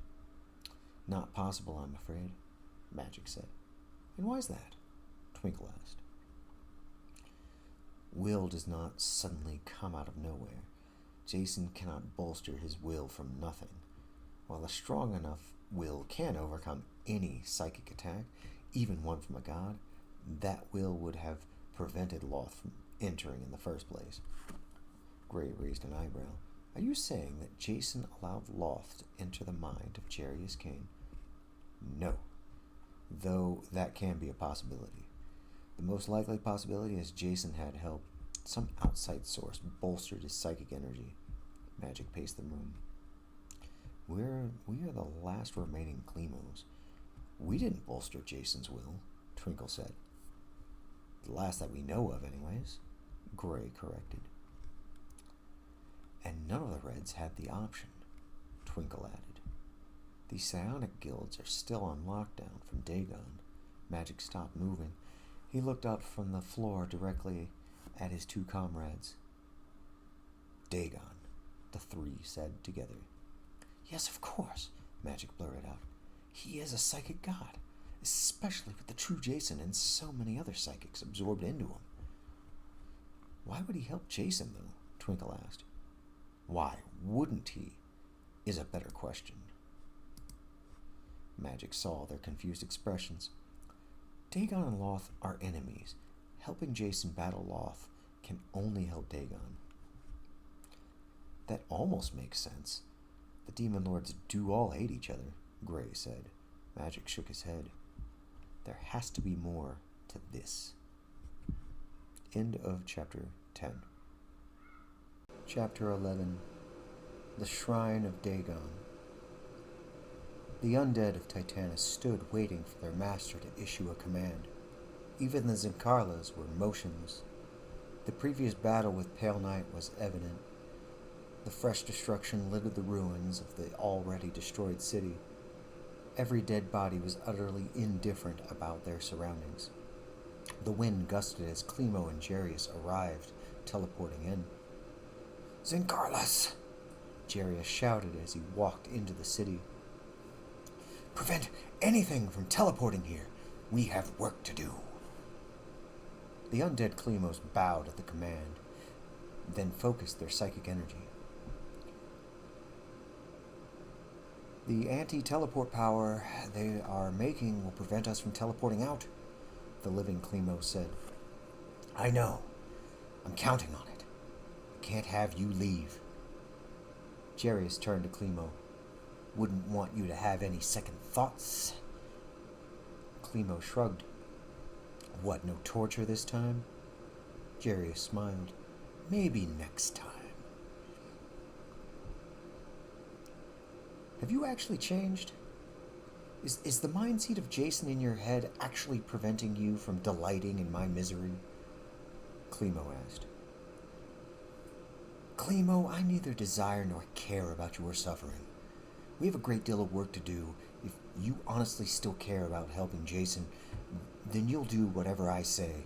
Otherwise, Jason will be forever lost to Dagon. Jarius turned back around and continued walking. Clemo narrowed his eyes but said nothing. They walked upstairs, leading into a raised platform within the city. Walking in, Clemo took note of an altar to a god he did not recognize. Jarius unsheathed his Godslayer sword, placing it on the altar of the unknown god. He chanted words Clemo was unfamiliar with. Clemo, something's wrong here, Fission said. Clemo clutched the hilts of Fission, ready to draw them to attack Jarius, or anything Jarius might send his way. Shh! Clemo attempted to calm Fission. Looking back up to Jarius, he opened his mouth, ready to ask, What? But was interrupted. This is the altar to the new god. He was once far more powerful than any god that exists today. Even with the powers of countless psychics absorbed, he is a fraction of his true self, just as I am. Clemo looked closely at the altar. It was newly fashioned or sculpted. It was made out of ebony marble and shaped like a mass of tentacles that appeared to have no center. The altar under the statue had a red and black sheet decorated with magical runes that Clemo could not possibly recognize. Dagon! Yes, it is his altar, the new god Dagon, Jarius said. Clemo drew his swords. I thought you had no god, Jarius. Jarius laughed. He looked back to Clemo. Silly Elin. Dagon is not my god. I merely show respect to myself. You have his altar. He can only be your god. He's a demon. You're a demon. It makes sense to me. Clemo screamed. I did not put this altar here. Dagon did. Clemo was interrupted by a shattering boom all around. The Zincarlus fell to the ground. A stream of blue energy flowed out of the Zincarlus and into the sky. Clemo felt his own psychic energy draining from his body. The glow of Fission faded as even the psychic weapon was being drained of its mental force. Clemo fell to his knees, feeling weaker by the second. Dagon, I need them! Jarius shouted to the air. The draining ceased. Clemo felt his psychic energy returning. Looking at Fission, he saw the weapon brighten again. Clemo looked up to Jarius, who was still staring into the sky. Bursting in dark fire, the altar of Dagon came to life. Tentacles writhed, swinging wildly around itself, not in an attacking manner, but like a sea creature awakening and stretching. The air filled with a thin black mist that was foul. Clemo covered his mouth with his arm. Jarius endured it, refusing to cover his face. So the psychic god has finally decided to grace me with his presence. Jarius's tone was sarcastic. The mist swirled around the altar. I'm not here for you to command, the voice of Dagon hissed, sounding like an echo, even though the source was directly in front of them. Jarius held out his arms to the altar of Dagon. Have I ever commanded you, old friend? Do you not recognize me, Prism? The tentacles ceased swirling. I've always watched you. You fooled the other gods. You have made a lot of noise these last few years. It was all necessary. You could not be as powerful as you are if I did not give Jason and Alvaro to you. Clemo stood up, holding Fission, ready to attack. I knew you couldn't be trusted. Jarius pointed at Clemo without looking at him. A ray of magic exited his finger, striking the one-eared teleporter. Paralyze! Clemo fell to the ground, motionless. This is true. I have waited for you to rise. What is your plan now that everything has noticed you? Dagon asked. Jason no doubt still wants every demon dead, Jarius asked. Jason and I are one. My desires are his desires, and his desires are my desires.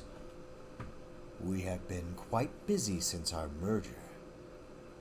He fought it at first, but once I showed him that through me he could accomplish his goal and far more, he ceased fighting me. The altar swirled the tentacles. I am surprised that he did not fight you when you started absorbing every psychic on Corvus, Jarius said. You are incorrect, Jarius, Dagon said. Oh? Jarius genuinely looked surprised. It was not just Corvus, but most psychics in the multiverse. I am truly a god now. Even Loth is below me. Then why haven't you killed her if you are more powerful? Jarius asked. Dagon was silent. Prism, you disappoint me.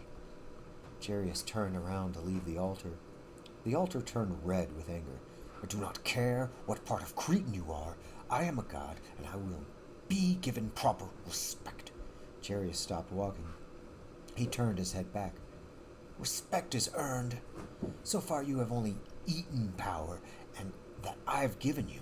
With Jason and Alvaro, I could have killed Loth and continued doing things his way. You've been doing nothing but absorbing psychics throughout the cosmos. Are you useful or not, Dagon? The room quaked. I have done far more than Jason could ever have done by himself. The mist turned red, matching Dagon's anger. Foolish one! Do you not realize that I control every single red Climo? Jarius spun around, pointing at the altar. You do not control them. They may be held captive by you and their city, but they do not serve you. You are truly part of Cretan. He was never easily impressed. The altar dimmed from red to blue.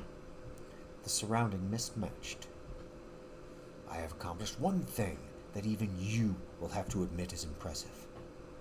Lowering his hand, Jarius waited for Dagon to tell. The 666 abysses. Dagon paused. Jarius shrugged with an annoyed look on his face. Yes, you can do math. What an impressive psychic god you are. Get on with it, Dagon. 200 abysmal layers remain, Dagon said.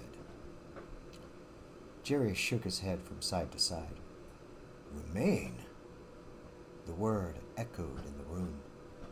What do you mean, remain? Dagon said nothing.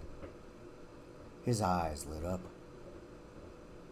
Do you mean to tell me that you've gotten so powerful that you can obliterate entire realms? Dagon laughed. His laughter boomed all around, as if 1,000 voices were laughing all at once.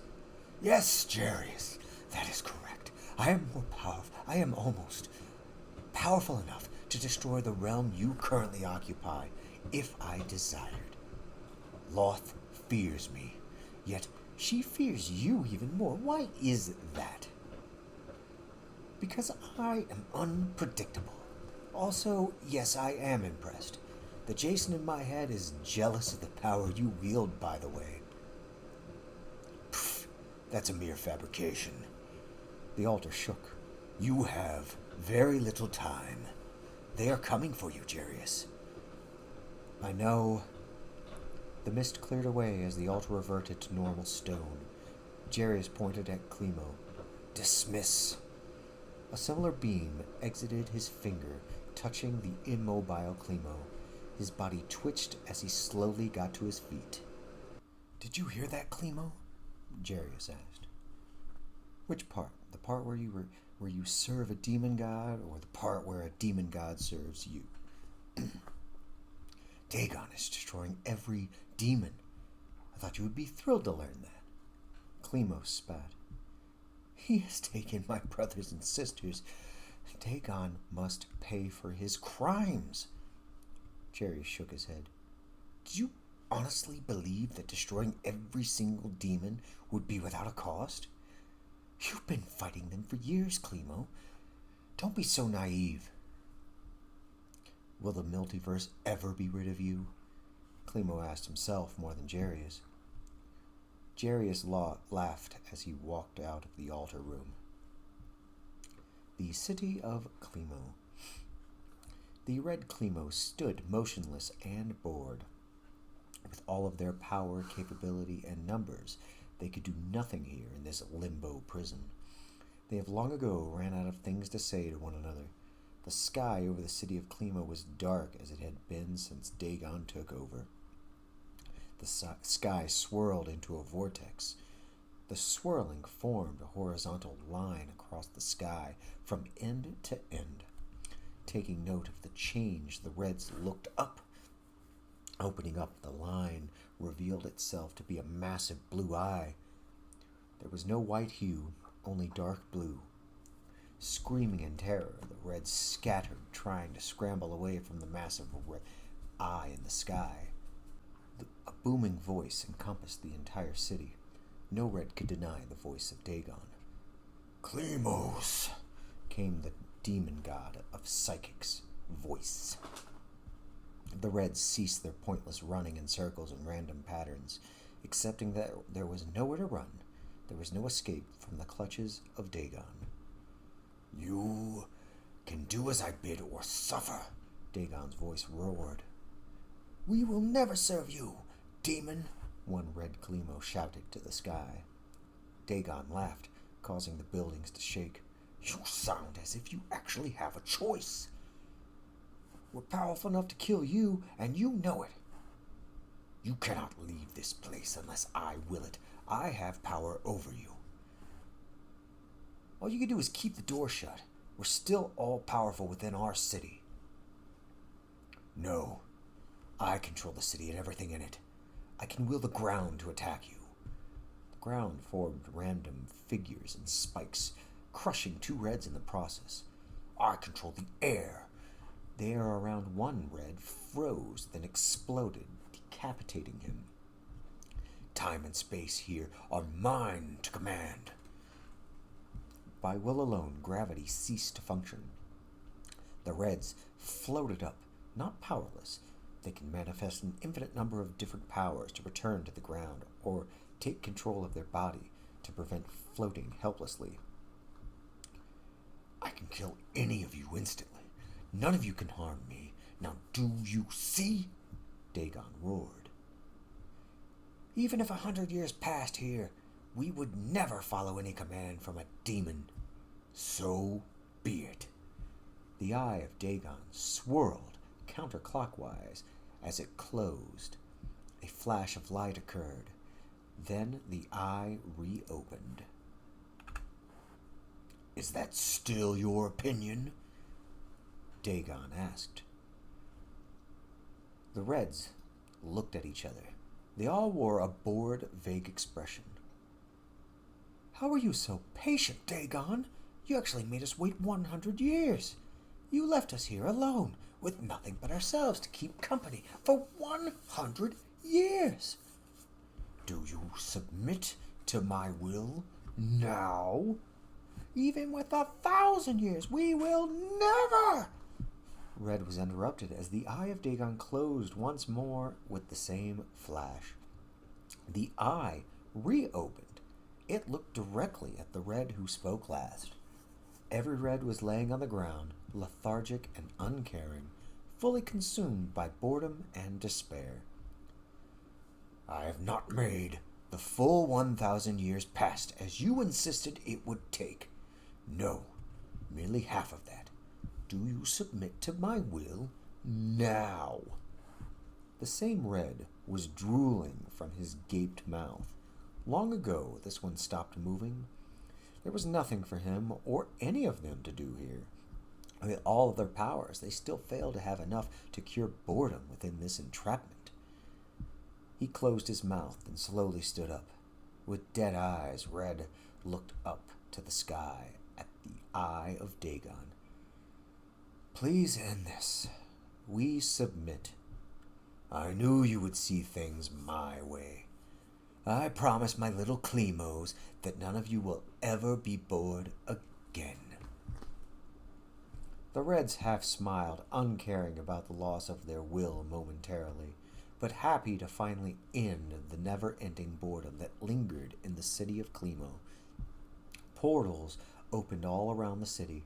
The tentacles exit, wrapping around the compliant Clemos. Their psychic energy was not drained, instead just their will.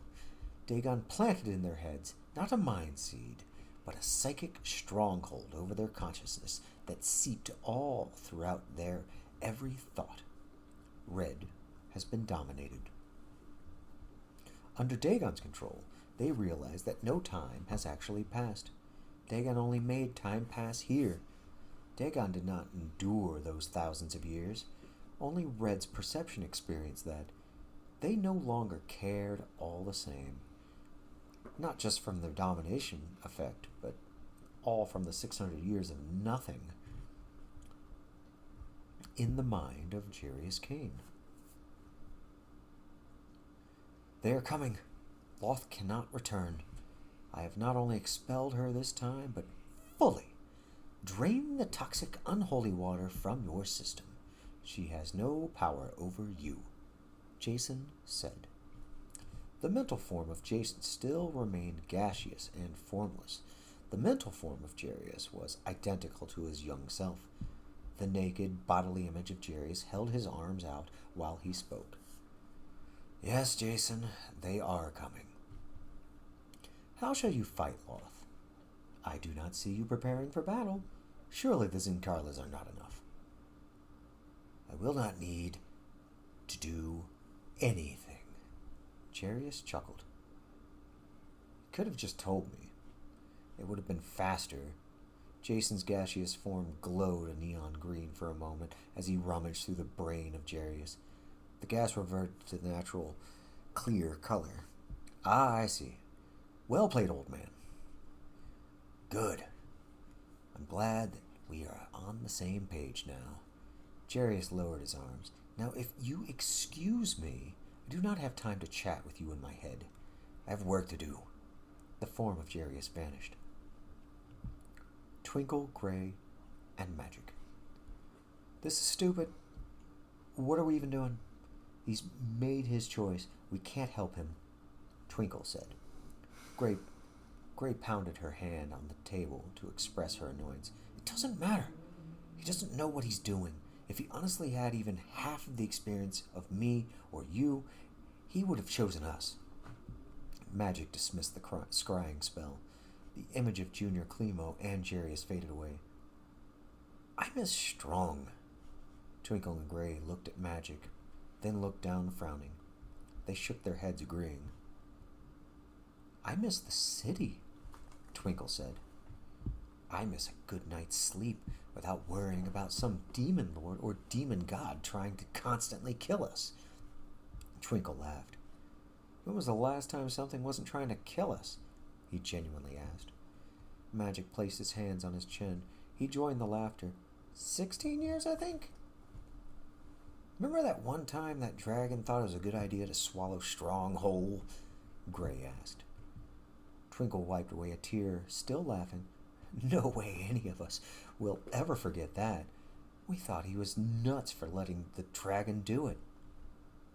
That dragon's smile vanished when Strong effortlessly ripped through his stomach, Magic said. Gray shook her head. Strong would resent us for turning our backs on Junior. The two ceased their laughter. They nodded their agreement. It sounds as though you actually want to go to Titanus, too. Twinkle held his hands up, imitating quotation marks. Rescue him. Twinkle's right, Gray. We could get him out of there. Jerry has set up an anti-teleportation zone. Even if we did manage to get to Junior, why would he go with us? Seriously? Gray asked. We killed Red without teleporting. This should be way easier. Jarius Kane. Jarius sat in the great library. His books, valuables, and that he cared about were moved here some time ago by one of these Incarla Klemos. Flipping through his spell books, memorizing spells, and preparing for what will be a very long day and night. Jason astral projected. The green spectral Jason floated away from Jarius, searching the corridors of the fallen ruined city of Klemo. There you are, Jason said. Klemo turned around to look at Jason. I cannot believe I trusted you enough to actually save Jarius. Klemo held his fist down to the astral projection, angered at the sight. Jason held a hand to his head, attempting to form the words. Klemo, you know I am not the same as Jason that you once knew. Yeah, no shit. Klemo lowered his fist. And you know that my plan to kill every demon has been met with some trouble, yet still is happening. Your true self is dead, isn't he? Klemo asked. He might as well be, Klemo. Jason, that is the true Jason, has melded with the demon lord Dagon. Together they have become more powerful enough to call themselves a god. I heard Dagon. He was loud and impossible to ignore. You don't need to explain it to me. Klemo waved his hand, shooing Jason. Jason shrugged. We will need all the help we can get. Seriously? Klemo said with surprise. You really expect me to actually help Jarius? Don't think of it as helping Jarius. Think of it as helping me. Klemo stomped his foot. You are not the same Jason. I am the only Jason. Klemo sighed, silently admitting the point the astral projection made. Zane, Corsair, and Mark Johnson. Zane turned to Mark. Archon, Zane commanded. Mark saluted Zane out of respect. His angelic wings stretched out, then relaxed as his hand came down. Yes, sir? We have lost one of the finest Archons the multiverse has ever known. Britt Morrison has fallen. You will need to take his place as the representative of Sabin. Are you ready for the responsibility it bears? Zane asked. My soul is dedicated to the gods. If Sabin has called upon me, then I shall be his voice, Mark declared. Celestia boomed with holy light as divine energy surged into Mark Johnson. His power grew. The armor he wore fell off, revealing white robes that grew over his wings. His new attire settled into place. Mark's eyes shone bright with arcane and divine knowledge bestowed upon him. Mark now understood how magic works. All that Britt Morrison knew, Mark now knows. I am the holy Archon messenger of Sabin, Mark declared. You are also now our equal, Corsair said. Mark nodded. We have to destroy Jarius, Corsair said. My forces have retaken the armory. The Zinkarla Klemos have already fled from there. They cannot return that way ever again. I will remain here to guard it personally, Zane said as he sat down. He only cared about that sword with the blasphemous name. I doubt he will return, Mark said. It does not matter what we think he may or may not do. I will stay here and guard this sacred place, Zane said. Mark and Corsair looked at each other.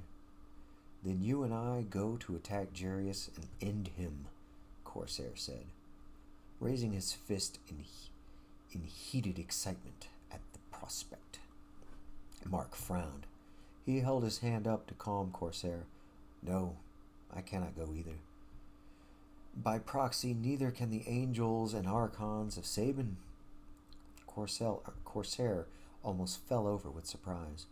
What? You know how dangerous Jarius is. He must die today. He truly is a threat to the multiverse and should never be underestimated. However, the multiverse does not revolve around him.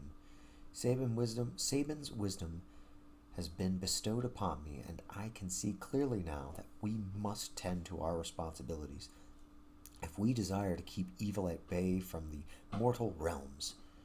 Mark lowered his head in reverence. Guard duty.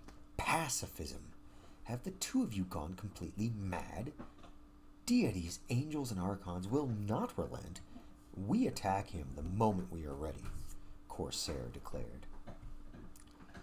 If that is deity's will, so be it, friend. I wish you luck, Corsair, Zane said. End of Chapter 11. Chapter 12. Deity. The shrine of Dagon was motionless, yet verbal messages echoed to Jarius. The demon god's voice was unmistakable. I will not aid you. You are on your own. Why won't he help us? Jason thought to Jarius. Because he is busy? You aren't going to explain it to me, are you? Jarius said nothing as he closed his spellbook. Clemo was leaning in the doorway, staring at him. The eyes were narrowed, practically stabbing into Jarius. Jarius stood up, turning to face the motionless Clemo. If you're going to try to kill me, now is the best and last opportunity you will ever get. My sword is in the other room, and I need to conserve as many spells and psychic energy as I possibly can against what will arrive at any moment. Clemo walked away. His motives make no sense. Sure they do. If you truly are the most vile thing there is to him, he literally has no reason to... Jason was cut off by a loud explosion taking place on the other side of the city. Never mind, it is time. Jarius held out his hand, allowing his sword to materialize in his palm. Can you activate the speed of Grotst? No, the old Jason could. I have none of his powers. Everything I can do, I had to relearn on my own. While I can't imagine the speed of Grotst, I would need to witness it to copy it. Shaking his head, but having no time to respond, Jarius rushed outside to see the attackers. Along the way, Clemo arrived next to him. The two continued until they had a clear view of the threat.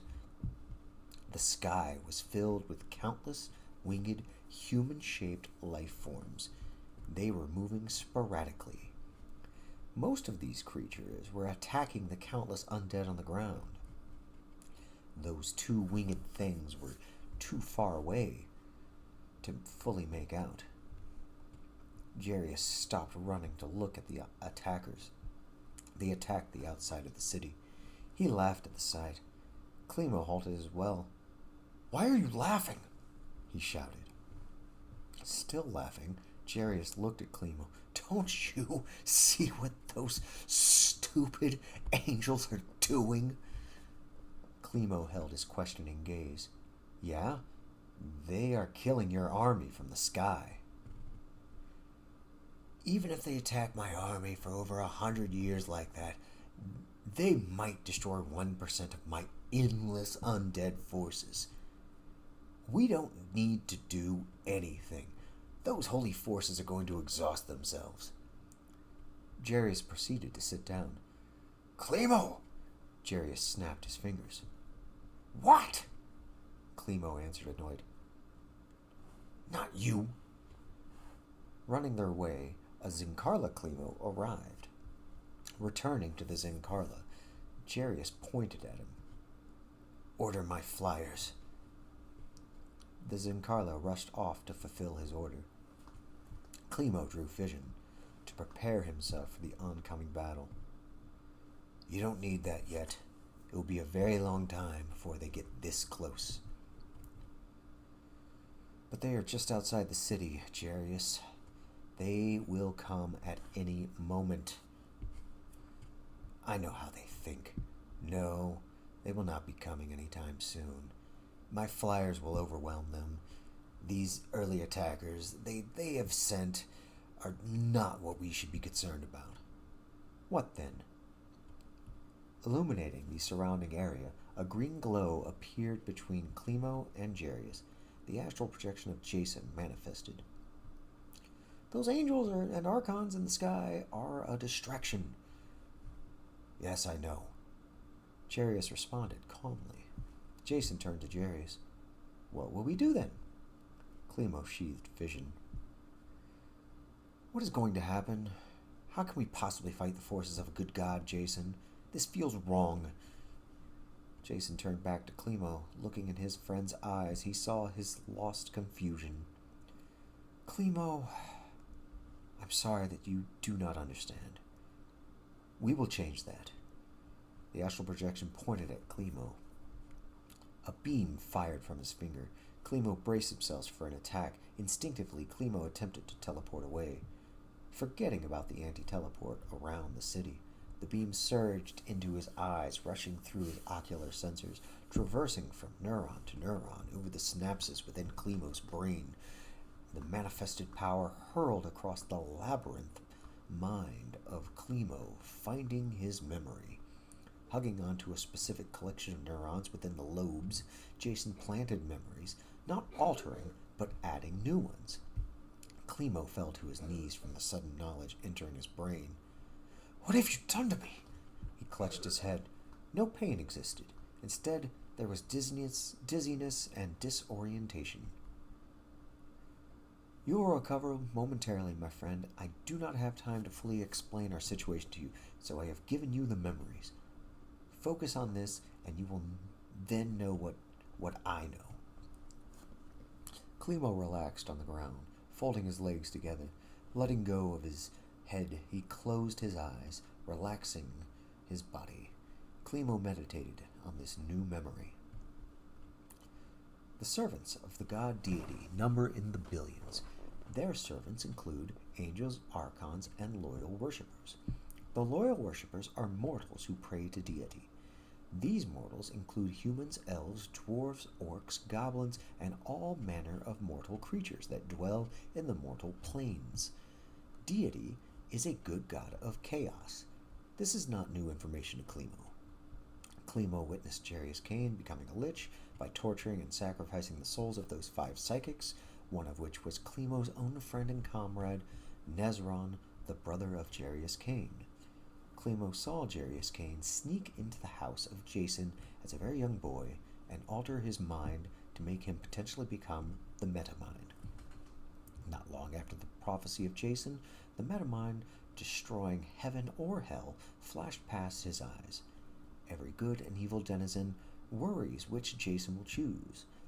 Clemo witnessed the supposedly good god deity performing a preemptive strike and opening the portal just over Jason's village, allowing the demons to spew out and decimate his hometown, all to destroy Jason, or give him the motivation to destroy hell instead.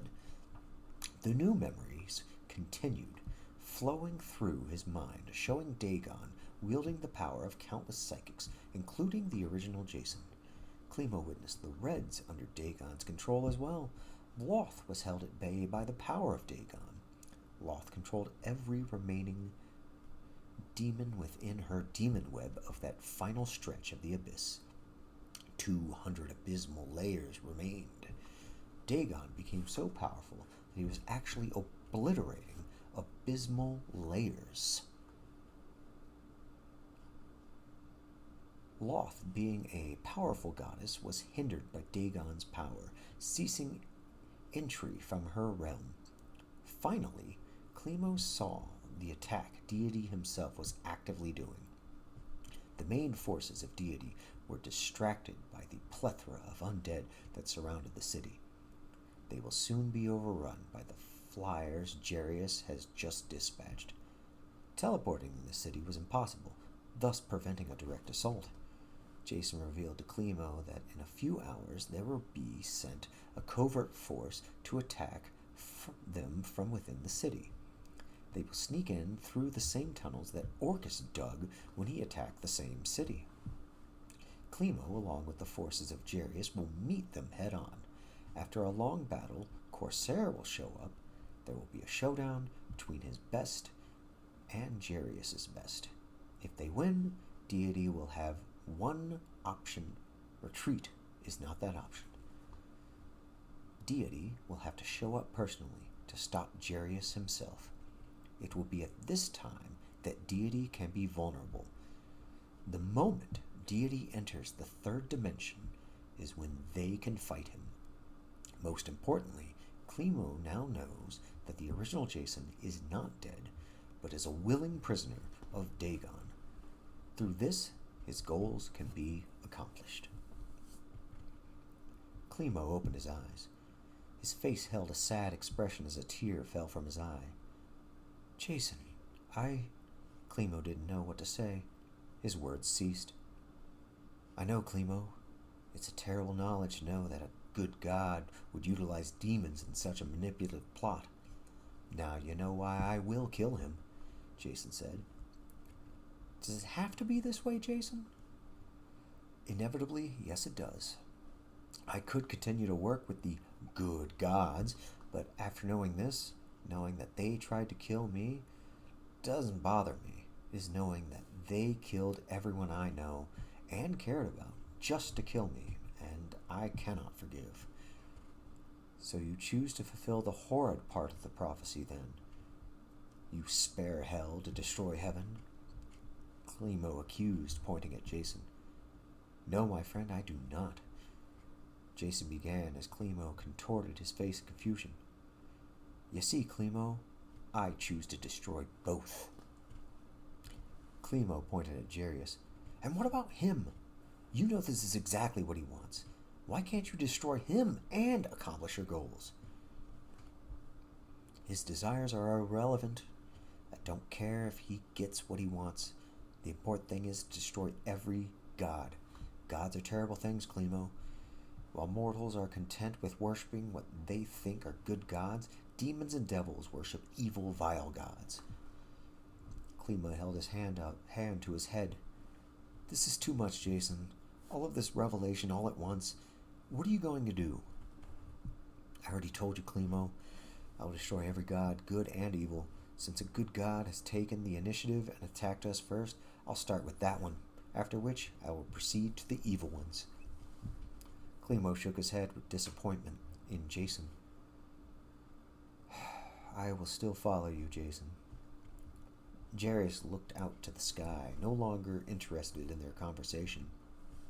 He observed the flying, undead creatures reach the angels and archons in the air.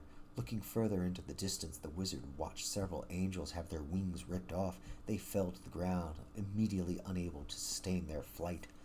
One archon stabbed through a dozen undead, plowing their numbers, slashing and tearing them asunder with every strike, obliterating all in their path.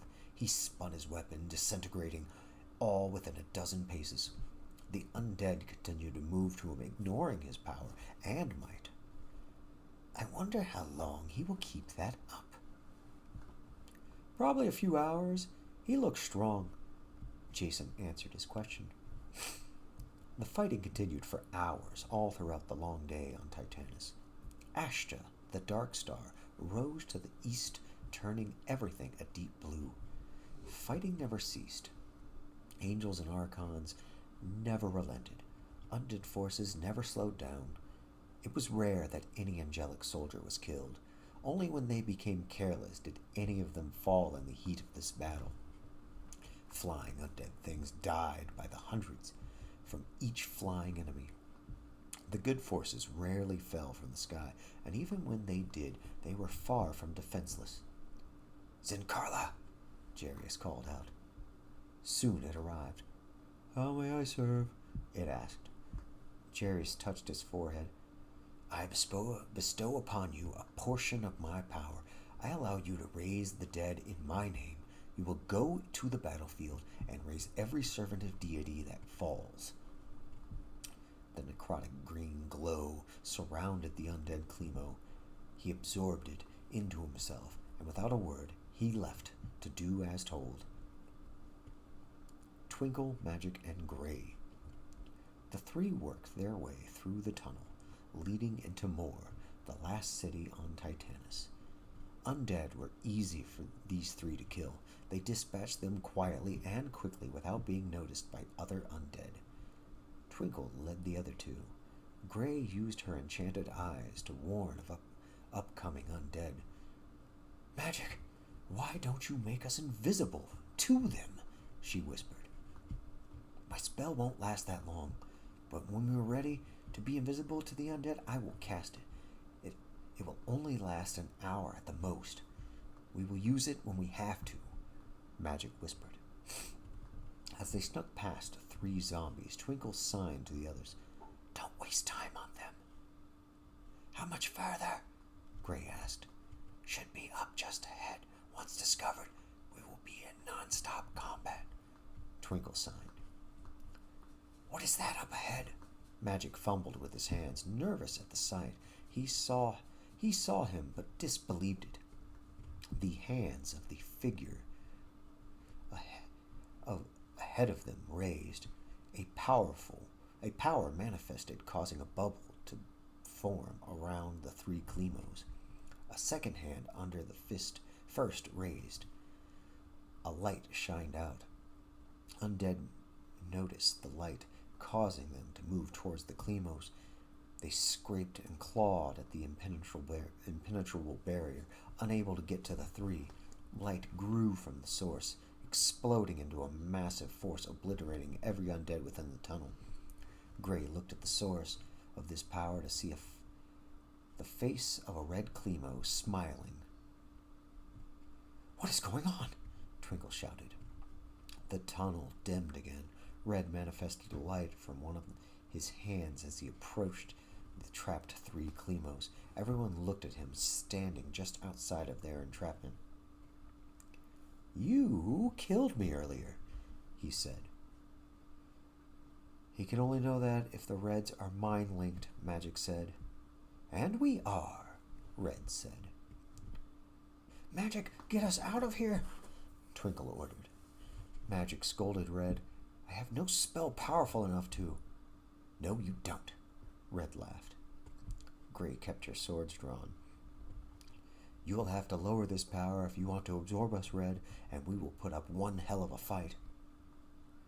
"You wouldn't get nearly as lucky the second time, I promise you that much," Red coldly stated. "Unfortunately for me, fortunately for you, Dagon has plans for you three that do not involve you becoming more Reds." "We don't care. The moment you stop this power, we will fight you," Twinkle shouted. Red narrowed his eyes at Twinkle. "You are annoying, insects. Today I will not absorb you, but one day I will." Gray laughed. "So, how long did it take for you to become Dagon's bitch?" "Irrelevant," Red said as he manifested another power. The three Clemos grasped their own necks, coughing, unable to breathe. They fell to their knees and soon fell to the tunnel floor unconscious. Red ended his power containing them. He tossed Magic over his left shoulder and used his left upper arm to secure him in place. Twinkle over his right shoulder, used his right upper arm to secure him in place, and carried the swordswoman with his two lower arms.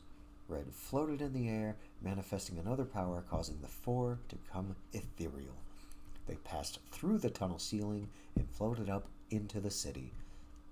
He tossed them at the feet of Jarius. "They would be more powerful as additional Reds," Red argued. "Yes, they certainly would, Clemo," Jarius chuckled. "Then why not allow it?" Red asked. They stood next to the shrine of Dagon coming to life once again. The shrine boomed Dagon's voice in the room, echoing all around for everyone to hear. "You will not have The chance, Clemo. Only one of you shall be allowed to roam outside of your prison. Now do as you are told. The shrine of Dagon reverted back to the lifeless marble state. Jarius smirked. Now what? Do I join the fray and fight the angels in the sky? Red asked. No, you stay here with me, Jarius commanded. What a waste of my power, Red said. Jarius stared into his eyes. A waste, you say? Do you have such an ego that you believe you are the most powerful one here? Pfft, I am the most powerful one here. Jarius held his palm out, summoning his Godslayer sword. Yes, that sword is quite powerful, but I... Red did not finish his statement, as Jarius sliced him in half from top to bottom, instantly killing him. Jarius turned to the shrine of Dagon. Send another one, please, my brother. Dagon said nothing, but let out a sound of indifference or annoyance. Clemo could not tell. Clemo, Jr., scratched his head in confusion. Why'd you kill him? He was useful to you. Jarius dismissed his Godslayer sword, relaxing his palm. Turning to Clemo, he shrugged. To prove a point. That you are more powerful than him? That, and I will not tolerate insubordination. The other Reds now know that I can kill them any time I want. They will be far less mouthy in the future. Gray began to stir awake. She moaned. Clemo bent down to her. My sister, why have you come here? Junior, why have you... is a much better question. Another Red descended down from the sky, landing next to Jarius. He said nothing. Oh, not going to mouth off this time? Jarius asked, taunting. Red looked away. Gray jumped up at the realization that Red and Jarius were standing next to Junior. Drawing her sword, she prepared for battle. Red sighed as he kinetically forced her to drop her weapons. You have no idea how fortunate you are that I am not allowed to kill you. It is Dagon's will that you live, Jarius said. You mean Jason's will, Junior corrected. Jarius shrugged. Could be. I don't care. Jason astral projected out of Jarius' head. I have not willed this. Junior laughed. A strange chuckle he had never spewed. He sounded like a man on the brink of madness. The real Jason still has some control. Awaken, Jason said, pointing at Magic and Twinkle. Jarius couldn't tell if he just shouted it or actually used a psychic power. He did not care, either. The two slowly opened their eyes, confused at first, but came to their senses quickly. They jumped up ready to fight. Red kinetically threw Twinkle's daggers down to the ground and pointed at Magic, ready to do similar. You three Clemos need to listen to me. A strong force will be here very soon. You can fight us, or you can help us. One thing is for certain. You will have to fight, Jason said. Magic, Twinkle, and Gray gave each other a doubtful look. If you fight against us, we will not kill you, but the enemy will assume it to be a trick and kill you anyways. Your only chance for survival is to work with us, Jason said. Magic sighed. He's right. Gray and Twinkle admitted it as well. You came back for me, Junior said. None of the other Clemos responded. Thank you for not giving up on me, Junior said. Wish we could say the same. Whatever, Twinkle said. They are coming, Red screamed. No one said anything. They listened for the attackers. In the distance, all of the angelic forces continued to battle the undead with no end in sight to either side stopping. Gray and Junior used their enchanted eyes to peer farther than the others could see. They saw nothing beyond the fighting. No enemy was seen approaching. Red, How do you know they are... Junior was cut off. The ground beneath their feet quaked. Feeling the center of the motion directly under their feet, the six scattered apart, spreading different directions. Jason and Red floated into the air across from one another. The four Klemos formed a distant square without even thinking about it. Jarius jumped back the farthest, summoning a sword. Bursting through the ground came a dozen angels. They wasted no time jumping into attack. The ground Klemos found themselves immediately outnumbered 2-1. All but Jarius were consumed in the fight. He looked in the distance, awaiting for their foe. "Jarius, you coward! Help us!" Twinkle yelled out. The wizard didn't respond. Instead, he took to the air, flying away to meet an oncoming threat. As he flew, he yelled to his Zincarlas, "End the anti-teleportation!" They concentrated their psychic energy on their order. Riding a massive, golden-winged dragon was Corsair, refusing to stay back any longer. "I hope my best can hold their own against those Klemos while I kill Jarius. I have faith in them." The others noticed Jarius intercepting the dragon. "Holy shit!" Klemo said. Corsair and Jarius locked eyes. "Call your god," Jarius demanded. "I can kill you myself," Corsair blustered. Laughing, Jarius threw the Godslayer sword. Another appeared in his hand the moment he let it go. The dragon twirled, dodging the blade. The blade continued flying on its own. "Do you honestly believe this will work on me?" Corsair mocked.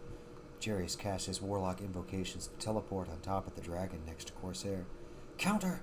Corsair yelled as he waved his hand, preventing Jarius from teleporting. "You can't stab me if you can't reach me."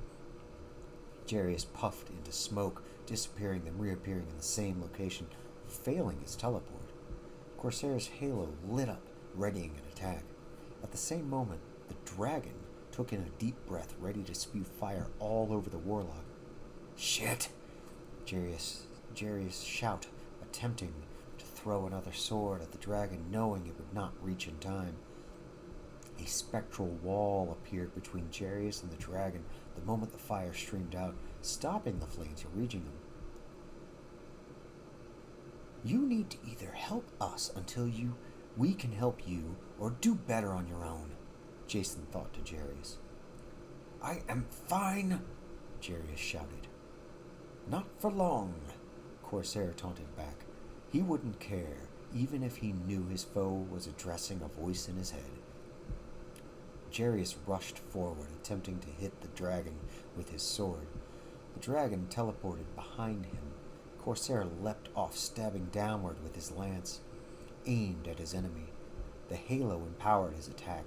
One of the flying swords struck the charged lance, but bounced off. A crack was left in Corsair's weapon. Jarius blocked with his weapon.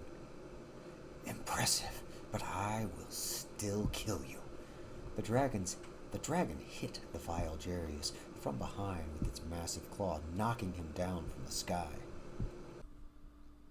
Gray, Twinkle, Magic, and Junior struggled, fighting the dozens of angels that had them surrounded. Red grabbed a hold of one angel, charging it with kinetic energy, throwing his hands, then proceeded to throw it into a mob coming his way. The thrown angel exploded, killing 3 with him. Jason pointed at an angel coming his way. That divine creation exploded. More angels flooded out of the hole in the ground. "Why isn't Dagon helping?" Klemo yelled out. Jason dispatched another divine warrior while responding. "He's way more busy than we are. He is currently keeping Loth and the Reds at bay. Trust me, doing that is not an easy task." Jarius called out, "Klemo!" A Zincarla Klemo teleported to him, then teleported down to the ground. "Keep making more," he commanded. The Zincarla vanished. Jarius multiplied his sword into 2 dual-wielding both. Corsair floated down from the sky, looking directly at him. His feet touched the ground. The dragon huffed fire into a ring surrounding the two. It is just you and me. No zombies are going to help you. Corsair released more halo energy that exploded into the air. I have consecrated the ground here. No undead can enter. The wizard held up his weapons ready to strike. The two charged one another, clashing blades. Wolf! Magic cast his spell. Everything around him slowed down. Only he perceived himself as moving normally. Everything else moved less than 1/10 its normal speed. The arcane Clemo rushed over to his comrades, touching them one at a time. We do not have long. Take full advantage of this spell. Red cast the same spell on himself.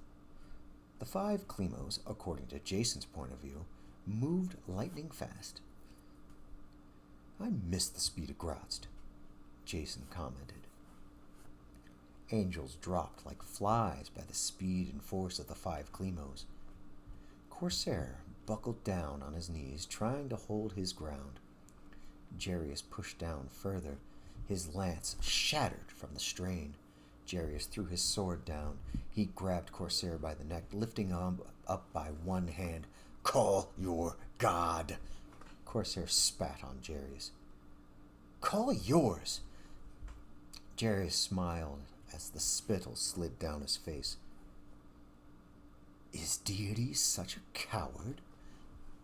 Corsair laughed while holding the wizard's wrists, attempting to remove the tight grasp, but to no avail.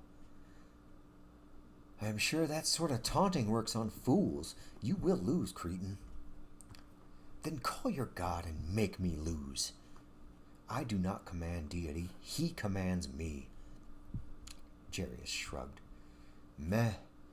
He's probably watching anyway. He snapped the neck of Corsair. The dragon raged in the air. It hurled its body down to slam into the murderer. Jarius tossed the dead body of Corsair down.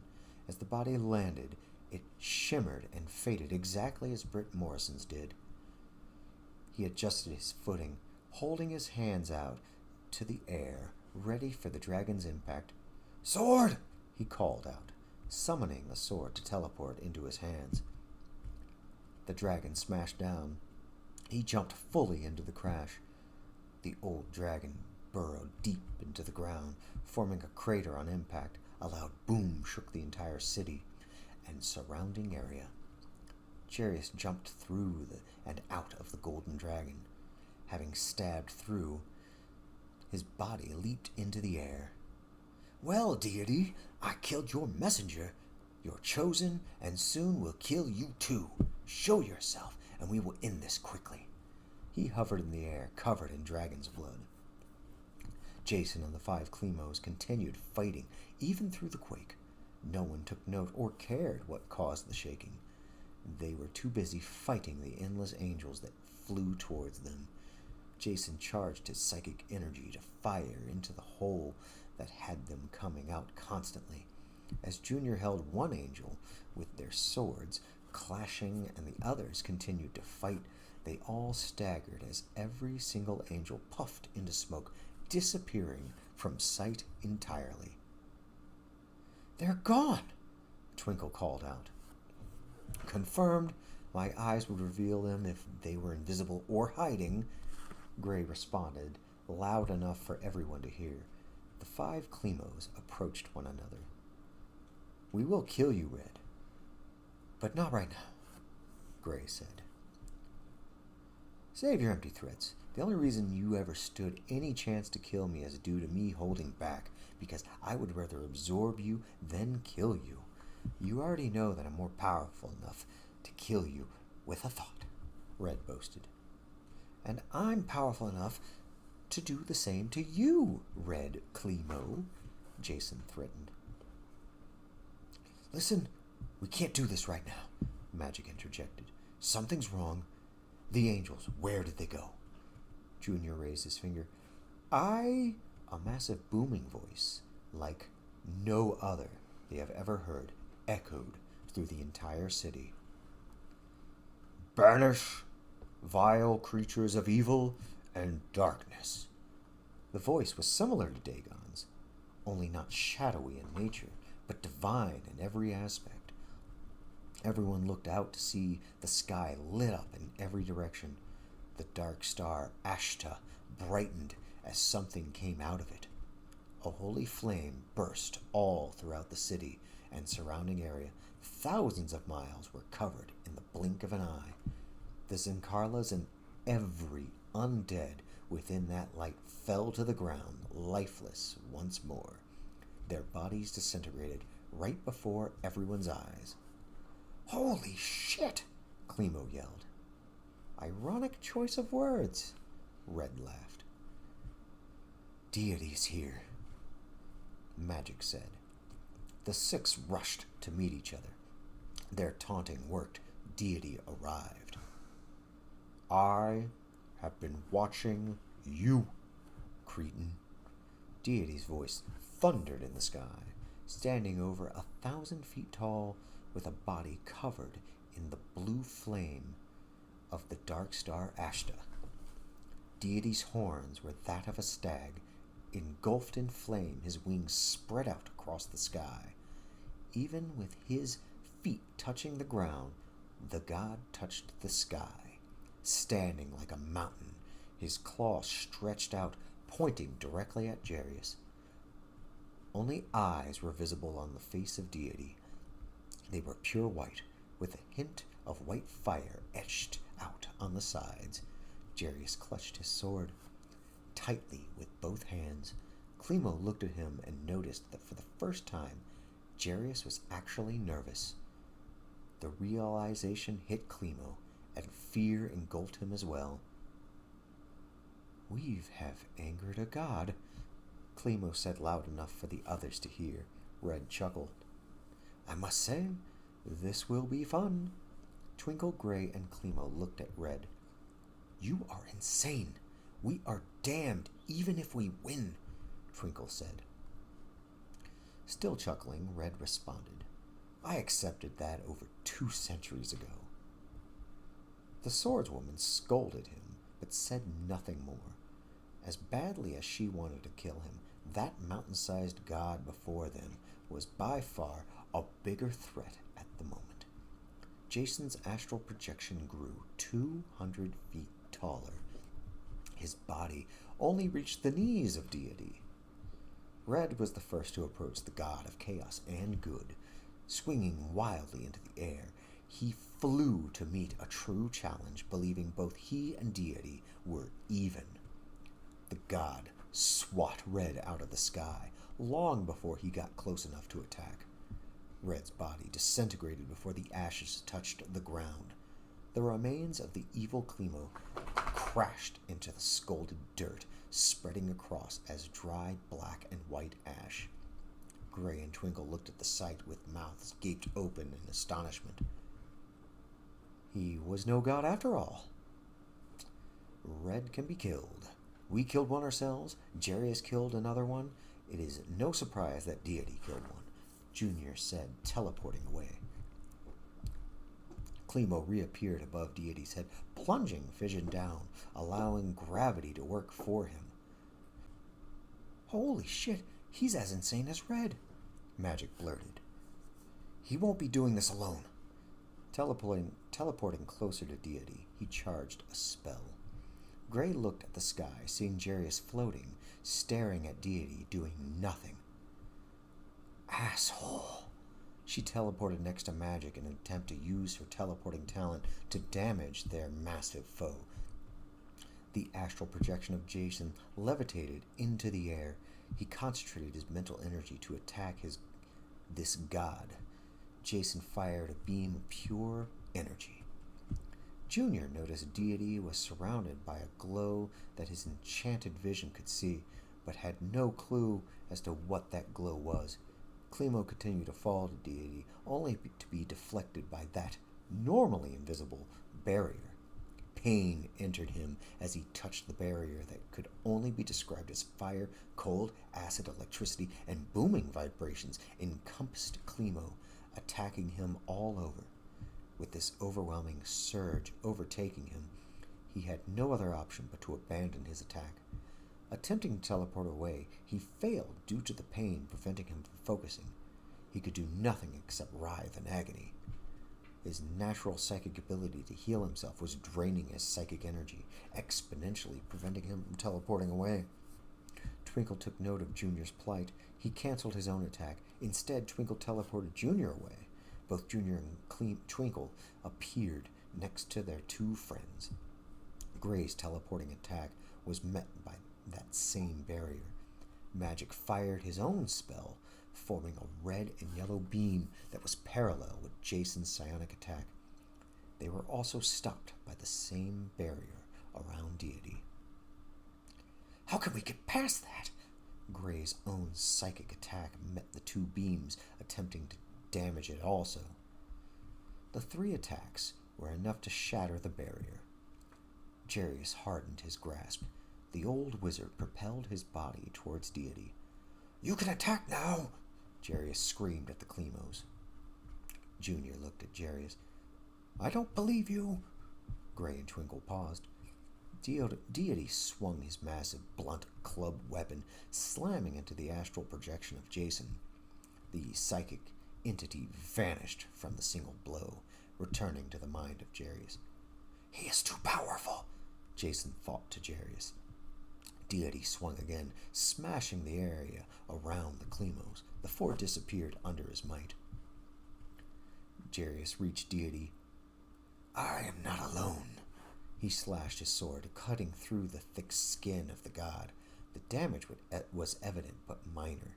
He teleported away to the sky once again. With a flash of light and thundering boom, a new six-armed red teleported next to Jarius. About fucking time you got here, Jarius blurted out. Dagon refuses to allow more than one of us to be free at a time. Be grateful that I am here. The massive god swung again. Jarius and Red Klemo swiftly got out of the way. It will not be long before your demise. Jarius, we are losing. How do you expect to beat Deity with just yourself and Red? Jason thought. Jarius ignored the question as he used his sword to teleport next to Deity in order to attack. Jarius was thrusted out by another divine shield, preventing such an attack. He flew down to the ground, crashing in the dirt. Red fired a beam of energy at Deity.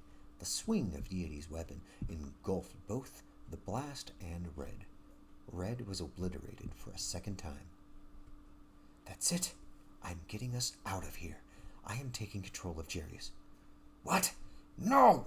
Jarius screamed out. His plea was for nothing.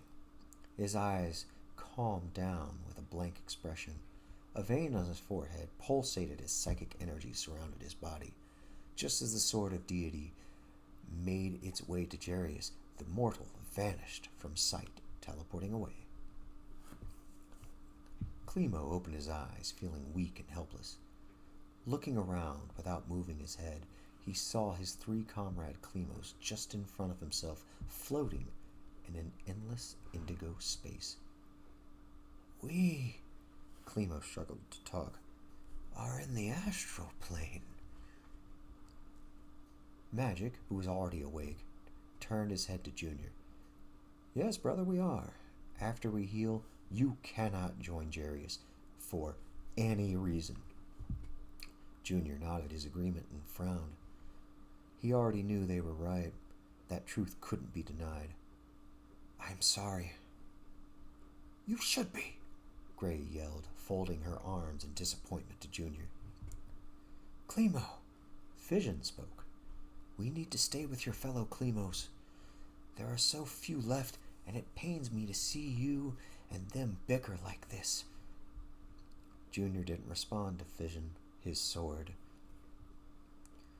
How much longer do we have to be in the astral plane, Klemo?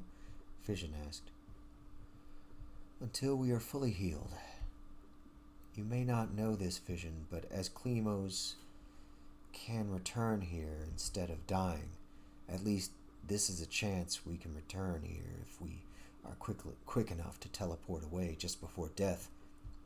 The astral plane heals us due to our natural psychic natures. Once we can leave here, we will figure out what we will do from here. You are no longer Jarius, Red asked. No, I am not. I am the mind seed Jason planted.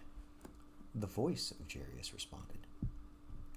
The two stood on an empty world that was not Titanus. Jarius Jason fled to this world immediately to escape deity. A mind seed? That is funny. From what I've heard about both Jason and Jarius, I am rather surprised to see that he has been dominated by such a thing, Red said. The eyes of Jarius closed, concentrating on activating a psychic power. Yes, a mind seed. Well, a modified one anyways. I have formed my own consciousness over the course of a few months. Red chuckled. And altered his brain to allow yourself to have those familiar psychic powers you possess. Why not just use his magic instead? It is just a matter of preference. Besides, while he casts spells, I can use psychic powers as I see fit and still keep him under my control. Jarius opened his eyes, pointing at the ground with one hand, while raising his other hand up high. Psychic energy coursed around his body. The ground quaked and split right in front of Red and Jarius. Forming from the dirt below rose an altar of Dagon. I could contact Dagon for you. He sees what I see. What's the point of this? Red asked. To speak with myself. The altar finished forming, setting down on the ground. The multi-tentacled alien figure vibrated on its own as it slithered to life. Why are you talking to me? We cannot beat deity in his current form. Jarius truly believed that sword was enough to kill any god. That sword is the God Slayer, but it will never be enough to kill a god if wielded by such a weak being as you. Did not summon you to argue, so I will just agree with you, Jarius Jason said. Then what do you want? Dagon quaked. To kill deity. How do you intend on doing that? Are you going to beg for my help? No. I am already keeping Loth from attacking you at this moment. Do not test my patience, Dagon raged. Oh no, you misunderstand, mighty Dagon. Jarius's plan to kill deity is quite sound. We can still do that. We just have to do a few things first, and they require no effort on your end, Jarius Jason said. Then you waste my time by talking to me. Not in the least, new god. Jason snapped his fingers. You see, what I will do is weaken deity prior to challenging him. Dagon slithered around for a moment, listening intently to the mind seat of Jason. The only thing I need you to do is to be open to my idea. Get to the point before I rip it from your mind. Jason bowed. I want you to have his worshippers. That will empower you far beyond what you are now. But there is a singular problem with that. And that is, you are a demon. Everyone knows that. However, if I convince the people to worship Jason instead of deity, that sliver of psychic energy deity receives from worshippers will instead go to Jason, who... Jason intentionally trailed off, allowing Dagon to figure out the rest on his own.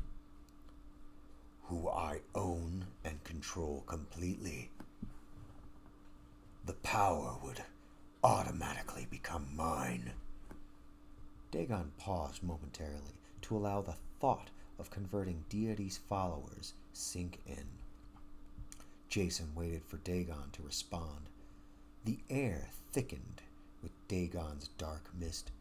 Jason suppressed a cough. How would you do it? Jason smiled.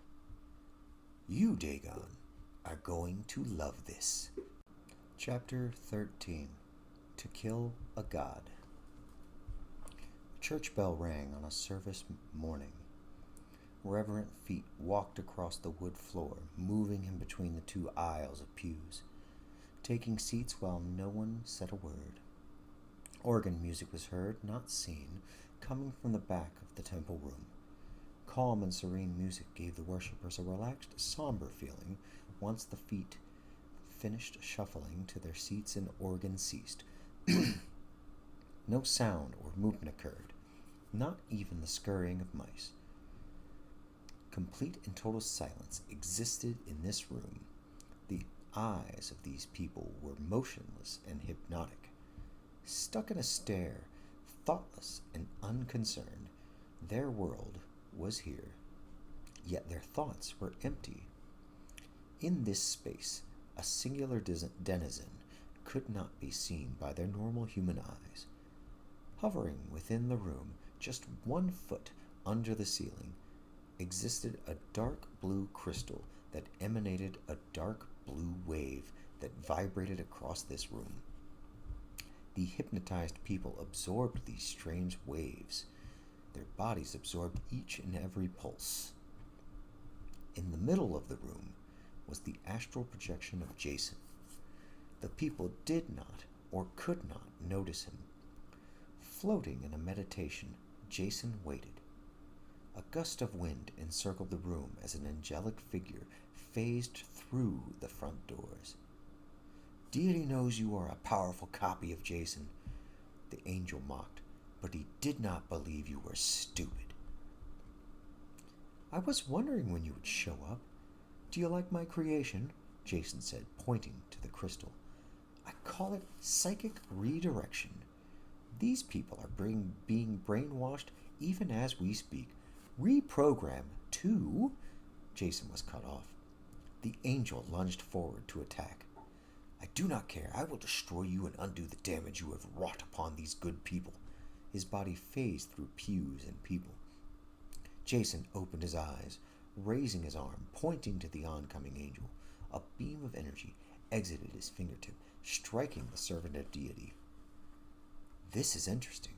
Your forces have been stretched thin. You should not directly attack Jarius the way you are. The winged angel could not move. He struggled to break free from the psionic attack. Psychic energy held him in place, wrapping tighter the more he fought. Deity will win! Jason's face remained uncaring. This dimension we occupy, I find it fascinating.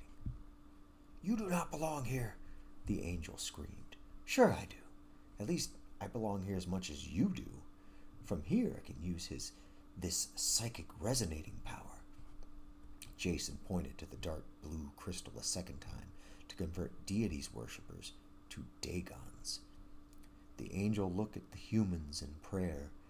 Hail Jason in all his glory, slayer of demons and defender of humanity, several chanted.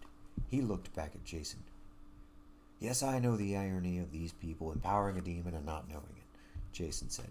You serve a demon! You are blasphemy incarnate! The demon screamed. I never have and never will serve any demon. I have and do, however, work with one. There is a difference. The angel glared at him, furious, desiring nothing more than to attack. Why have you not killed me? Why would I do that? Jason asked. Because I will kill you. Will you? By the time I'm done with you, you will be just like these people. You will be a willing servant of Dagon. While you yourself will do as you always have done, you will just be doing it in the name of Jason instead. Waves of the dark blue energy washed over the angel, seeping into his mind. How are you doing this? Jarius and Red. Jarius flew into the air, speeding away, giving chase to an unseen enemy. Red was flying next to him. Jason's plan is shit, Red ranted as they soared through the air. We're just gonna stay in flight, running from deity, who will never stop chasing us, who will never need to rest. Yeah, pretty much, Jarius said. A blast of energy interrupted their conversation, flying in between the two. They are going to catch up to us. What good is ultimate necromancy when there are no undead bodies to animate? Red shouted. Not that I need to explain myself to you, but I can do far more than that, Jarius retorted. He fired an eldritch blast at an oncoming winged angel, causing it to hurl to the ground, burning. Jarius, this is... Red was cut off by the massive weapon of deity slamming into him, exploding him on contact. For one of the most powerful beings in the multiverse, he sure is the most careless, Jarius commented while dodging a swing from the club of deity. Klemos. Exiting the astral plane, the four Klemos looked around the inside of the bar they occupied. This is the same bar they fought Red in, but in a different universe. Looks like they're closed, Junior pointed at the window, revealing the darkness outside. I thought this place always stayed open, Gray asked. Twinkle shrugged. Not in this universe, it seems. Teleporting behind the bar, he filled 4 mugs. Celebrating? Junior asked. No. I just need something after the last few days, Twinkle said. I would agree, but first we need to make sure deity's not trying to kill us anymore, Magic said, sitting down. He is a god. Couldn't he just kill us any time he wanted to? Junior asked. Magic waved his hand, teleporting his drink to himself. This is the belief everyone has. However, I studied divinity for a time. It is quite an intricate something, brother. Gray plunged a dagger into the table she sat at. This would be the best time to share your insight on this. Gods are not all powerful, as the people have been led to believe. They are real, and they are very powerful entities, but they are not all powerful. Magic paused to look at his 3 comrades, needing to turn around to look at Twinkle. Every mortal is psychic. Really? Junior asked. Yes. Do you recall how we combined our psychic energy to perform an attack? Magic asked. Well, yes, we used it to thwart Arcus. Mortals like humans can do the same thing, but on a very tiny scale, Magic said, raising his hand, pinching his fingers together, leaving a small space between. Junior shrugged, squinting his eyes in confusion. Why would that be significant in the least? We are powerful. Our combined psychic energy is tremendous. If humans are psychic, how could they combine enough psychic energy to do anything? We are but 4 psychics. They are endless in number, Twinkle said. So? Junior said. Gray threw a copper piece at Junior. He caught it, then looked at her to explain. How much is 1 copper piece worth? 1/10 of a silver? Junior said with skepticism. Gray stared at him in the eyes. And how much silver makes 1 gold? 10? Junior said, still not understanding. Twinkle laughed. If you had 1 trillion copper pieces, could you honestly care? Money is money. Yeah, it is great to have currency that is worth a lot, but even copper pieces add up. So the gods leech off of mortals? Junior asked. Sort of, but I wouldn't word it like that, to be honest, Magic began. The psychic energies most mortals possess would otherwise never get expended. The gods collect psychic energy through countless worshippers within the multiverse, who are willingly giving it to them.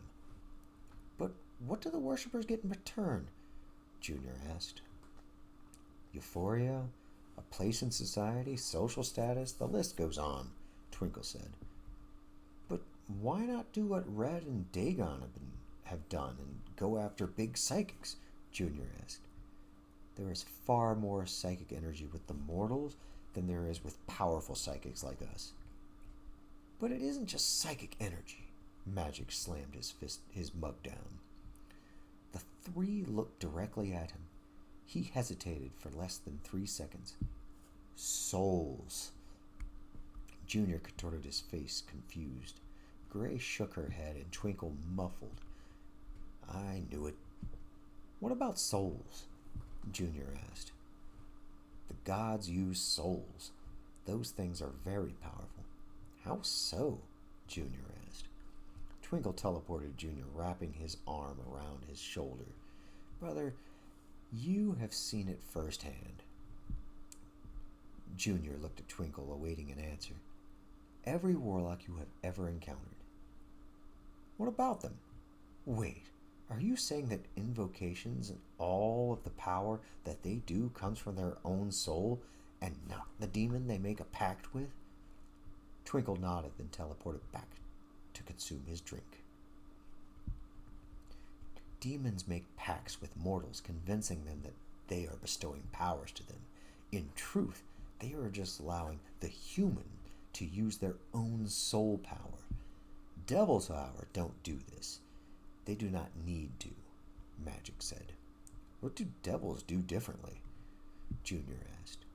Magic looked to the ground. Souls go to them. Wait, what?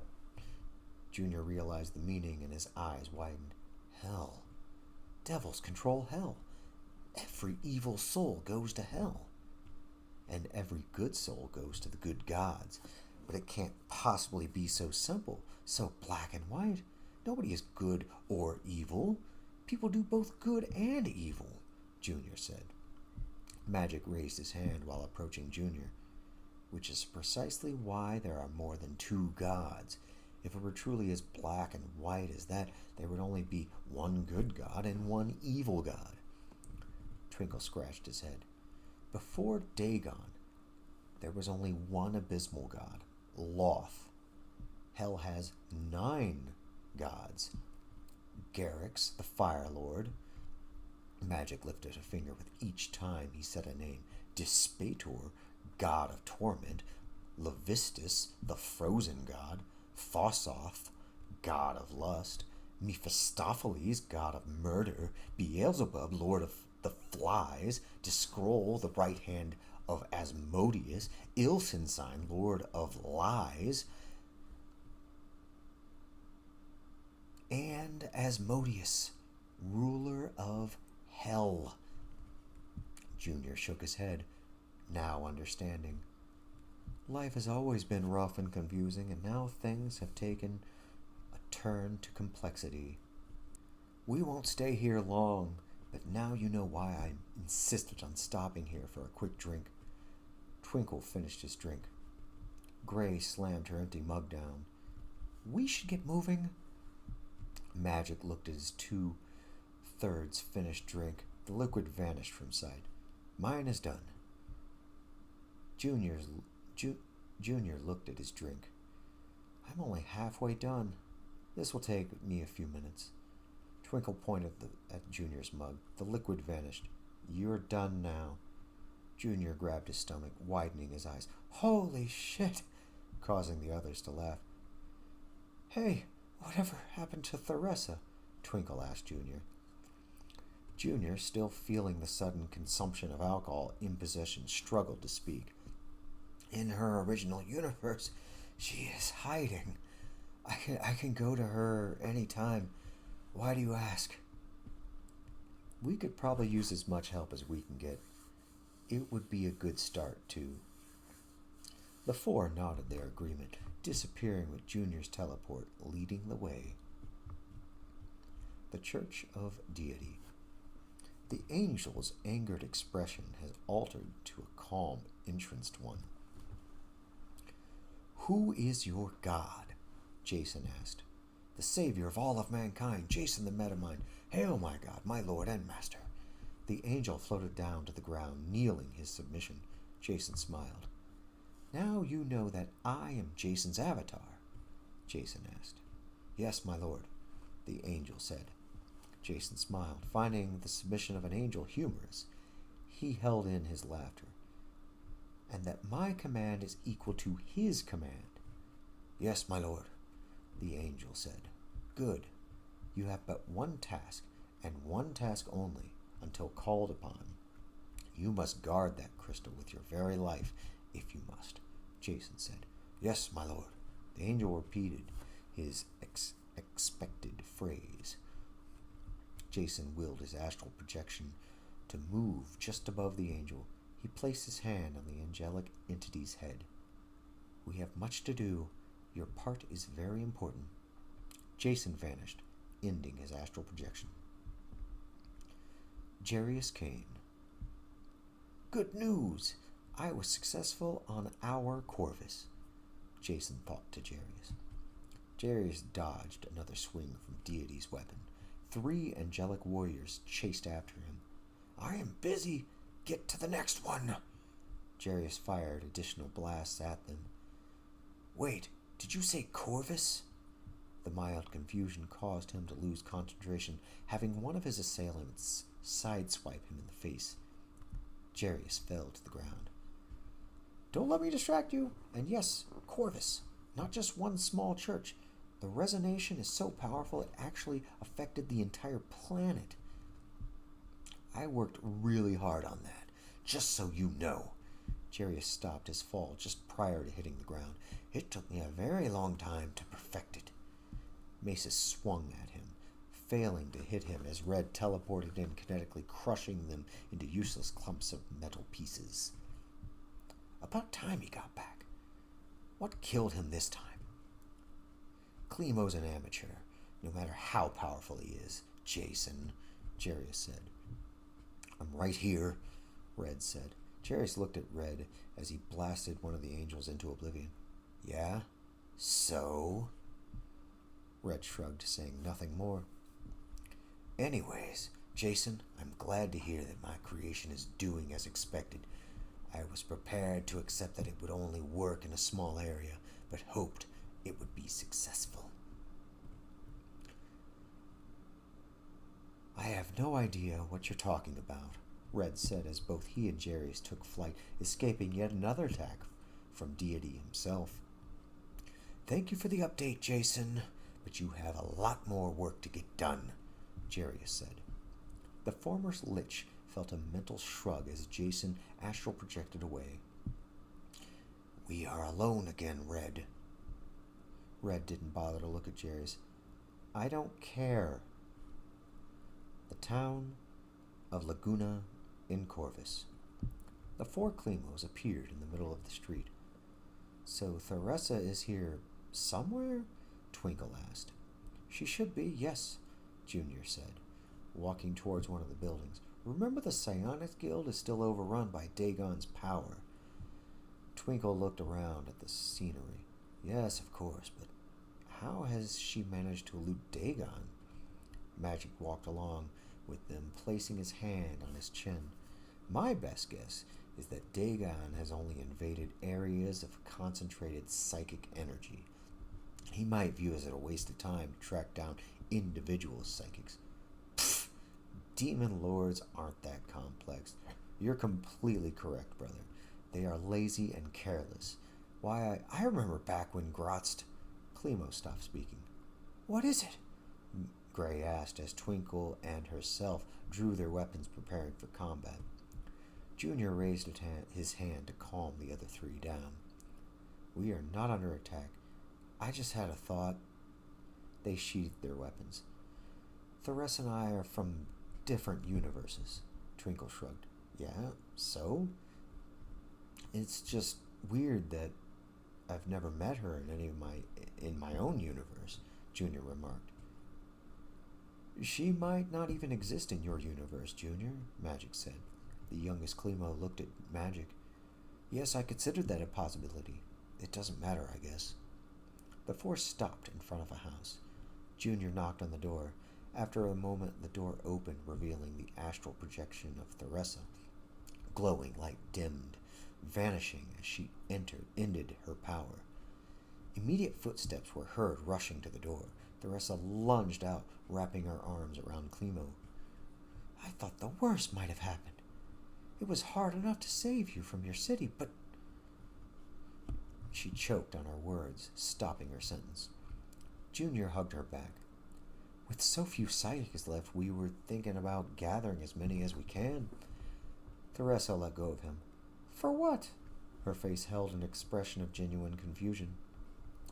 Junior held her hand close. Deity is trying to kill us. Snatching her hand away, Theresa's instincts caused her to back away. Why? Clemo placed his fingers around his nasal bridge, closing his eyes. He sighed. Listen, Theresa, I have told you all I know about Jarius. Theresa slowly nodded, agreeing. He's a manipulator of the worst caliber. I've been helping him against my better judgment. I feel as though no decision I could have made would have been the right one. Jarius is trying to kill Deity, and you have helped him? Theresa said. Clemo approached Theresa. Theresa, listen, you do not understand. She pushed him back. Stay away from me. I will not anger the gods.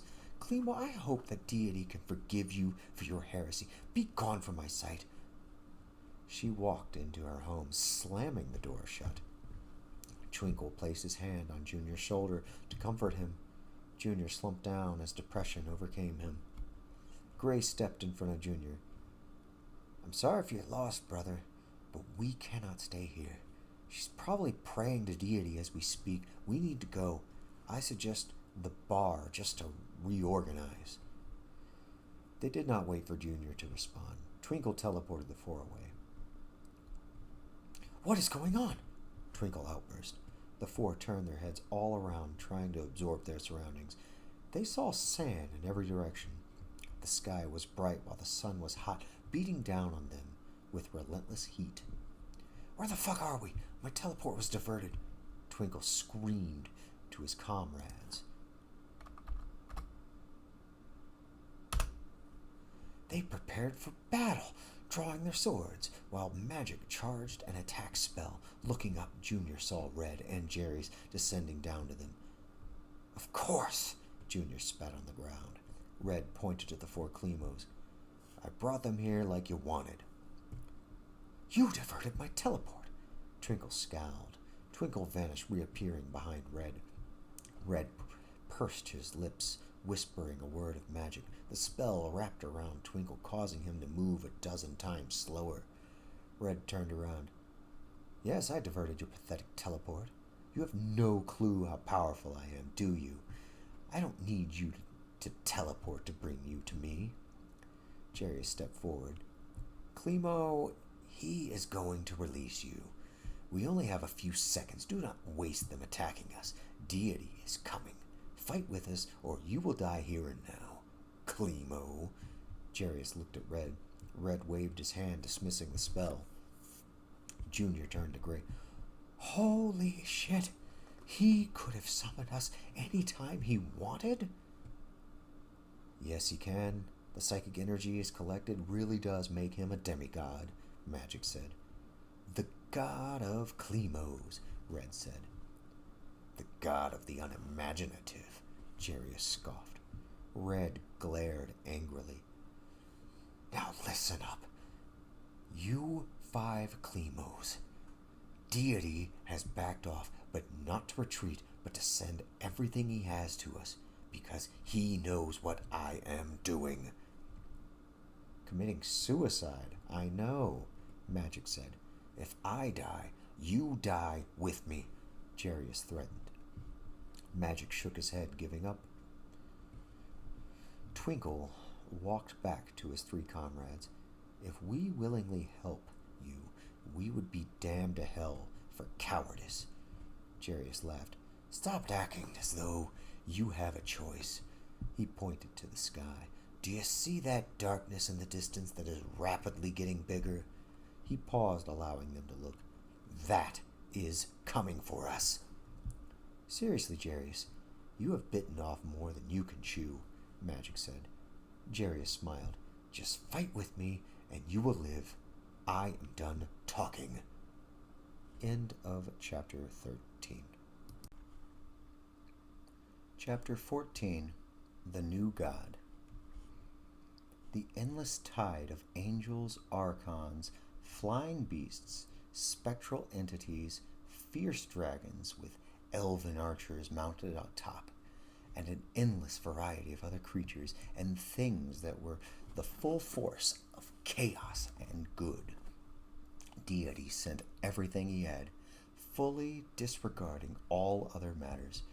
Jarius and his assembled Klemos battled on without any sign of slowing down. Swords flailed, and energy blasts fired out, dispatching all incoming servants of deity. Jarius! Junior called out. This is truly insane. We must leave immediately. While firing a blast from each hand at oncoming enemies, Jarius did not bother to look at the youngest Klemo. Go ahead, idiot. Junior's body flashed out as if teleporting out, only to flash back in. Fuck! Klemo called out. You are fighting the full force of a god. Did you honestly believe he wouldn't have an anti-teleportation around us? Red scowled. This is why Jarius believes we are stupid.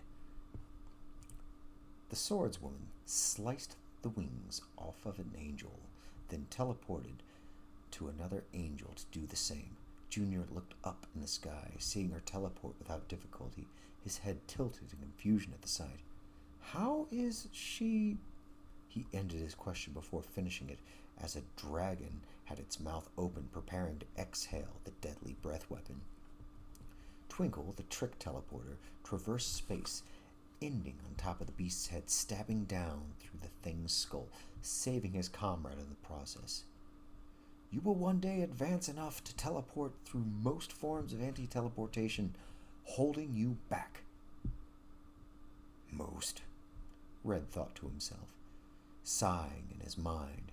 He exploded an area around his body, disintegrating dozens of enemies. Jarius, it is done. Jason pushed the thought. How long can you keep this up? Came the booming voice of deity. Raising a fist to the sky, Jarius responded, When you see it! Off in the distance, the massive form of deity was approaching. Jarius smiled. It will be like last time, you pathetic lesser god. Jarius lowered his fist, pointing at deity. Very soon your end is coming. Levitating in the air, he had his sword drawn. The former lich plunged his blade through an enemy in his path without slowing down. Angels and archons were sliced through as if they themselves were nothing thicker than air. That strength from Ammon still coursed through as his body jetted towards the towering god. All 5 Klemos followed behind Jarius, staying safe in the created path. The time is very soon, everyone. We have distracted him long enough. His time is coming to an end, and now he is desperate. Do not get careless. Jarius screamed to the other 5 without taking his eyes off of deity. Red squinted his eyes, examining deity in detail.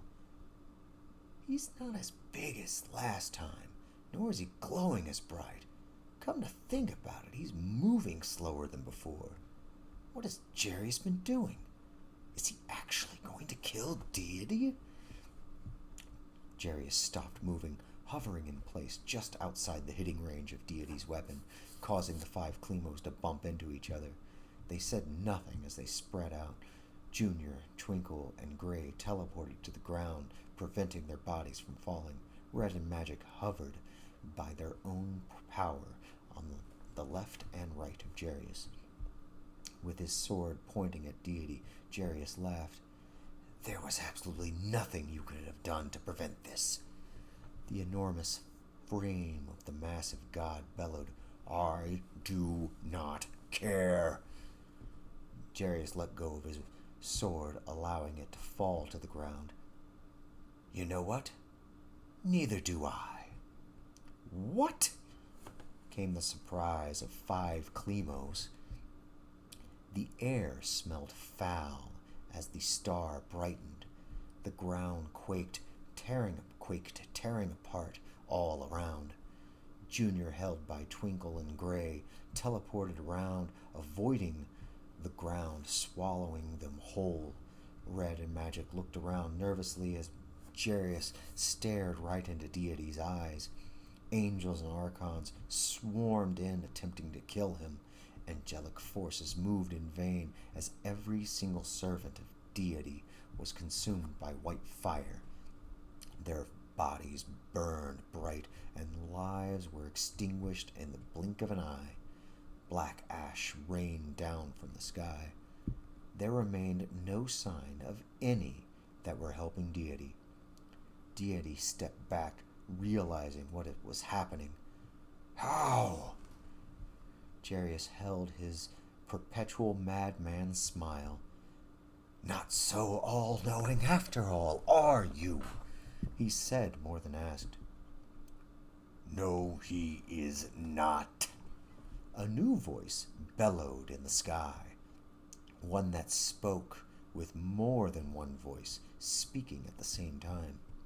The new god peered in between Jarius and Deity. Tentacles writhed about this thing's body, flopping with their dark glow, imbued with tremendous psychic energy of the likes neither of the multi-voiced gods has ever known. "I present the new god Dagon." Jarius teleported to the ground with the 3 Klemos. "We need to go now." Red and Magic looked at each other with shock and surprise. They turned their attention down to Jarius, only to see him and the remaining Klemos vanish. Red and Magic followed suit. The ruins of the city of Overby. Jarius waved his hand, conjuring the broken wood on the ground to form into a chair. He sat down, snapping his fingers, causing 5 additional chairs to form a semicircle, all facing the same direction. "Sit down and watch the show." The 5 Klemos sat down. Without a word, he waved his hand again as the air bubbled and formed a viewing portal showing the 2 gods confronting one another. Pointing into the portal, Jarius narrated the 2 gods' fight. "Dagon and Deity are swinging, as you can see, but watch what else they are doing." He waved his hand, splitting the portal into 2 different viewing screens. The second screen was blank. "What is that?" Jason asked. Jarius sighed. "Jason, astral project so the others can hear you. I'm not going to explain this twice." A green glow hovered over the 6. It formed into Jason, hovering over them. Nobody took their eyes off of the 2 viewing portals. "The right portal shows their physical fight, while the left one is showing their fight on a mental plane of their creation." "Like when you fought Cathral, right, Jason?" Junior asked. Jason looked at Klemo. "While I do have that memory, that wasn't me. You already knew this, but yes, the real Jason did fight Cathral on a mental plane. He did not fight her on 2 different dimensions simultaneously." Jarius laughed. "Oh, just 2, huh? That's adorable." "Shut up! I'm trying to watch!" screamed Gray. Jarius shrugged. The physical fight had both gods hurling their weapons and spells at each other. They wrestled, throwing one another, tossing their large bodies, across the plains, leaving craters in the wake. Deity had the upper hand. However, the mental plane was going poorly for the god of good and chaos. In the mind of Dagon, towered over Deity at least 5 times. Dagon's tentacles swayed in every direction. Within the mind's eye of Dagon, there persisted a spark of psychic energy in the shape of a man. What is that? Twinkle asked, pointing to Dagon's mind's eye. That, Magic began, is something I did not honestly think I would see. Dagon's using them as an amplifier. Using who? Junior asked. Everyone looked at the youngest Clemo. Some scolded, others held a blank expression. Twinkle finally answered his question. It's either Jason or Alvaro Alisto. Junior sunk down in his chair at the undesired attention. The others returned their attention to the portals. Gray, sitting next to Junior, placed her hand on his shoulder. It's okay, Clemo, she whispered. Jarius leaned back in his chair. Are you Clemos ready for something you have never seen before? Magic held a doubtful expression. I doubt you can show me something I have not seen. Jarius waved his hand at the two viewing portals, conjuring a third portal. I already knew they were battling on a spiritual level too. They are gods. They will fight on more than just the mind and physical form, Magic said. Jarius waved his hand again, conjuring a fourth portal.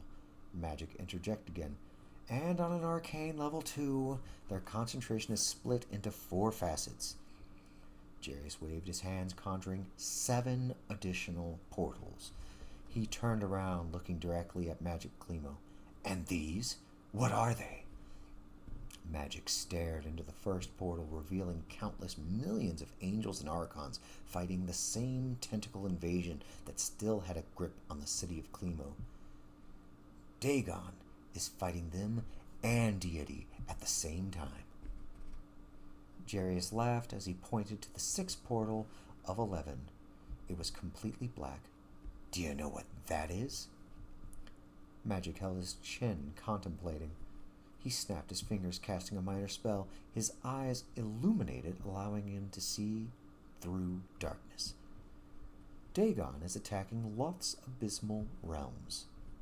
Pointing to the 7th portal, Jarius looked Magic in the eyes. And this? The portal showed boiling water, swirling darkness, and light. I do not know, Magic said. That, Jarius did not stop pointing at the 7th portal, is Dagon's abysmal realm. Deity is trying to dry out the place in an attempt to weaken or kill Dagon. He then pointed to the 8th, which showed a sun rising and setting, night and day, fluxing at such a rapid rate that days were passing in seconds. What of this? That is time. It would appear that the two gods are actually combating each other throughout a multitude of time. They're so powerful that they can actually harness time itself, utilizing it in a fashion that a human would utilize a stone and hurl it at an enemy. A crude comparison, but accurate, Jarius said. Twinkle turned to Gray and Junior. Guys, this stuff is far past me. Do you guys understand what they are talking about? Gray frowned. You would think that after 430 plus years we would get this multi-dimensional jargon. At least Magic gets it. Jarius pointed at the 9th portal that showed the city of Clemo, where the Reds were getting restless. Magic spoke before Jarius could ask. This is my city, the one that evil has seized. Why is that one showing? Red stood up. I'm so glad you finally asked. We're tired of Dagon and Jarius owning us. The moment Dagon expends enough psychic energy to kill Deity, we'll have our chance to escape. They're rapidly at this moment's notice. Dagon cannot beat Deity without taking his attention away from us. Soon we will escape, and when that happens, nothing can stop us. Jarius shushed at Red. Be quiet, the adults are talking. He turned back to Magic. An endless number of super-powered Clemos is something I am honestly not worried about. But yes, he is correct. Deity is trying to take Dagon's attention away from that city. Magic pointed at the 10th viewing portal. I have no idea what that is. It looks like strange shapes and random colors. None of it makes any sense. What is it? The microscopic world, Jarius began. Far too tiny for our eyes to see without ocular assistance. Maybe Gray and Junior, as you call them, with their enchanted eyes, can see them. Understand that those two gods are fighting on every level they possibly can. The very air molecules obey their commands now. He pointed to the final viewing portal. I will bet my sword that if you didn't know what the 10th portal was, that you have absolutely no idea what that is. Magic rubbed his chin, contemplating while looking into the 11th viewing portal. The sight showed colors swirling randomly, colors that none but Jarius had seen, colors that matched no known color any mortal can describe. Is that metallic or organic? I cannot tell if it's a liquid, gas, or solid. It is nothing you or anyone in this current multiverse has ever seen. It is something no mortal should be capable of seeing. I spent a long time making the spell that allows us to view the 5th dimension. That is where gods dwell when they are not here. Dagon, with his newly acquired godhood, has actually gained access to that place. It is not Celestia, but something greater. Jarius chuckled. The foolish, obedient mortals actually believe that when they die, they get to go to heaven. Sure, good for them. They will never know the greater glory of the higher multiverse, and the splendor that exists far beyond and above that which even Deity, Sabin, and Guardian have no clue about. Junior scolded Jarius. What the hell does that mean? Jarius looked him in the eyes. A crazed look was in the brown and blue eyes. It means your gods are just as clueless as you are. Jarius raised his hands in the air in a display of something akin to insanity. It seems that I am that much closer of being me again. It means that my victory is close at hand, and these two gods will kill each other in the process. What? Junior shouted. You cannot let Jason die. Pointing at the Klemos one by one, I didn't make Jason do anything. I have no control over him. Dagon has full control over him. I couldn't save Jason even if I wanted to. The spectral form of Jason floated down. But I can. He then vanished in a flash of light. The 6 turned their attention to the viewing portals, frantically searching them for the astral projection of Jason. Jarius spotted him first. The mental one!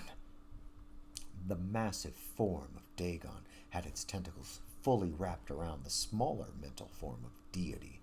The green spectral Jason appeared, floating just above Deity and in front of Dagon's face. Jason, you fool! What are you doing? Jarius screamed. Tentacles stretched from the unseen darkness, from within the deep layers of endless mind space that quickly enveloped all around the mental form of the astral projection, seizing him from every direction. Jason did not resist. Jarius fell to his knees as the astral projection willingly allowed Dagon to absorb him. Dagon is entering my head. Ah! Jarius screamed in agony. You bastard! You are siphoning the pain to me. Correct, Jarius. Allowing me to concentrate on navigation. You should be quite used to pain by now anyways.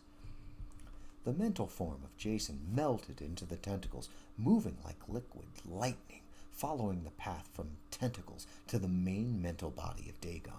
Jason pushed through, making his way to the conduit that could only be Jason and Alvaro Alisto.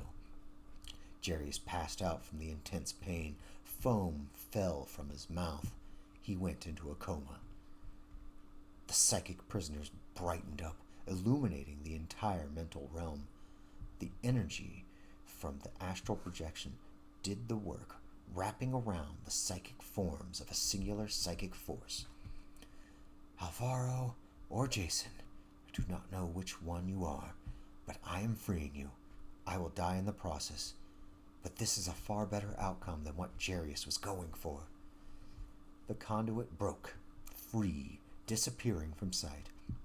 Dagon's mental form vanished as well. Deity spread his mental arms at his own perceived victory. I have won this day, Deity declared. No, not yet. A new voice rebutted in the mental plane. The psychic energy that was the astral projection of Jason faded into oblivion. His final motion was his psychic hand pointing at the new figure that was present. "This is better than I had hoped." His final mental words echoed away. The mental form that was the conduit, which was either Alvaro or Jason, stood in the mental realm, not as a mental form, but as a physical one. "I am alive. What am I? What is this?" The five Klimo stared into the mental portal, just as confused as this new person. His skin was a swirl of dark and light skin, like two colors interwoven and inseparable. His flesh was covered in the same tattoos that Alvaro Listo had, yet his head was fully shaven like Jason's. His voice was strange and alien. He spoke as though he had never spoken before. "This mind seed grew so much," the strange man said. The tentacles of Dagon reached to overtake his former conduit once again. A psychic beam manifested from his hand, blasting them all back, leaving them singed. He could have been more powerful than me in his current form, but sacrificed himself so that I could be free. Holy shit, that is both Alvaro and Jason. They're one person now. Junior Klimo ejaculated the truth. "Yes, it is," Magic confirmed. Jerry still lay unconscious from the psychic effect. "Now!" Red screamed. Portals opened everywhere. Reds jumped out of the city of Klimo. "Time to go," Twinkle declared to his three comrades. "What about Jarius?" Junior asked. "Fuck him! Let Red decide his fate," Gray shouted as she teleported away. The others followed suit. Thousands of Reds appeared in the area. "We can deal with those four later. The real fun is with that Jason Alvaro guy, Dagon and Deity." Every Red nodded their head, vanishing away. The four Klimos teleported their city, which is now abandoned, and without any sign of Dagon or Red. Even if he knows we're here, Red will not want to come here. This is probably the safest place for us now. "I am the Metamind, Dagon. Those prayers from those worshippers are mine. I have that divinity now, not you," the Metamind said. "You will be mine again," Dagon screamed. The Metamind pointed at Dagon, unleashing a wave of psychic energy, grasping the psychic demon lord from every direction. His tentacled form shrank, not just from the psychic effect, but also from the loss of his divinity and most powerful psychics. Dagon became less than a third of the size of Deity in this psychic plane. The Metamind encased Dagon in a bubble of energy. "Your time is short. Over, Demon Lord." Dagon vanished. "Where have you put him?" Deity demanded. "It will not matter to you. I'll be killing you soon, too." The portals revealed Dagon vanishing from all viewing portals, with the exception of the physical one, showing a lifeless body that writhed with every moment, turning into dust. The physical form of Deity picked up the writhing husk, raising it triumphantly high. "Be careful, Deity. You are forgetting one minor thing," the Metamind warned. 1,000 Reds teleported into the physical area that Deity occupied, ready to attack with their various weapons and powers, striking the moment they arrived. Light shone from the dead body of Dagon. "The death throes," the Metamind said. Dagon erupted in a psychic explosion that engulfed every Red that had arrived and severely damaged the physical form of Deity. Psychic energy consumed every living thing within a mile radius. Dagon was powerful, but even he could not possibly hold that much stolen psychic energy forever. I do not know if the victims will survive or not, but I am glad Dagon will never be a threat again. The metamind vanished from the material plane. He reappeared in front of the burning form of deity in the physical universe. It will take more than the death throes of a pathetic demon to harm me. The metamind lit up with psychic energy. I doubt those Reds will be dumb enough to attack us now. It is just you and me, deity. End of chapter 14. Chapter 15, Finale. The sun and moon rapidly rose and set, chasing one another, showing night and day occurred within the blink of an eye. Light and darkness intermixed, constantly bringing a new day as well as constantly illuminating the darkness. The forms of the two individuals sitting at a table in the middle of a short grassed field that stretched farther than the eye could see in every direction. The stars shone brightly during the darkness, then instantly reverted a clear sky the next moment. Clouds moved at a swift pace in the sky, forming, raining, and on occasion snowing. The weather went unadhered to by the two as they conversed with one another. I already know you are going to win, the stag-horned god said to the mixed-skinned man. It would beg the question, why are you still fighting me? But I know that I would fight to the end too. Here we have eternity together, with you and I, deity said.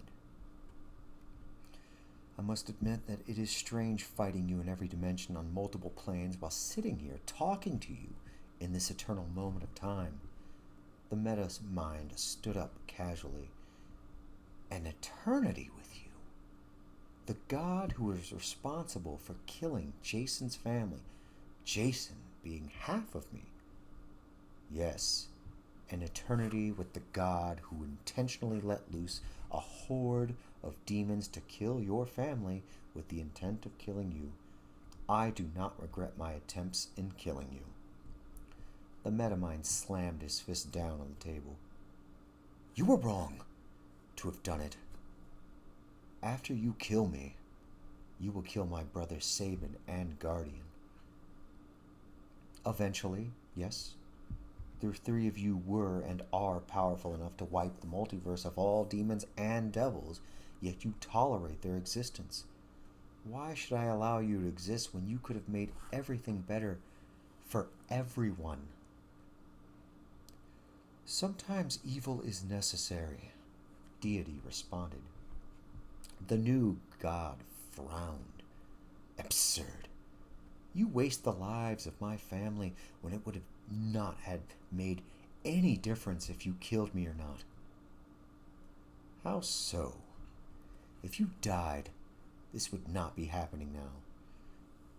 Deity rested his head on his fist. Jarius would have used someone else, the metamind replied. Which is why you should have let us kill him when we had the chance, instead of trading that sword for his life. The damage you did has already happened. The metamind pointed at deity. Back to that again? It was one mortal village. They would be dead by now no matter what. The metamind shook his head. It doesn't matter. They had lives that they could have lived. Instead, me and my sister had to run for our lives, escaping that horrid sight that you did not need to unleash. If it is not any consolation, your family, as well as the other victims of your hometown's demonic destruction, went to heaven. That is no consolation. Does that even include my sister, who was killed by thieves? No, it does not. I do not know where her soul is. I fail to understand why you care. You fail at a lot of things mortals care about. The metamind said the words like venom. You became an Elin after your sister died. When that happened, it was like you were reborn. Yes, that is part of the process of becoming an Elin. Do you think that would make me no longer care about them? Then you endured 25 years of training, after which you have been battling demons and demon lords non-stop.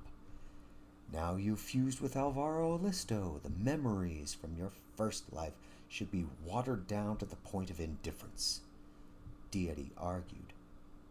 They are not. The feelings persist. The rage continues to boil. That helpless feeling of not being powerful enough never left me.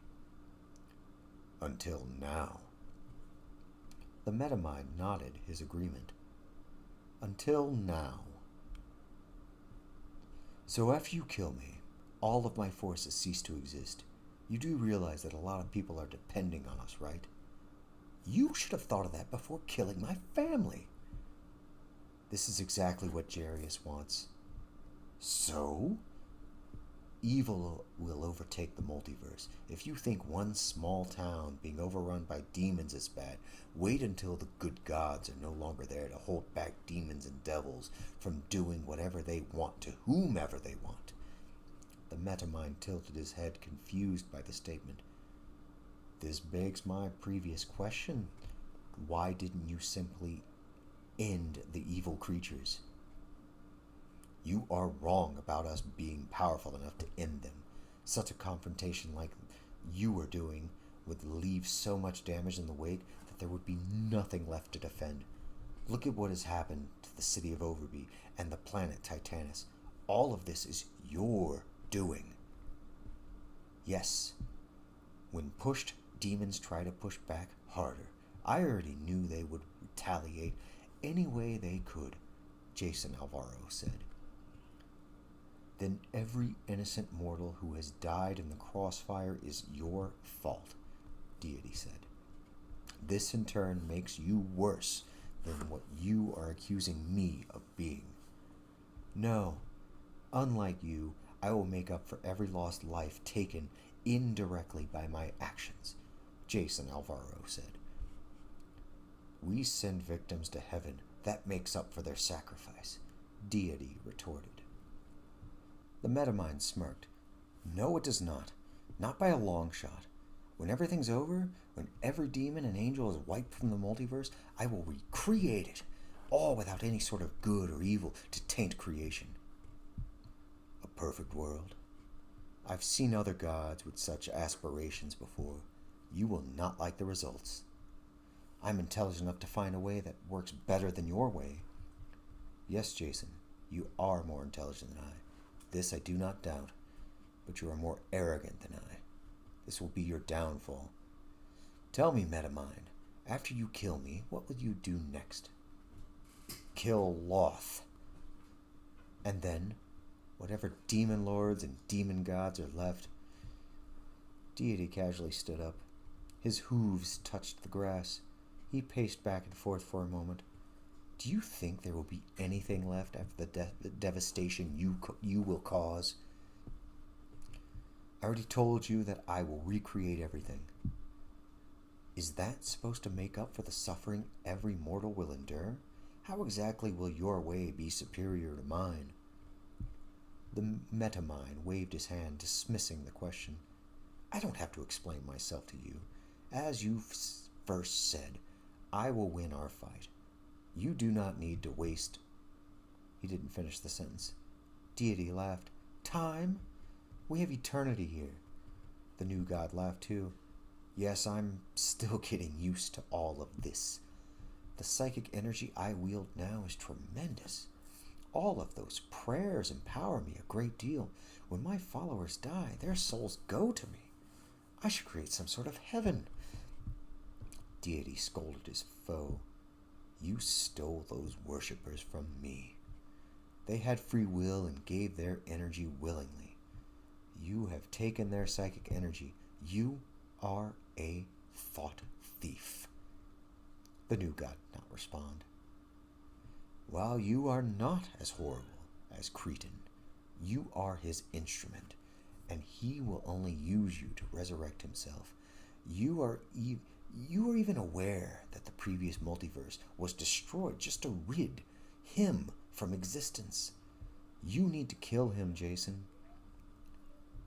Our fight is almost done on the material plane and other dimensions. You do not have much left, deity, the Metamind said. You need to kill him, Jason. If you honestly care about anyone or anything, you will kill him, deity said. He dies when I say he dies, not before, the Metamind said. You have doomed the multiverse, Jason. I do not envy you. My time is over. Titanus, where the physical battle raged. The Metamind held the sword that Jarius dropped. Flying straight up to meet the incoming stag-headed god, he swung the Godslayer sword, ensuring that the weapon's name was not in vain. The blade sliced through deity, melting his divine flesh on contact. With a stab through his head, the Metamind ended the god of good and chaos. The divine glow faded as his body remains shrank. Deity's face melted, revealing the skull of an animal. His gaping maw thrashes were still fighting against his death that was already in motion. The new god looked at a stream of color leaving his body. The dark and light hues of his skin faded, leaving tones of gray across his body.